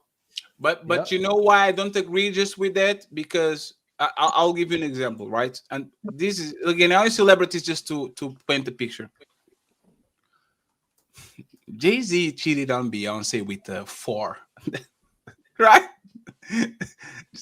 Bill Clinton. Go look at Hillary Clinton picture. She's a good-looking woman. She cheated on her with Monica Lewinsky. I can't even look at Monica Lewinsky straight in the eyes. She looked like the Alien and the Predator. Like it's not about looks. A lot of times it's about you just close to each other so much, and those are actually the best love that you get. Is the organic ones. Is the shit that I miss is my relationships before were organic. I was in school, I was at a job, I see this person every day, I start liking them, and then we grow up into a relationship. The relationship I'm having in the last 10 years, I'm Fetty from this, and you are such and such from there. Let's meet each other, have a date, try to like each other. Like he's like a job interview, right? He's not growing into liking something. Is inorganic as possible, right? Most of this shit is you get with the person, you learn how to like her, but as soon as you get in proximity with the other person, either to be appreciated or not, I think most of the men on the panel think if they were working on a 9 to 5 and they add a challenge, can you take that man, woman? I believe Ali would say, yes, I'll bet on you I can take that woman. I believe Blu-ray said I'll take that. It's just a matter of time. If you give me a year, I think most will do it. If you give me a week, it's difficult. But for most of men that actually have confidence in what they do, if you put the married woman next to them and you put the mission on that man to actually corrupt her and do something, I believe most men will actually take it and try to actually take that woman down. And most of us will never imagine that happened to us, to our woman, to our mama, to our daddy. But that's the reality, man. Like proximity is a killer. Go ahead, real dope daddy. Take us on, brother. I agree with you, but I also disagree with you for something, and I'll tell you what I'm thinking, right? Because whenever I've worked at jobs, right, I made sure that business was business. Now, for the most part, like when I used to work at T-Mobile, I was a little younger. I made sure I was never fucking nothing in there. I just never would. That was just my mind state back then. It's like I'm not mixing business and pleasure. Now, however, at a certain when I was about to leave T-Mobile, a badass bitch started working inside of that joint. I'm talking about she was bad. Now at that point, I don't know if I would have broke that rule or not. But for the most part, like my coworkers, I looked at them like sisters. And maybe it's because I wasn't attracted to them. Maybe it was because I became unattracted to them by working with them. But yes, they was like, to this day, like I don't believe in having female friends. The only time I will ever have a female acquaintance that's kind of like a friend is if I worked with you before and we got like a family type of bond. You know, you like my, but for the most part, like I don't. Or your woman, or you and your woman friends with them. Yeah, something like that. Like I have no interest in having just a like. What am I going to do with a female friend? But and I think there's fair. I left a job because to me, I left ACO, I know you're going to confess something. I just say this, right? See, that's the thing. I don't got no secrets with my wife. She watching right now. Like, No, I got you. I'm just saying, CEO, that this is I was what busting everything out this here, is man. what happens, right? Is all fun and games until it's your first day working at Foot Locker, and this woman is and this is all fun and game until your coworker at Foot Locker is like, "Oh, what's up, CEO? What you doing? Hey, you get it? Go get a 10. Go get a 10. You wrong, boy. That's when it's time to leave the job. Go get a 10 inside. Go get a 10. Hey, Ali, you smacking her? You smacking her, Ali, or not? Nope. Hey, Bro, hey, you hey, like hey, a mug, bro. Hey, dope daddy, you know what's funny? Hey, Ali, let me tell you this. Like, Ali, Ali, is all fun and games. I know this for a fact because I live it, and it's all fun and games until like on the restaurants is send it your way, Trey. Not on the I'm gonna take it through there straight up. Ali, on the restaurants is when they come and put the place where they put the plates to clean it up. What is that shit called? The place where they clean up the plates and shit. When on restaurants is that shit. If you work on a Foot Locker, is hey, let me go get a Air Force One size 10, and everybody goes inside the shit. You push it in the corner. I know you're feeling right. It's all fun and games until you are on the back of the shit, brother. It's all fun and games. Any of y'all can go back to the street. Some of y'all still in the street whenever you want to, right?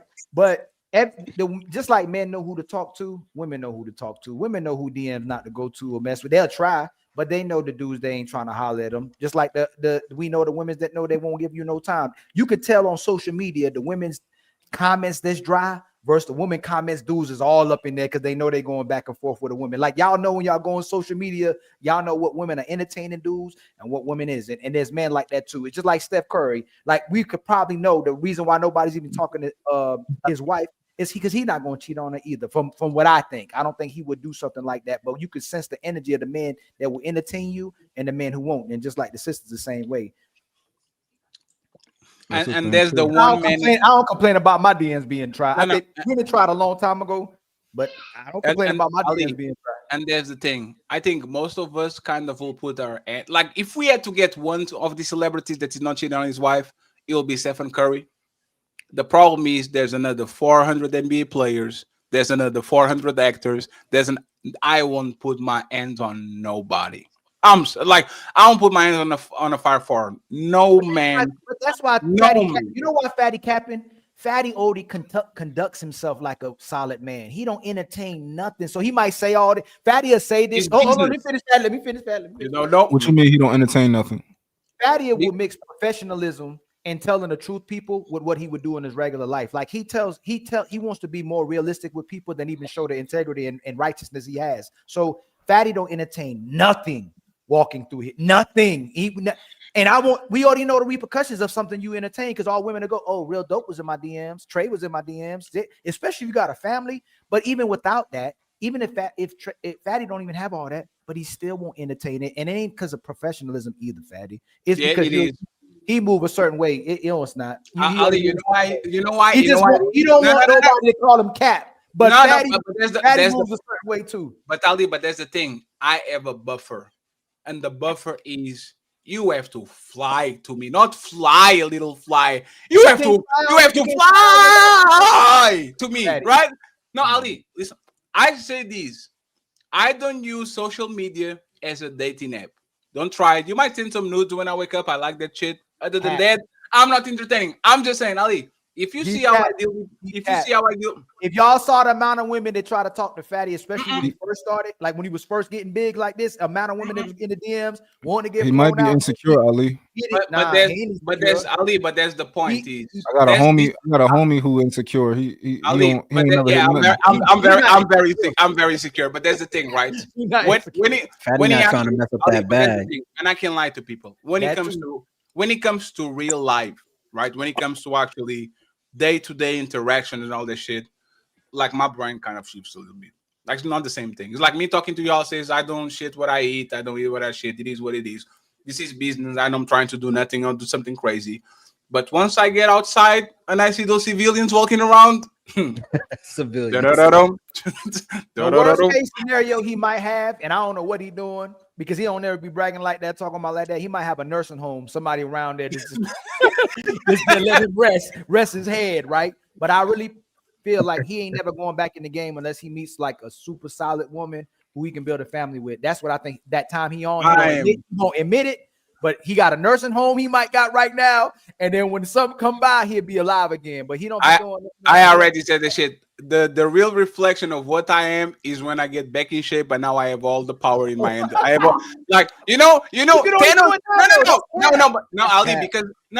Ali, because this is actually what happened, right? Thanos, he was kind of cool when he had 1 stone. Once he got the motherfucking 5 stones, God, right? no. When Thanos get the 5 stones, that is when it becomes a problem. So you actually, like when you say you test the man loyalty when you give him everything, something like that. Like absolute power corrupts absolutely. And the thing that I want to see is once I get all the Infinity Stones, if he's going to be the same number, I'm just going on, or he's going to see, So we're going to see. But friends, I appreciate y'all. We are about to leave. Well, show's over. Hope y'all enjoyed it. But nah, don't dip yet. We still got them final thoughts coming. Y'all really tore it up tonight, huh? But don't dip just yet. Let's hear them final words. Hey, that's it. Show's done. Now shut the fuck up and let the panelists speak. It's time for final thoughts.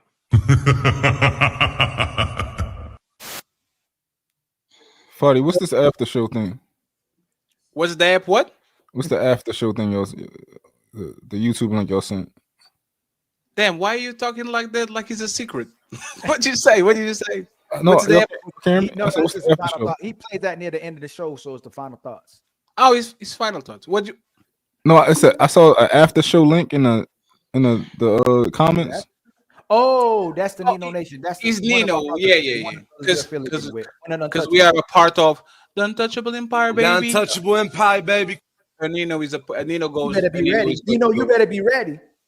Nino is going to go next. Hey, Nino, Fetty, I just sent you live, Nino. I sent you a DM for a proper mic holder, man. I got the same joint, so check that DM out. Hey, sir. I have a 300 microphone here and a 500 microphone on that side, sir. Yeah, like I got it. This is a gimmick. This is a gimmick.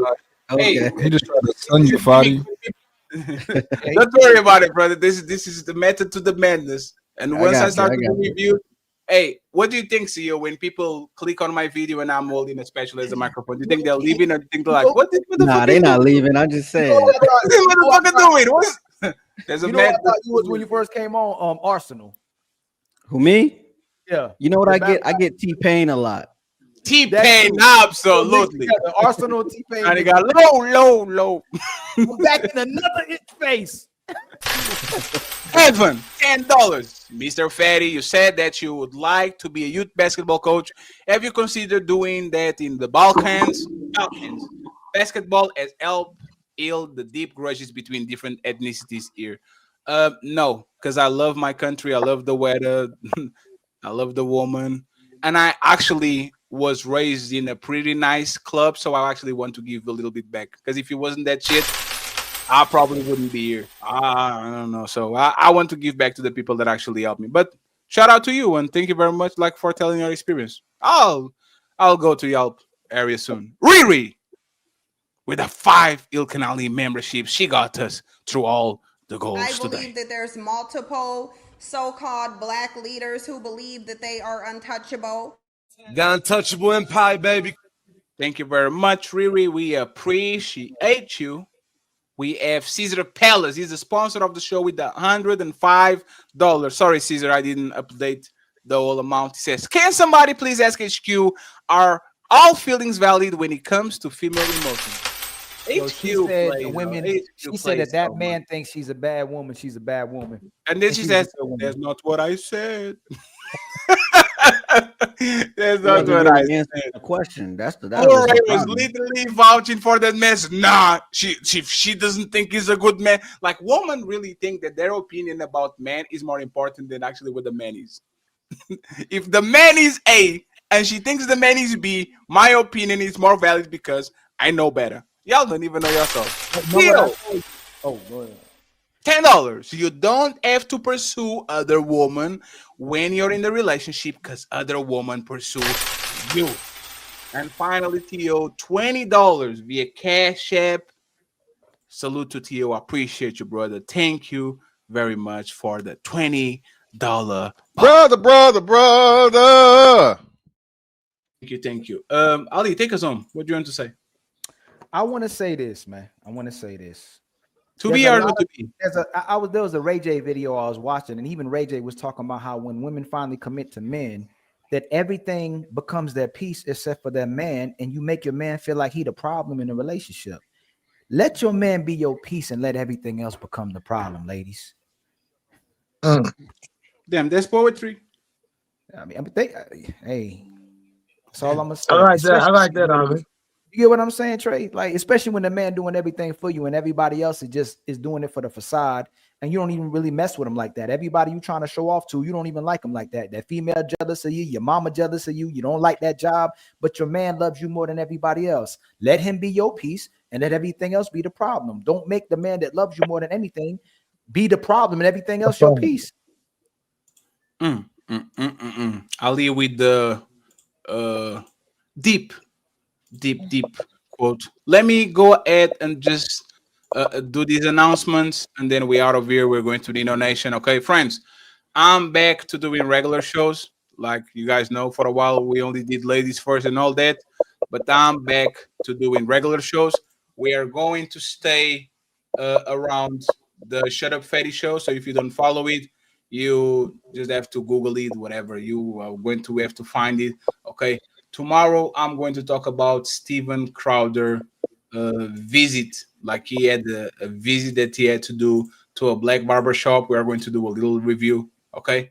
We're going to do a review. I'll take a day off because unfortunately, my guy that was supposed to do the studio didn't show up, which is crazy. But hey, it is what it is. We're going to have to do it regardless. And on Wednesday, I have a double header.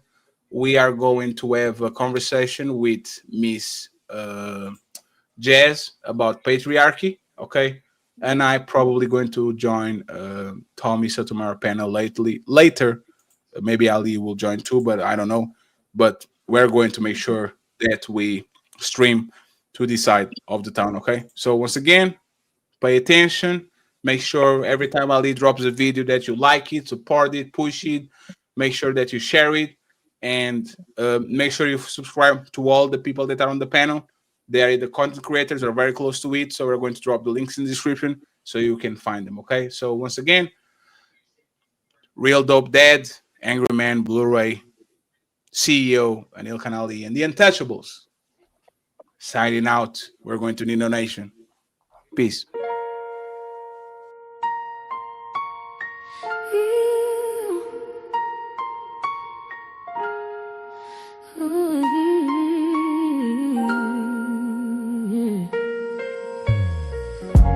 I gave my everything way too soon. Didn't get to dance under no full moon. Never felt the wild, never broke no rule. Now I'm wondering what I lost being good to you. Everybody said I was lucky, but sometimes I keep it lonely. And the mirror keep asking me, girl, what did you skip for your story? Oh, maybe I missed my whole face. Never knew what freedom tastes. Now I'm sitting here in love, but still misplaced. 'Cause good girls got their price to pay. Yeah. You hold me down, but I can't breathe. Build this house, still missing me. Got the ring that vows the dream, but where's the part I was meant to be free? I see the world that passed me by, the faces and eyes, the highs, and I wonder if being perfect just made me learn to cry. Oh my god, I got into Nino Academy. I got into Riz Academy. Huh? What an idiot.